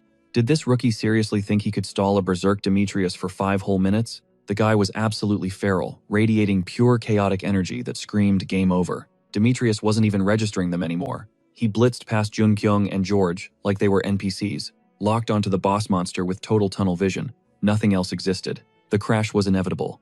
Jun-kyung smirked. This was playing out exactly according to the script. Jung In-chang was running interference like a pro, and with Catalan on their side, they had Demetrius boxed in. George had zero clue what 4D chess the super rookie was playing, but he was out of options. Jun-kyung knew the hidden mechanic. The red ore's instability had a hard cap of 5 minutes. If he could survive that timer, Demetrius would reboot. That was the win condition. Suddenly, the vibe shifted. A massive spike of demonic energy hit the hunters. Was Catalan entering phase 2? Nope. It was Hercules going full berserker mode. Uncontrollable. Lee Jun-kyung knew he was the only one. With the stats to handle this charging in blade first, Jung In-chung wasn't far behind, swinging her sword to slow the beast down. The bystanders were shook was that Odysseus throwing hands with Hercules. It was absolute insanity. The power gap was too wide and the other hunters decided they didn't get paid enough to die here. Eneve's partner looked around in horror. How did this dungeon run go so far off the rails? It's the red ore Eneve spat. It's corrupting everything. We have to step in now. Jung In-chang was fighting for her life to hold the line, but Hercules was swinging with lethal aggression. It felt like the longest 5 minutes in history. Bam! A brutal kick sent In-chang flying. George screamed at Demetrius to wake up, begging him to snap out of it. Bad move. Demetrius turned on George, grabbing him with a manic grip. George got tossed like a ragdoll. Then the berserker unleashed his aura, summoning a massive fiery tiger avatar. Lee Jun-kyung swooped in, snatching George out of the kill zone just in time. George was spiraling. Where is that timer? He panicked. But Jun-kyung was certain the experiments proved the 5-minute limit was absolute. So why wasn't this monster running out of gas? Demetrius was still raging, cranking the anxiety levels to 11. Suddenly, Water Rage activated Inove, and the crew jumped in with support buffs. "We got your back," they shouted. Jun-kyung used the split second to check on his teammate. "In-chang, you good?" "I'm fine," she lied. But the MC knew better. Her HP was critical, and she wouldn't last much longer. Suddenly, Jun-kyung hacked up blood. The Dragon Bloodstone was reacting, reversing his mana flow. His body started morphing, and he let out a guttural roar. Ineve stared. The super rookie was turning into a monster. Just like Demetrius. He's got the same condition, she realized. 5 minutes had come and gone. Why wasn't Demetrius resetting? He was only getting more overpowered. With every second, the countdown was broken. But Jun-kyung, now in a similar berserk state, felt a new surge of mana. It clicked. He flooded his legs with pure energy, boosting his speed to god-tier levels. He launched himself at the boss monster and obliterated it. Ding. Achievement unlocked Enemy of the Beast. But the victory came at a cost. The demonic energy was eating him alive. He had to purge it. Whoosh. An unimaginable inferno exploded from Lee Jun-kyung's body. The flames swallowed Catalonia Mountain whole. The surviving hunters scrambled for the exit, but the thick smoke was literally draining their mana as they ran. The silhouette of Demetrius cuts through the smoke, literally ablaze. He marches toward the hunters, a walking inferno. George screams out a warning. Demetrius's arm is wrecked. But wait, what's that? Demetrius flares his aura, triggering his unique skill. That mangled arm reconstructs itself, instantly forged from pure fire. George realizes the terrifying truth: the guy is burning through his excess mana just to regenerate. He's a self-healing engine. And our dark horse Lee Jun-kyung isn't out of the fight yet. He's channeling his own mana overflow to stitch his body back together. The regeneration is violent and fast. George pins the blame on that eerie blue flame engulfing the gate. It's fueling the madness. Lee's wounds are deeper, nastier, yet he's healing faster than the monster in the Hercules vessel. The beast's rage shows no sign of cooling down. Demetrius doesn't wait for a full heal. He lunges to exploit the opening. It's a desperate, savage move. This looks bad. Hercules and Lee Jun-kyung, both battered, both breaking their limits, launch at each other. Maximum velocity collision incoming. The clash drains every ounce of energy in the room. George and the onlookers hold their breath. Did the Dark Horse actually pull it off? Thwack. The protagonist drives his spear straight into the Hulk's chest. Demetrius stumbles. The Hercules vessel glitches out, freezes, and crashes to its knees. Lee towers over the fallen Titan's spear in hand, but a system alert pops up. Lee Jun-kyung's existence is fading. He's erasing. It's a chemical reaction from hell. The red ore is reacting with the Dragon Bloodstone. Survival instincts are clashing, battling the urge to purge the monster blood and the legacy of Catalan coursing through his veins. It all fuses with demonic energy into a volatile hybrid crystal. Just like those failed test subjects, Lee is about to rupture from the inside out. It's game over. Suddenly, the atmosphere crushes down. Athena, one of the 12 goddesses, descends. She commands the berserker, kneel. Lee's body betrays him. He drops instantly, powerless to resist the command. George hits the dirt, trembling with fear and honor. "An honor to behold you," George stammers. The goddess ignores the pleasantries. She demands to know why her domain is in total chaos. She feels indebted to Zeus for this mess. She locks eyes with the kneeling Lee Jun-kyung. "Who is this mortal?" George answers. "He is the Dark Horse." Athena's mind races. This kid caused all this. He shattered her barrier. He painted the entire Mount Catalonia with his sinister mana flame. Impossible. She naively thought he was just a lucky intruder who stumbled into Asgard. But beating Hercules on pure specs, unforgivable. Athena makes the call. "I'm ending this man. Right here, right now." Her spear materializes in her grip. She winds up to strike, but freeze frame. A new challenger steps in. "Stop. Don't do it." Athena spins around, stunned. Heimdall, what are you doing in a dump like this? Heimdall holds his ground. I could ask you the same thing. Did he track her lightning signature here? Heimdall plants himself between the goddess and Lee Jun-kyung, a human shield. Athena screams, "Move, immediately." The bald guardian doesn't flinch. Touch him and I take it as a declaration of war on Asgard. Athena freezes. Is this kid actually that special? She figured nothing in the multiverse mattered to Heimdall. Then a third voice chimes in. Mind if I join the chat? It's Inev from the Nile faction. Athena recognizes the Egyptian leader instantly. I know you, she says, her guard still up. Inev plays it smooth. Honored goddess. But the Nile is formally asking for the protection of the Dark Horse. He flashes the Eye of Osiris on his palm proof he speaks for the top brass. You know what this means. He's banking on Athena, respecting the treaty. Cut to black. Lee snaps his eyes open. He's in a bed. Zhang and Chang rush to his side the second he stirs. He's awake. The girl looks worried. His body is still a wreck. I need to get a medic in here. Lee tries to ask where he is, but nothing comes out. His voice box is fried. He scans the room, round shield, crossed swords above the door. He's with the Knights of the Round Table. Not every secret society is out for world domination. Some actually have noble vibes. But Lee is cynical. The Knights of the Round Table, they didn't lift a finger during the fight. They stayed in their hole, hiding in the shadows. They only move if England is about to get wiped off the map. All that power, and they sat on the sidelines, changing absolutely nothing. He tries to move. Useless. His body is destroyed. Ligaments shredded. His legs are dead weight. Even his familiar Hyunmu is out cold. He pulls up his status window. Yikes. His level tanked all the way down to 50. The silver lining. The stat drain is just a temporary hangover from the red ore. The bad news. He's still mute. The protagonist didn't just level up. He unlocked a skill set that rivals the most broken unique rank hunters out there. Heimdall is banking on this potential, convinced that one day this kid will stand shoulder to shoulder with the big boss, the fallen angel. But then a disturbing report comes in. The rookie's body is literally rotting, decomposing while he's still alive thanks to that toxic demonic energy. It's a 1 in a million curse, a total medical dead end with 0 known cures. Surprisingly, one look at him tells a different story. Lee Jun-kyung figures that with the fallen angel backing him and his mana circuits firing, purging this corruption is barely a minor inconvenience. It's just a debuff he needs to cleanse. Heimdall shuts down the chatter immediately. Jun-kyung needs to focus on his HP recovery. The interrogation can wait until he's not half dead. Meanwhile, the Olympus representative is absolutely losing it, calling Jun-kyung's power a glitch in the system. Too dangerous, too abnormal. Olympus demands a full audit of this guy's stats. Heimdall claps back instantly, refusing to leak the build details of his players to the competition. If Olympus wants answers, they should investigate the mess they made at the gate. Then the bald guy steps up, asking if Olympus didn't already void the secret treaty between them and Asgard. The script was simple. Asgard takes the win at the dungeon, and the hunters play their roles. If Asgard knew Hercules was going to go rogue and trash the agreement, they never would have deployed Lee Jun-kyung to that hellhole. The kid simply did what the mission demanded. Heimdall doubles down, making it clear he doesn't owe them an explanation. He expects Olympus to own up to their own shady moves. But the Olympus rep isn't hearing it, insisting Jun-kyung is a walking nuke. He scorched the entire zone with blue hellfire and drained the mana of every other hunter like a vampire. That's an unprecedented anomaly. The woman slams her hand down. This is why they demand custody of the Dark Horse. If not, Olympus is ready to declare total war on Asgard. Heimdall knows that mana cannibalism via fire is risky business, a completely unknown variable.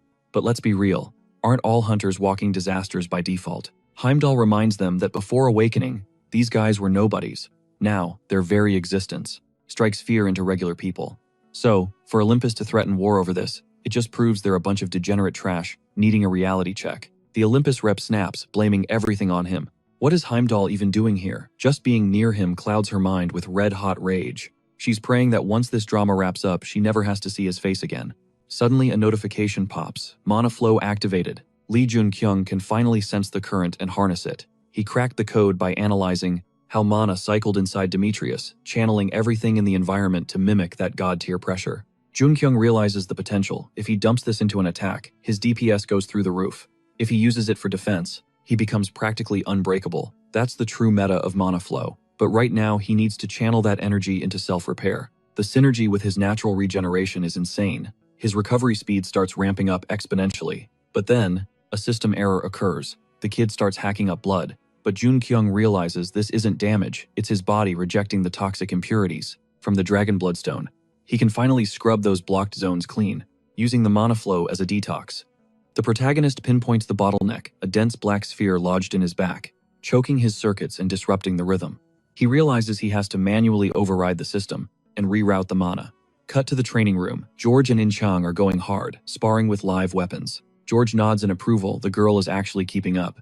PvP is completely different from fighting mobs, and she's finally getting it. After a brutal session, he calls time. In Chang, however, is spiraling. She feels like she was total dead weight during the battle. At the gates of Catalonia, no title means no respect. Her patron still hasn't acknowledged her existence. Her biggest regret, being too weak to shield Li Junqiang when it mattered most. Her patron, the beautiful prince, gazes down at her, not with pride, but with pity. That stings worse than any physical wound. Until she levels up, she refuses to even call herself a comrade of Li Junqiang. Suddenly, Li Junqiang intervenes, asking George for one more round. He sees something in Chang, a reflection of himself, haunted by the inability to protect others. George agrees to the request, but just one round. Back in Catalonia, he caught a glimpse of her skill ceiling, and it looked infinite. Every time their blades clash, she evolves, getting stronger in real time. It's undeniably impressive. George gets a flashback. She's moving exactly like a young Demetrius. Junkyung's gut tells him Demetrius is going to hate this copycat style. But hey, the dark horse is awake and moving. George barks at the big guy to hustle. Snap back to reality. It was time to rise and grind. Rotting in bed, that wasn't Demetrius' style. But when the big boss of the major league rolled up on our hero, the kid knew this wasn't just a social call. Song Guian looked shook. Li Junqiang was already mobile. Dude is a walking plot twist. The guildmaster cut straight to the chase, asking what Junqiang knew about the lightning bolt. The rookie didn't miss a beat. It's a legendary artifact of Olympus, dripping with the raw power of Zeus. Song Guian nodded, noting that few abilities in existence could rival that kind of voltage. Top-tier tech constantly analyzed. Then Junqiang dropped the bomb. Is it like Bifrost? Guian froze. How did the rookie have that intel? The bald leader scanned the room, realizing this wasn't the place for classified talks. Follow me. They stepped through a warp gate and spawned into a massive ancient-style garden. Pure aesthetic. Insane, Junqiang muttered. Heimdall smirked. Welcome to my turf. This is Bifrost. Then he hit him with the question, you a prophet or a regressor? Junqiang shrugged. Just read a book about Heimdall and his buddy. Covered the Demon King too. The Demon King. Guian's eyes went wide. Was the kid serious? Who took the king down, and how? Not destruction, Junqiang corrected. Sealed. Guian realized the domino effect. If he knew that, did he know about the history with Athena? Guian was reeling. He had to trust the kid. The intel was too accurate. But the book, it's unfinished. Junqiang warned him. That history book, it's just the prologue. The next chapter depends on my moves. Future is foggy. Most of the records are gone. Guian sensed no deception. So what's your endgame? Junqiang's eyes darkened. To rewrite the hellscape I lived through. Starting now, the timeline changes. Bifrost doesn't do lie detection, it only flags threats to Heimdall. And the kid was clean. Junqiang apologized. Can't spill everything yet. Fixing the future isn't my only play. High up in the branches, Inyop watched Junqiang shake off the grogginess. The hero blinked. A Nile rep infiltrating the round table sus. What was the play? Inyop bowed. Sorry for crashing the party. Taking a huge risk here, but I need a favor, Dark Horse. Junqiang knew the guy used a veto to save him, but allies unlikely. Their interests didn't align. Come to the Nile, please. Junqiang stared. The head of the Nile, on his knees, begging. They barely knew each other, just a casual assist at the gate. The vibe was weird. Why is this necessary? Junqiang asked. Suddenly shouts, intruder alert. Inyop panicked. I'm burned. Look, it's about the red ore madness. Just come to the Nile. Junqiang's mind raced. Someone who understands the red ore psychosis. Did Egypt study the outbreak? Before he could process, Inchang burst into the room, checking for damage. You good? I'm alive, the rookie replied. Nothing critical yet. Just climbed one mountain, but I feel a bigger one looming. Meanwhile, the round table wrapped up. Verdicts in Athena started the war. No shocker there, Olympus broke every rule in the book. Time to pay the piper. Finally, Junqiang sighed with relief. Let's bounce. A voice called out. Inchang spun around. George, she shoved Junqiang back. Stay behind me. You're still recovering. George looked. Off. Drowning in dark energy. Relax, Junqiang told her. I got this. Even if George looked ready to kill, he just wanted to talk. Junqiang stepped up, asking if there were more issues. George shook his head. You're standing. And Demetrius isn't. You won. Total domination. George offered a nod of respect, admitting he learned a lot. But Demetrius, he won't fold next time. Junqiang smirked. I don't leave loose ends. George paused, glancing at the girl. She won't listen to me. Tell her. She's got potential. She can get stronger. Junqiang realized Inchang was chasing a title of her own. You gotta remember, her rep and her sponsor's backing are everything. Plus the identity of that sponsor. Huge deal. George threw a casual wave to the squad, promising this wasn't goodbye, it was just, see ya later. Lee Jun-kyung looked George dead in the eye. Hercules wasn't done. He was going to evolve into a total beast, way scarier than before. He'd bounce back, guaranteed. And when he did, our MC was hoping they'd be throwing hands on the same side for once. George loved the sound of that team-up. But reality check, Demetrius was barely hanging on, and needed a rush transport to Olympus stat. Meanwhile, Lee Jun-kyung was just skipping rocks, killing time. Suddenly splash, a lady rises straight out of the water. She called this whole situation a sick joke. Seriously, who snitched on her location to this kid? Talk about zero tact. Lee Jun-kyung didn't flinch, guessing straight up you're Merlin. That caught her off guard. How did this basic-looking dude figure her out? He looked like a total NPC. But fine, Merlin dropped the act. She confessed she's the real boss of the round table. Then she flipped the script. Who are you? Lee Jun-kyung smirked, with zero hesitation. You already know exactly who I am. Merlin cut the act. He's the guy who folded Hercules like laundry. The dark horse. A cocky hunter with an ego to match. He knew her secret identity, but what was his endgame here? Why poke the bear? Merlin shifted forms, instantly morphing into a young dude. He was absolutely certain of one thing. Every round table member knew he wasn't one to be trifled with. So who was this kid standing his ground? Lee Jun-kyung dropped the bomb. I know where Excalibur is. Cut to the airport. Lee Jun-kyung spotted Jung In-chang chilling in the lounge. She immediately grilled him. Where have you been? Just had a meeting, he shrugged. But Jung In-chang's eyes locked onto the shiny new necklace hanging around his neck. What's that?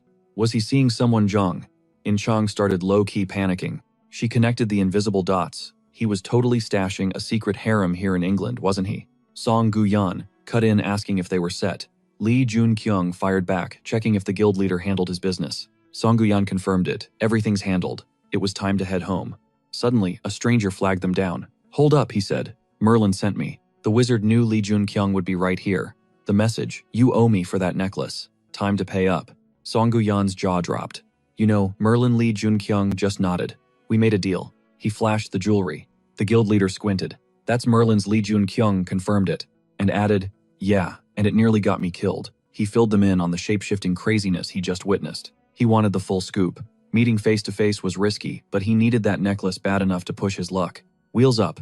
The cabin was completely empty, except for our trio. VIP treatment. Song Gu-yan crashed immediately for a nap, but Jung In-chang couldn't let it go. She was confused about George. Like the guy was technically their enemy, right?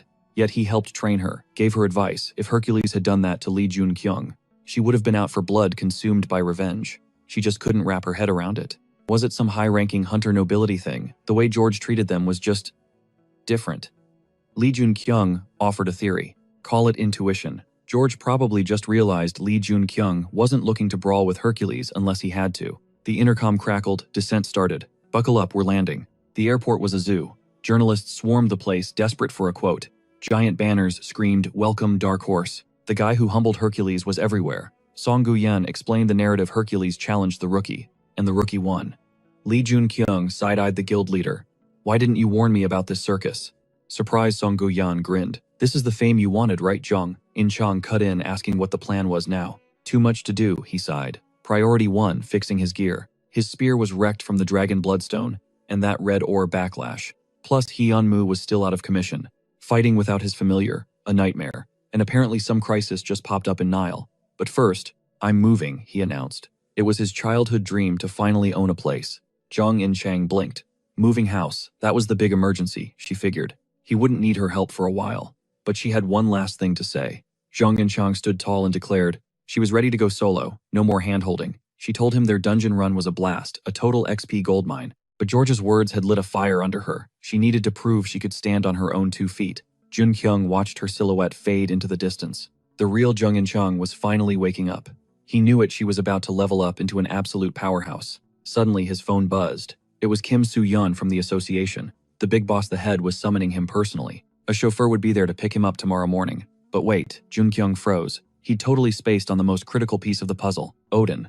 How could he forget? It was high time for Demetrius to snap out of his funk. He dove straight into training mode. George's jaw hit the floor. He didn't expect the big guy to immediately start punishing his own body, desperate to make up for lost time. What the hell happened? George stammered. Demetrius paused, a strange clarity in his eyes.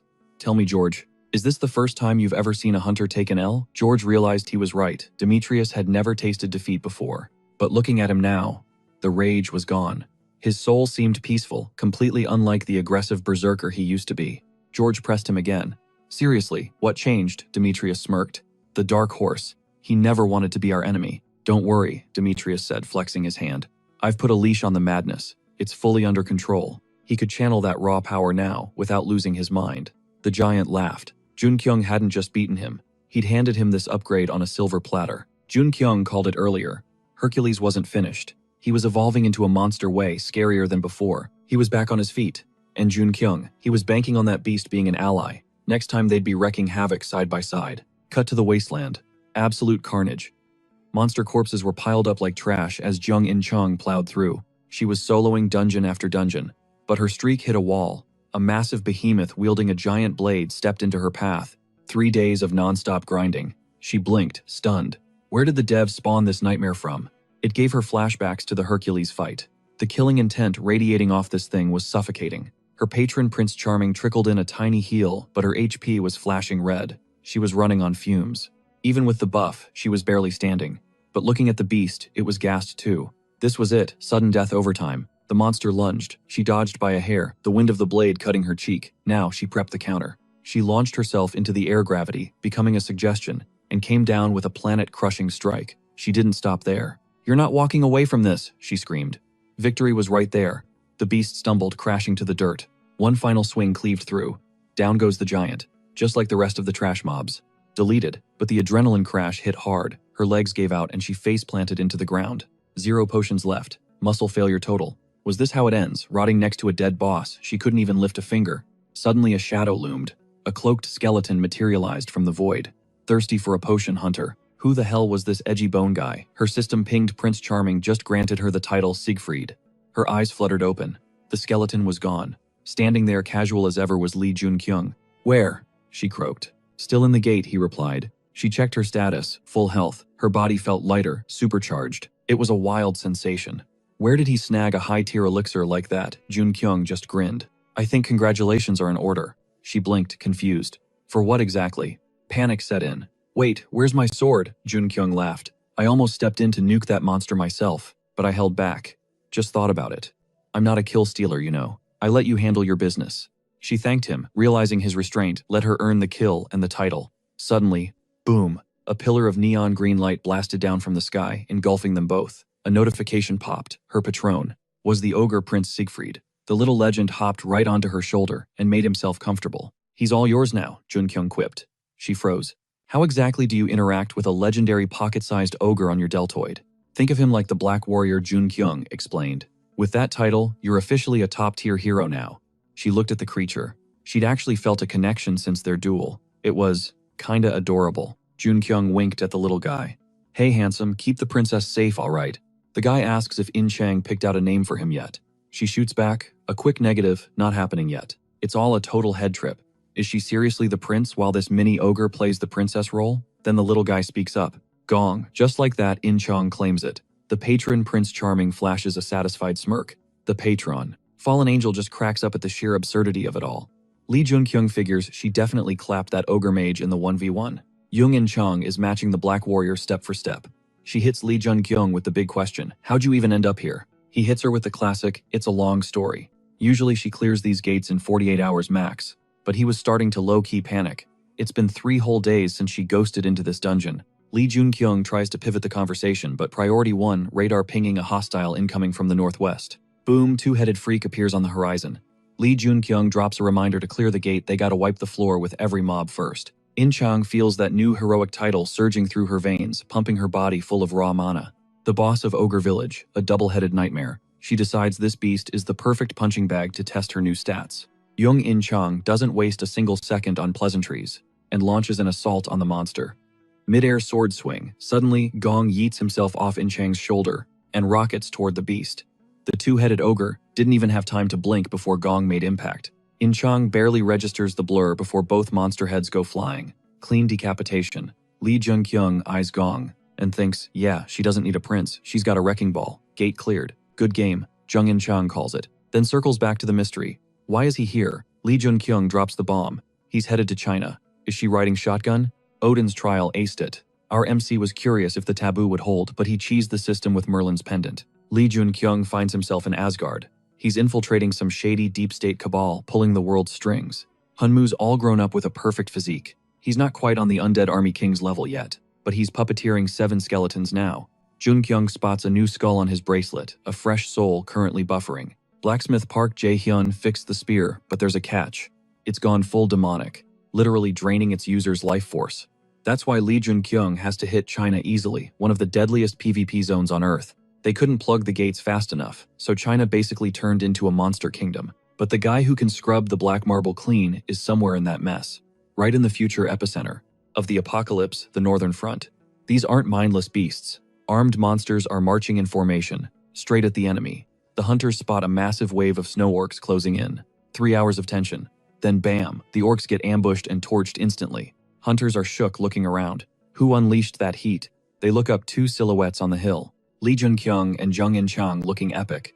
The locals approach with Song Gu-yoon watching their 6. Locals give props for the save and ask, "You guys seriously going inside?" Junkyung flips it. "Nah, thank you for holding the line." He adds that he's got a mission. One hunter whispers, "Wait, isn't that the dude who folded Hercules?" But there's a snag. A massive barrier blocks the path normies can't get through. Sounds like a problem, not for Lee Junkyung. He tells them to chill. He's already got the cheat code. Song Gu-yoon is skeptical. How is he going to travel without the Bifrost taxi service? In-chang's like, "What is it?" Lee Junkyung drops the truth. It's a gate, literally. The entire territory of China is one continuous, endless dungeon. He tells her, "You'll get it when you see the chaos." Song Gu-yoon tells the squad to back off. He plants himself right at the entrance. He's useless inside, so he's playing the waiting game. He'll check this spot every 2 months. The guild leader chimes in. "If you aren't out by then, I'm swinging back in a month." Just an endless cycle. Lee Junkyung confidently says, "If we win inside, I'll walk out on my own terms." Guild leaders praying that's true. Song Gu-yoon watches the duo fade into the gate's abyss. He realizes this kid is grinding non-stop to save humanity. Song Gu-yoon vows to carry whatever weight he can. Inside, freezing. Even with heavy gear, Jung In-chang is shivering, asking, "Does anyone actually survive here?" Lee Junkyung feels the bite too. It's way more frigid than the forecast predicted. The timeline was accelerating. Everything was moving way faster than before. Boom. Snow orcs at 12 o'clock. She ignited her blade, stepping up with a smirk. "I got this." Needed a warm-up anyway. In-chang unleashed hell, clashing with the beasts. It wasn't even a fair fight. The power gap was massive. She was a whirlwind of steel, totally dominating the field. The snow orcs realized they were outmatched and scrambled to surround her, but she didn't flinch. She dialed up the intensity, the adrenaline rushing so hard, the freezing cold just vanished. Predictable outcome. In-chang finished her warm-up by absolutely obliterating every orc in her path. But Junkyung caught a vibe. Those orcs weren't just attacking, they looked like they were running away from something. Enter the ice trolls. Cold immune tanks with regeneration stats similar to the orcs, but way nastier. "Watch it, ice trolls," Junkyung shouted. They synced up, mowing down every monster that dared to get within striking distance. In-chang lowered her weapon, bewildered. What the hell is happening? The whole vibe felt off. High-tier monsters everywhere. And Junkyung realized his mana control was getting glitchy, harder to handle than usual. Then In-chang saw it. The tactics, the movement. These things were fighting like people. Junkyung connected the dots. She was right. The gate's absorption process was speeding up way past the projections. No time to waste. "How much farther?" In-chang asked. Junkyung ran the numbers. "At this pace, about a month. We can't burn that kind of time," he added. "We need a ride." Target locked Heavenly Lake at the summit of Mount Peg-2. They struck camp and got a fire roaring to fight the freeze. Gons was vibing by the flames, soaking up the heat. Junkyung stood up. "I'm gonna scout ahead." In-chang and Gons stayed cozy, but when Junkyung returned, he wasn't alone. He'd wrangled 2 reindeer to speed things up. "Saddle up." With the beasts carrying the load, their pace skyrocketed, shaving days off the trip. The path steepened. "We heading to the peak?" In-chang asked. "Shouldn't we be freezing to death up here?" But the mercury was actually rising. "And weirder, haven't seen a single monster for miles," she noted. "The Mountain Lord keeps this place clear," Junkyung explained. Lord In-chang raised an eyebrow. "Who's that?" "A human." Nope, Junkyung replied. "Not human, not monster, not animal." He struggled to put a label on it. "Just wait. You'll see for yourself soon enough." "Leave the reindeer here," he commanded. "Time to breach the barrier." Cut to the association president brooding atop a skyscraper. Ever since the gate opened, the world had spiraled into total anarchy. Possessing god-tier power, he had one goal: find Asgard. Dedicate himself to the people. But while flexing his powers for the sake of humanity, a dark realization hit him. The weak, the non-magical, were dead weight. His true responsibility, the hunters. The ones strong enough to survive the apocalypse. He sighed. Lee Junkyung had run off to China without meeting his expectations. What a letdown. The climate was wrecked, monsters were tearing the country apart, yet he felt nothing but boredom. But maybe that kid, the one with zero heroic strength, who somehow clapped Hercules anyway, maybe he could find the one thing the president never could. A sinister laugh escaped him. Getting interesting, he smirked. I need to savor this, because Junkyung was the perfect appetizer for his endless hunger. Back on the mountain, we're here, Junkyung announced. Heavenly Lake. But the welcome wagon, a squad of armed locals, locking eyes on them. In-chang blinked. Humans living in monster territory, she shot Junkyung a look. You knew about this. Survivors, he stated flatly. Remnants from the ancient northern lands. A hunter stepped forward, suspicious. How do you know who we are? Junkyung didn't flinch. I need an audience with the mountain ruler. A ripple of shock went through the group. The king of the mountains. How does this outsider know about him? He knows too much, a hunter screamed. Intruders, weapons up. Junkyung sighed. Wanted to do this the easy way. He shifted his stance. Guess that's off the table. Suddenly, a silhouette on the ridge. A little girl. She waved cheerfully. Stop. I'm taking these guests to the king. See, the northern region was wiped off the map ages ago. Failed nuclear tests turned it into a ghost land. Long before the first gate ever opened, this place was already a radioactive wasteland. Following the chaos, a mass exodus of refugees scrambled toward the southern region or bolted for the Chinese border. But the hunter wasn't focused on them. He grilled Lee Jun-kyung again, demanding to know how he had inside intel on the survivors. The rookie just smirked. That was a loaded question with no easy answer. The girl whipped her head toward the hunter, eyes wide. Was her uncle seriously going to press the mountain lord's personal guests like this? Logic dictated that if they knew about the king, they were in the loop. But the hunter wasn't buying it. He pegged these two as potential accomplices to the scumbags who raided them before. Please don't take it personally, the girl pleaded. Years ago, some shade balls rolled up, trying to assassinate the mountain lord. The village handled the invaders, sure, but everyone has been walking on eggshells ever since. Lee Jun-kyung cut in, telling the girl to drop the uncle title. He wasn't ancient yet. Meanwhile, the locals stared daggers at the new arrivals, clearly thinking it had been ages since fresh faces showed up. You could see the question in their eyes. Wait, the outside world hasn't totally collapsed yet. Scanning the area, Jun-kyung clocked about 200 souls living here, mostly hunters. You don't survive this hellscape without being tough as nails. Suddenly, a hulking guard blocked their path, armed to the teeth, and barked that outsiders weren't welcome. Jun-kyung raised an eyebrow seriously. Is this how they roll out the red carpet? Our hero clapped back, asking if the mountain owner hadn't personally requested his presence. The guard didn't flinch. I'm not letting you pass. Period. The girl rushed the guard, begging him to chill, but the sentry stood his ground, reminding her that she knew exactly what critical condition the master was in. Hearing that Jun-kyung's mental gears clicked, something bad had definitely gone down with the Lord of the Mountains. Honestly, the guard's opinion meant zero to him. The armed man bristled, claiming this stranger was arrogant and looking for a fight. That's when the girl's vibe completely shifted. Invoking the name of village chief Cheongji, she ordered the guard to stand down immediately. The guard instantly humbled himself, bowing his head in submission.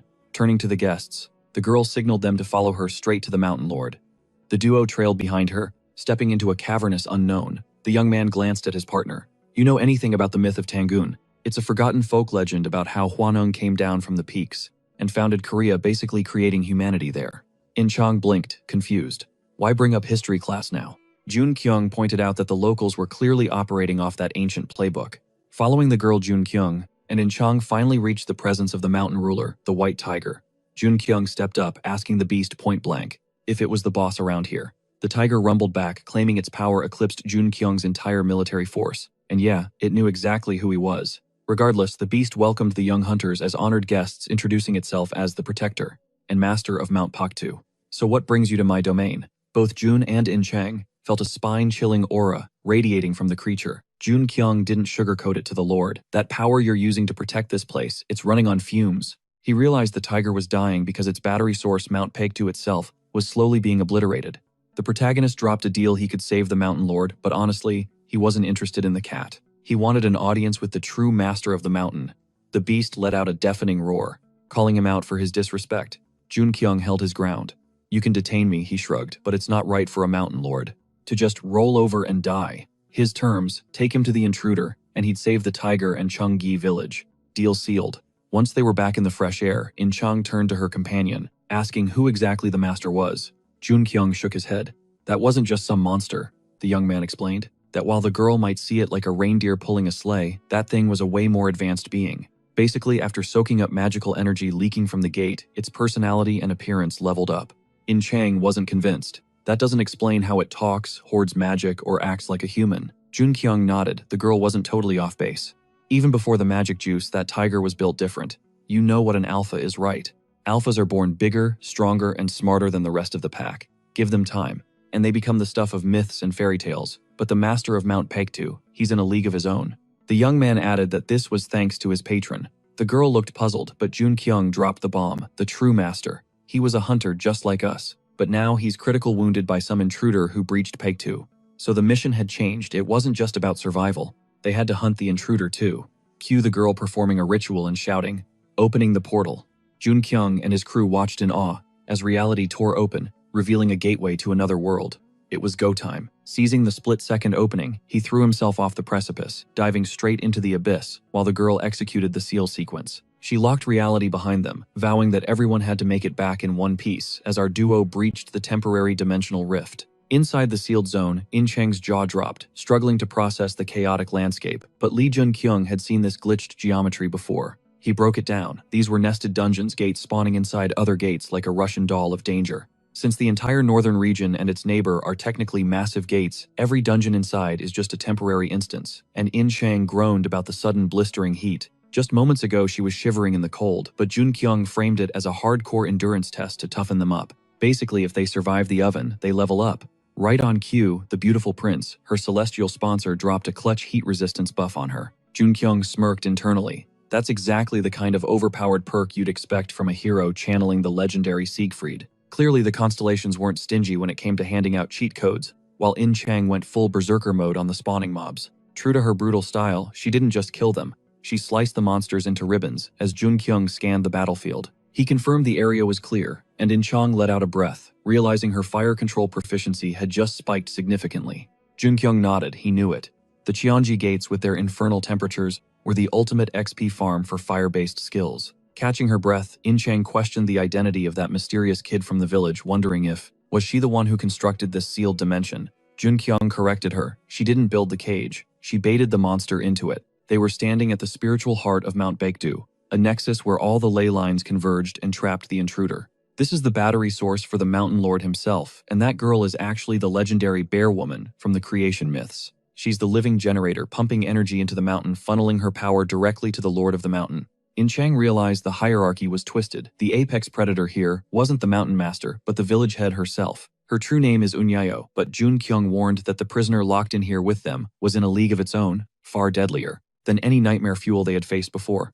In Chang paused, asking if Unyo was really a name or just a flex. Jun-kyung shrugged it off as a hero's alias, recalling ancient texts that described this specific child as a legendary figure. The records claimed Cheonji was the supreme training ground, and Jun-kyung realized everything was playing out exactly like the script. Within the Demon King's autobiography, finding a grinding spot, this broken was rare, and he needed to max out his stats now. Preparation was key for the chaos coming in the future, and just like that, his fire mastery leveled up again. In Chang marveled at Jun-kyung's patron, assuming some god was showering him with gifts for him to be this overpowered. Jun-kyung deflected, insisting her sponsor Prince Charming was the real MVP, while secretly knowing the truth.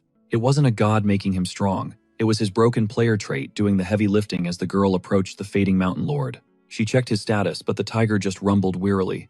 Nothing had changed. The guardian of the mountain was on death's door. He was burning his own life force to shield Mount Baekdu and the village, while simultaneously keeping the invader suppressed. His essence was evaporating in real time, and the girl insisted they needed to tap into the mountain's reserves to fight back. But the lord was already critical. She offered to retract her power to save him, but the tiger shut that down immediately. He wouldn't hear of it, noting instead that while these human rookies were impressive and packed a punch, the entity invading their world was on a totally different scale, prompting the girl to ask why he dragged them into this hellhole. The tiger admitted he didn't care about their strength. He summoned them because of the shadow looming behind them. It matched the invaders' energy. Cut to the heroes. They were stranded in a void of scorching heat, surrounded by floating clusters of volatile mana.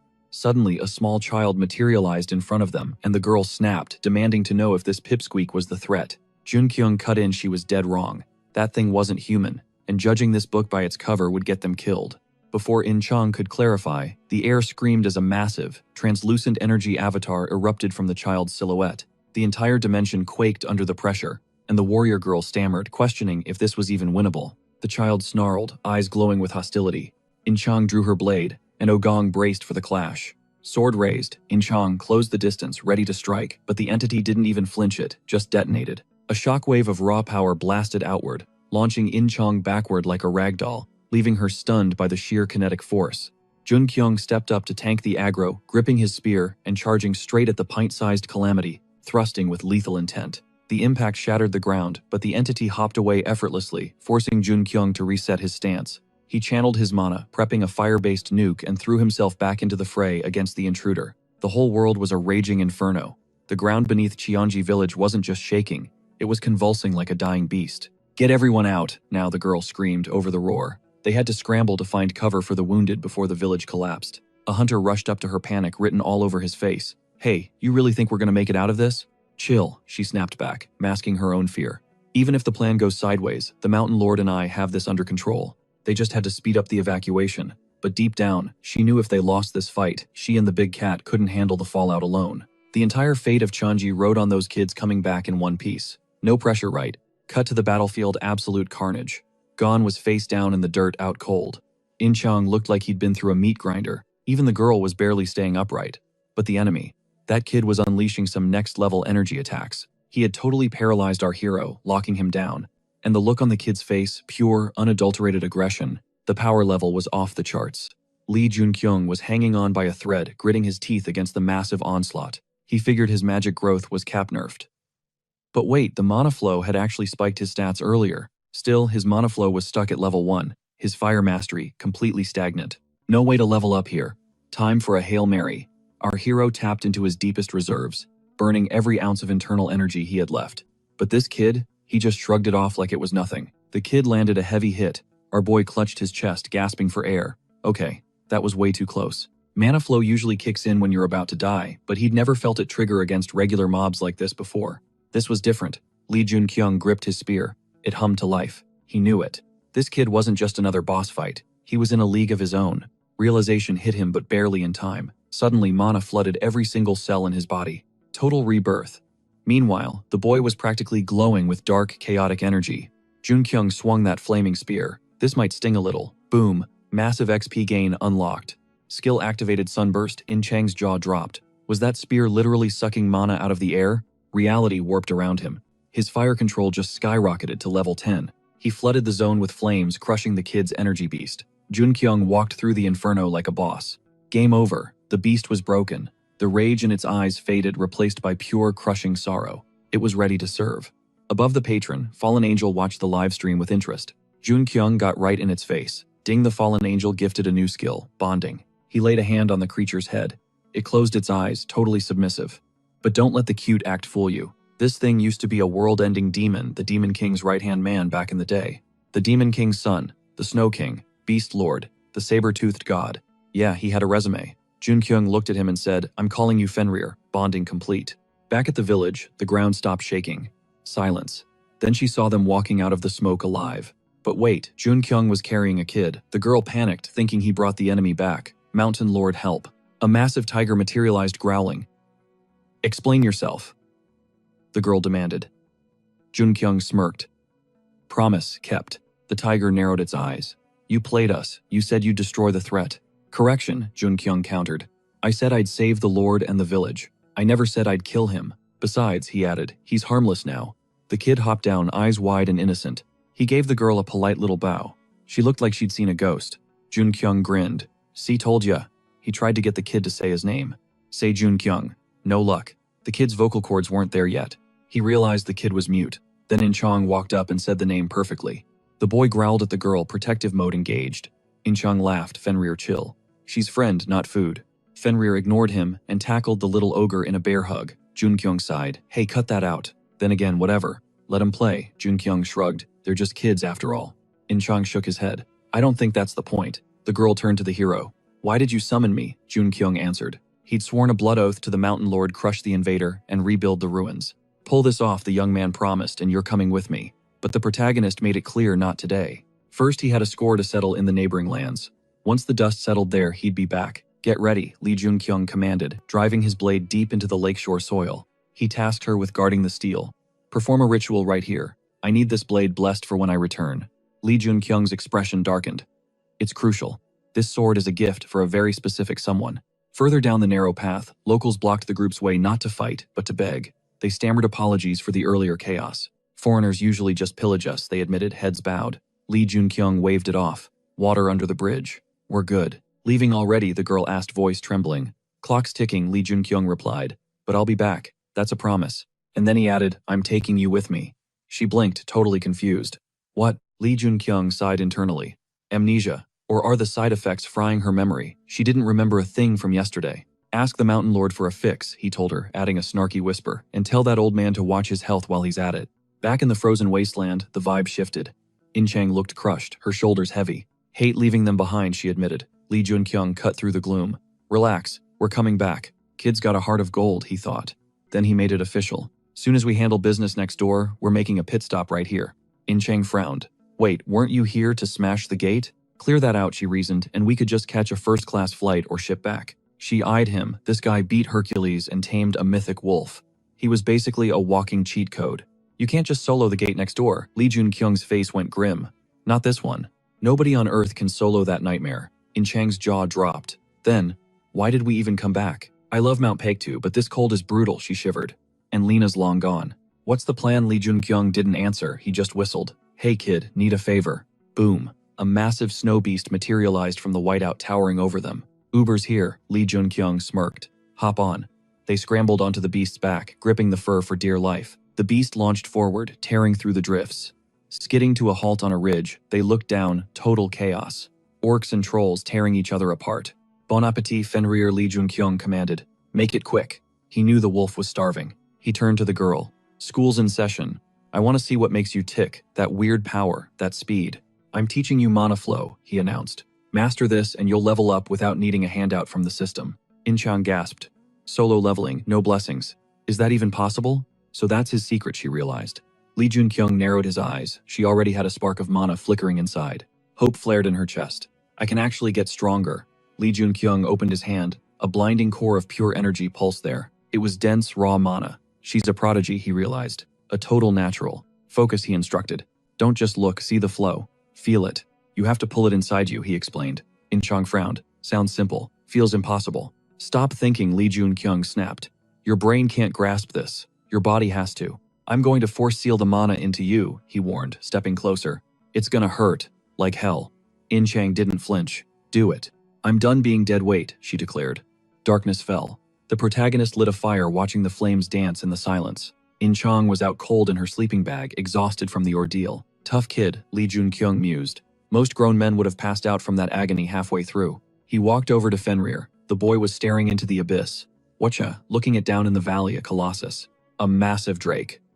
The kid was practically drooling. Lee Junkyung grinned. Hungry. Oh yeah, the boy replied instantly. According to the lore, drakes were basically 5-star cuisine for a Fenrir. The protagonist analyzed the situation. Fenrir's been off his game in Paektu. He needs a power meal. Lee Junkyung had already broken Fenrir's spirit, leaving the wolf drained. The real question was, could the pup actually handle a drake in this state? But Lee Junkyung decided it was now or never. He had to accept Fenrir's current power level. The MC gave the green light to hunt. The wolf dove in and the snow beast went purely feral. The drake didn't stand a chance, instantly deleted. Lee Junkyung started second-guessing. The idea that Fenrir had gotten weaker. Taking down a drake that massive wasn't exactly a walk in the park. Moving deeper into the wasteland, the squad stumbled upon a gruesome scene. Frozen corpses littered the shoreline of the icy lake, a graveyard of the lost. The girl asked if this carnage was the disaster Lee Junkyung had warned about. Is this how the entire world ends? Just ice and death? Lee Junkyung kept it real. Things could be way worse. But right now, their job was damage control, saving as many lives as possible. The young man added that heavy hitters from guilds like Asgard were out there. Hunters and heroes were already making moves, doing whatever it took to survive and protect their own. Lee Junkyung promised to go all out, so she needed to chill with the worrying. In-Chang admitted that hearing that actually helped. She steeled herself, ready to do her part. Lee Junkyung noted that the ice was solid, meaning they could sprint across the frozen surface without cracking it. Once they crossed that river, they'd be right on top of their target. In-Chang asked where exactly they were headed. Lee Junkyung revealed the destination, Guangdong Province. They had a VIP to locate. The girl looked at the frozen hellscape and asked if anyone could actually survive there. Lee Junkyung didn't hesitate, he was certain. But internally, the young man realized he was barely containing the black marble with a constant stream of mana. The dark energy was fighting back, pulsing stronger by the second. Was he hitting his ceiling? How much longer could he keep this chaotic power on a leash before it snapped? Lee Junkyung scanned the opposite bank and signaled to rush across the ice. The young man dropped the bad news. No more riding Fenrir. They couldn't risk drawing heat with a giant wolf mount. It wasn't worth the attention. In Chong noticed the temperature spiking. It was warmer here, and the monster presence had vanished. Lee Junkyung realized that was the clue they were on the right track. Suddenly, Fenrir growled, alerting them to a silhouette, looming in the fog. An armed figure. In Chong gasped, realizing they weren't alone. The young man told her to keep her weapon ready. Lee Junkyung explained, "The logic. You don't just randomly bump into people out here." This felt wrong. As they closed the distance, the duo realized they were staring down an armed giant. In Chang didn't freeze. She unleashed a flurry of steel showing exactly what she was made of, and dropped the Titan before he could react.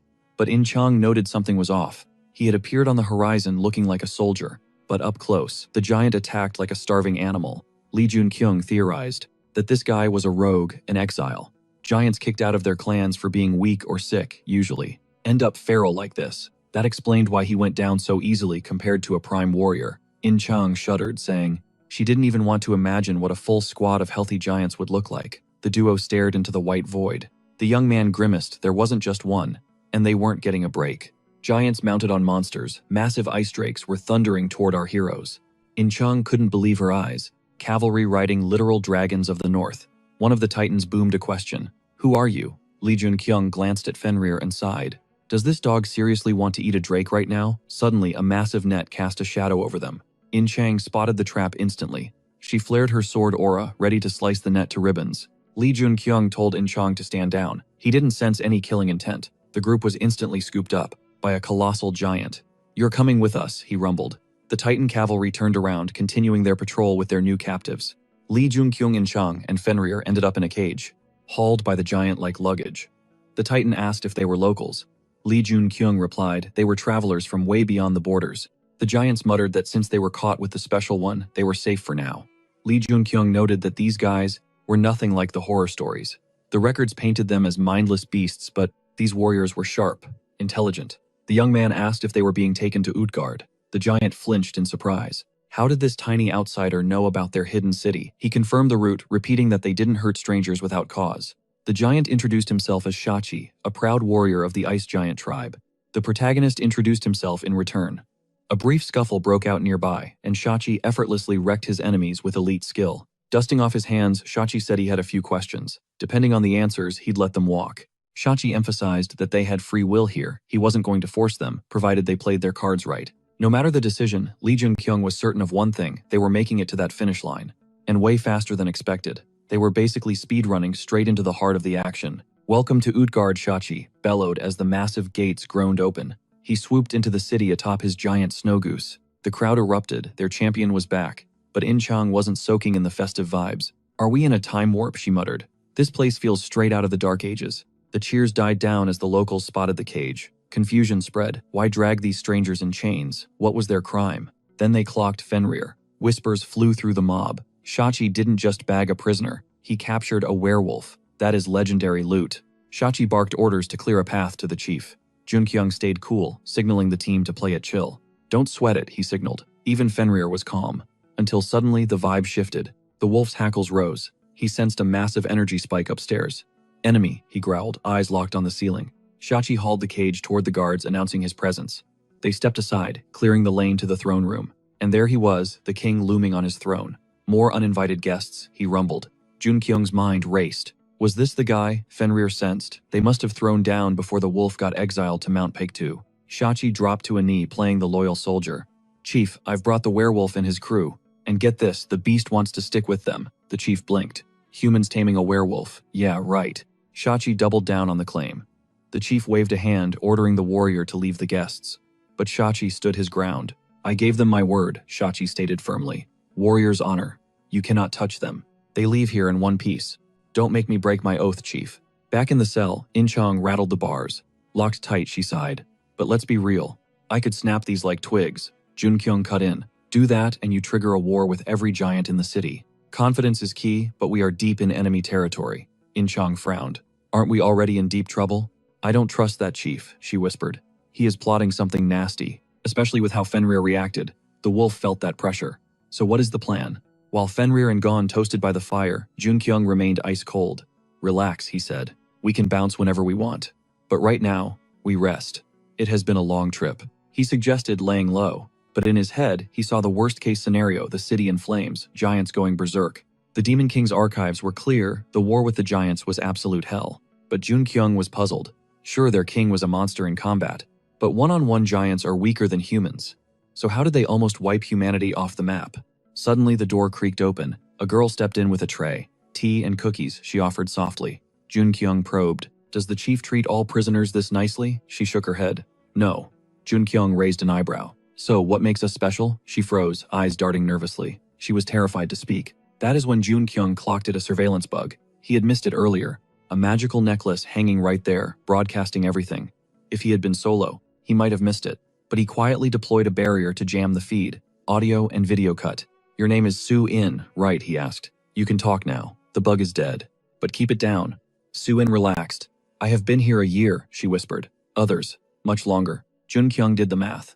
Utgard was discovered over a year ago, so why the VIP treatment for us? It is your power, Su-in admitted. Giants respect strength, and one of you is different. Utgard almost fell recently, she continued. The Nars attacked, but then, that child turned into a monster. He slaughtered giants by the dozen. Then the king stepped in, fighting side by side with his elites. They won. The monster fled. It clicked for Junkyung. Fenrir did not just wander to Mount Paktu. He was a fugitive. That explains the exile. Junkyung smirked. Hey Su-in, I need a favor. Do it and I will get you sweets. Chocolate, dark milk, whatever you want. Su-in shook her head. No thanks. I have to watch my pH balance. She paused, eyeing him hungrily. But if you have got any spare iron, that I will take. Sell the iron, save her mom, simple trade. Lee Junkyung was down. But he had a price, locate a specific target. Name's Manhwa. Fast forward several days. At Utgard Castle, Junkyung's squad was stuck in idle mode. 3 squares a day, clockwork service, 0 action. They got yard time like prisoners leaving in Chang, scratching her head at the logic. If the giants didn't need them, why not just cut them loose? Junkyung dropped the truth bomb. This wasn't captivity. It was a training arc. In-chang nodded, though she'd honestly rather face death than rot inside a cage. Junkyung smirked boredom. Wasn't on the menu today. He pitched a chaotic idea, a flex contest. Let's show these titans exactly what kind of heat they're packing. In-chang's eyes lit up. Permission to level the place. The MC watched the girl. This beacon of innocence, grinning like a maniac at the thought of total demolition. He got it. She despised this fortress. In-chang didn't hold back. The vibe here was absolute trash. 0 humans, wall-to-wall giants, and a chieftain who seriously gave her the creeps. Junkyung validated her feelings. Solution. A massive power display. Round 1 spears out. The MC pointed out they'd never actually thrown down for real. In-chang cracked her knuckles. Game on. Junkyung dared her to bring her A-game. Was she getting cold feet? In-chang fired back, promising he'd eat those words. Win or lose, she wasn't folding. Junkyung twirled his spear. If he took the W, he'd send flowers to her funeral. She drew her blade, tossing the threat right back at him. The giants were chuckling, trading war stories, when boom. The castle dissolved into rubble. Shashi roared with laughter. His little human pets had just landscaped half the royal gardens into oblivion. He couldn't wait to see the boss's reaction. Bringing these guys was a stroke of genius. Shashi noted that since uniting the clans, the chief had evolved. He demanded the title of king now. The second iron mining started. He pivoted to building a massive war machine. But who was the target? That was the million-dollar question. Shashi ran on pride and noble causes. The chieftain's current agenda, it didn't track. Staring at the fortress from a distance, Shashi just prayed the boss wasn't picking a fight with the wrong side. His aide warned him the window was closing, time to move. Meanwhile, a massive giant was having a chill sit-down with Junkyung and In-chang. They faced off across a table as the Titan noted that trashing the royal gardens was a major foul. But he admitted the giants messed up by ignoring basic human needs. In-chang looked down, feigning guilt. She wasn't sure what the giants knew about their species, so she spun a story about a cultural tradition involving forest, cardio, and combat drills. She laid it on thick, apologizing for the garden disaster, promised they'd watch the collateral damage from now on. She offered to fix things. The giants' counter-offer spilled the tea on humanity. Based on the destruction, it was obvious the giants were clueless about human capabilities. They needed intel. In-chang nodded. Deal made. Back to the spar, Junkyung spear in hand. Unleashed insane fire magic. In-chang analyzed him, searching for a gap in his defense. Result, 0. She needed more speed, more precision. She lunged again, but the MC was just on another level, and she ate dirt once more. Junkyung gave her props, solid effort. Once the dust settled, he leaned in. You gonna do that thing for me? She agreed, asking for the play. Jun Kyung whispered, play nice with the giants, fake the alliance, harvest the intel. Suddenly, the giants spotted the gardens blazing again. Jun Kyung was clearly the arsonist behind the chaos. Medic, they rushed a doctor in. Jun Kyung was chatting away. Despite looking like he went 10 rounds with a blender, the doc checked him, barely a scratch on him. Jun Kyung figured the doc saw through his Oscar-worthy acting, but giants work differently. He begged for treatment anyway. A quick check later, and the MC realized something wild. This guy hadn't just plugged the leaks. He'd fully reset Jun Kyung's HP. He thanked him, dropping the bomb. It's an honor, Hwada. Suwon smirked in the background while the doctor looked completely shook. How exactly did you know who I was? The question hung in the air. Lee Jun Kyung played it cool, claiming total ignorance. The doc scoffed, figuring the kid probably just heard rumors from Suin. Jun Kyung didn't back down, shooting back that getting to know each other might actually be mutually beneficial. Hua Tuo rolled his eyes, spinning on his heel toward the exit. He clearly pegged this kid as a few fries short of a Happy Meal. Wait, I'm still sick, Jun Kyung called out, desperation in his voice. You really gonna bail on a patient you haven't fixed yet? The doctor shot back a look that said, nice try. According to him, the kid was the picture of health. It was all just in his head. It's internal damage, Jun Kyung insisted, eyes narrowing. How can you diagnose me without even checking my vitals? Sighing, Hua Tuo grabbed Jun Kyung's wrist to check his pulse. 60 seconds of silence later, nothing. The doc shrugged, declared him fine, and walked out. But Jun Kyung knew he wasn't crazy. He felt a distinct magical energy radiating off that old man. That energy meant one thing, Hunter. But the guy hadn't awakened his abilities yet. Jun Kyung paused, totally thrown off. The doc checked his internal flow and saw nothing. Was this really the legendary Hua Tuo, or just some random NPC? We're talking about Hua Tuo, one of the last surviving hunters from China, the legendary healer who patched up heroes and even the Demon King himself. Legend says, when the Demon King triggered the mana flow in the Land of Giants, he got hit with a massive energy surge, right at the moment of activation. It was basically a nasty side effect, like an overdose from a dragon bloodstone. And Hua Tuo was the genius who pulled him through it. Jun Kyung wondered, was he just too early in the timeline? Maybe Hua Tuo hadn't leveled up to his prime yet. Suddenly, In Chang interrupted his train of thought. Jun Kyung braced himself, expecting her to get grilled for the garden chaos, but she looked surprisingly chill. No drama. Weird. Went smooth, In Chang reported. Actually, they want to hire me. Mercenary work. She dropped the intel. Ice giants. The Nars are setting up a base nearby. They're itching for a chance to raid Utgard. The locals are desperate to defend their home, and the other monsters, but they're short on muscle. That's where we come in. Population's lower than I thought, Jun Kyung noted. The war with the Nars was bleeding them dry. That explains why they're not a threat to humanity right now. In Chang added that the locals were grilling her about the outside world. They wanted to know everything. Population, stats, culture, military strength. As always, In Chang handled it like a pro.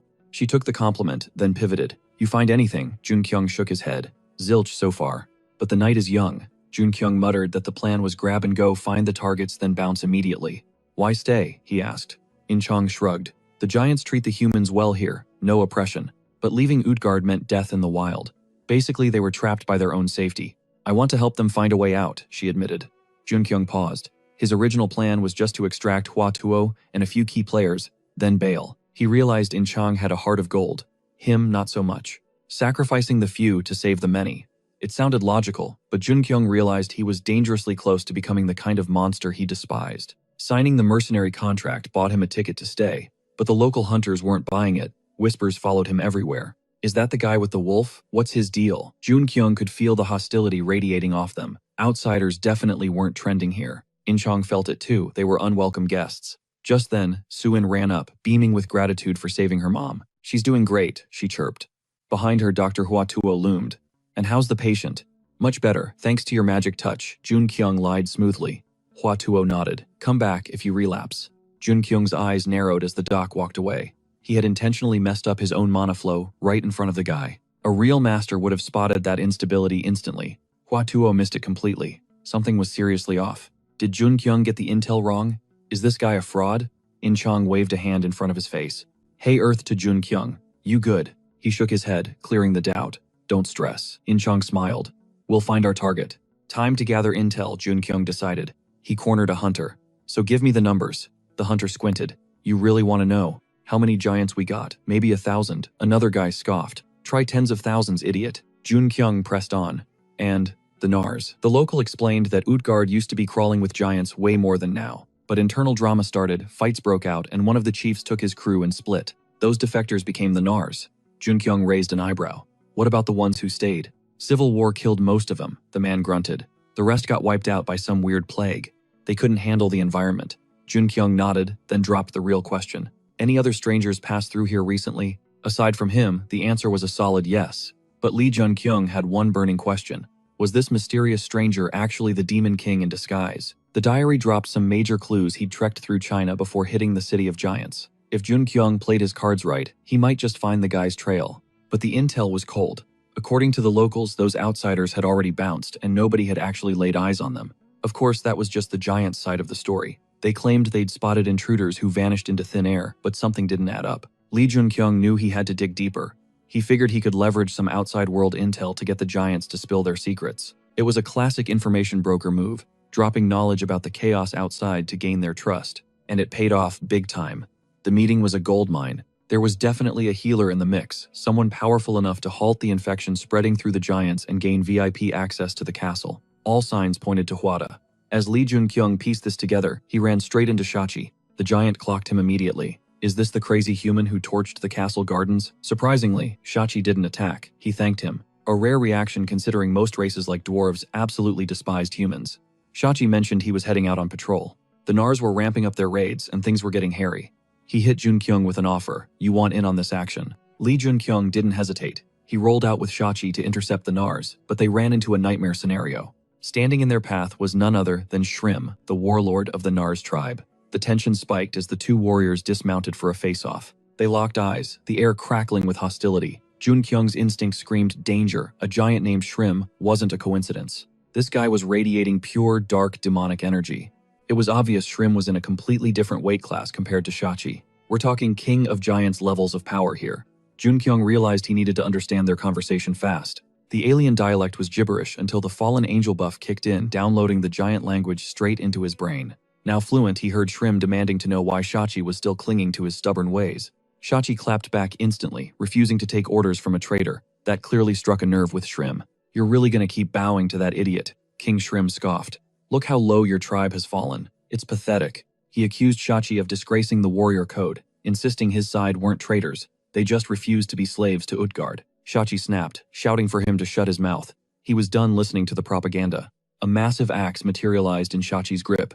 Shrim smirked, ready to throw hands. Fine, let's settle this the hard way. Then Shrim's gaze drifted to the human on the sidelines. A thought crossed his mind. Is the special one actually taking orders from a human? Interesting. Instead of engaging, Shrim decided to bounce. We'll finish this later, he teased. And next time bring the special one and your little human pet. As he left, Shachi's aide asked if they should give chase. Shachi shut that down immediately. Shrim was a monster. Engaging now would just be a suicide mission for his squad. Orders were to avoid unnecessary skirmishes anyway. The warriors looked bummed, but Junkyung knew Shachi made the right call. Giants might live for the fight, but the power gap here was astronomical. You don't pick fights you can't win. Plus, the vibes between the two leaders were heavy, like ex-best friends or estranged brothers. Suddenly, Junkyung spotted another figure. The Giants ignored the guy, but he stood out like a sore thumb. What was a human doing out here in the kill zone? Junkyung pointed him out, and Shachi clarified, he's one of us, another mercenary on Utgard's payroll. Shachi hollered at the guy, asking if he was still hunting for those herbs. The stranger just gave a silent nod. Nars are swarming the area, Shachi warned. Too risky to be solo. You want an escort back. The guy agreed to tag along, but eyed Junkyung suspiciously. Who's the new guy? Shachi did the intros. That's Lee Junkyung, our newest hire. Then he dropped the bomb, and this here is Hwada. He's a doctor. Bingo. Target acquired. Later, Lee Junkyung regrouped with In-chang looking visibly hyped. In-chang had news too. She'd been grinding out in the field when a Nar squad tried to jump her, but they scattered before she could finish them. Junkyung's day was way more intense. He told her about the standoff with the enemy leader, a guy with power that was off the charts. In-chang noted he looked wiped out, then dropped another bombshell about her attackers. There was a human running with the Nars, a Chinese guy who casually parried her sword and covered the retreat, and he was wielding a spear. But not just any spear, a long, weirdly shaped one. Junkyung's mind raced. A Chinese hunter skilled enough to block In-chang. Could there be another survivor from the outside? In-chang saw the look on his face. What's up? He wanted to confront this mystery spearman, but knew it was risky. I need backup, he said. You down to ride? She nodded. Game on. Realizing the language barrier was a total wall, Lee Junkyung pulled a clutch move. He tossed Merlin's necklace to the girl. He told her that bling wasn't just for show, it was a universal translator. Just then, chaos erupted as a wounded man was rushed to the doctor. The doc Hwada didn't flinch. He told the guy to hang tight while he scanned him with his aura channeling raw energy into the wound. Hwada declared the guy would bounce back in no time. Jun Kyung realized the rumors were true in these parts. Hwada isn't just a name, it's the title for a medical god. Now he saw why the title was earned, but the clinic was packed like a sardine can. Jun Kyung stepped up to the busy healer. Hwada tried to brush him off. "Can't you see I'm swamped?" But the MC shut him down by dropping a loot bag full of rare herbs. "Use these however you want," Jun Kyung offered. Hwada's eyes lit up. He thanked him, realizing this stash was a total game changer. With Jun Kyung's supply drop, Hwada went into overdrive, healing patients left and right. Finally, the two men had a second to breathe and chat.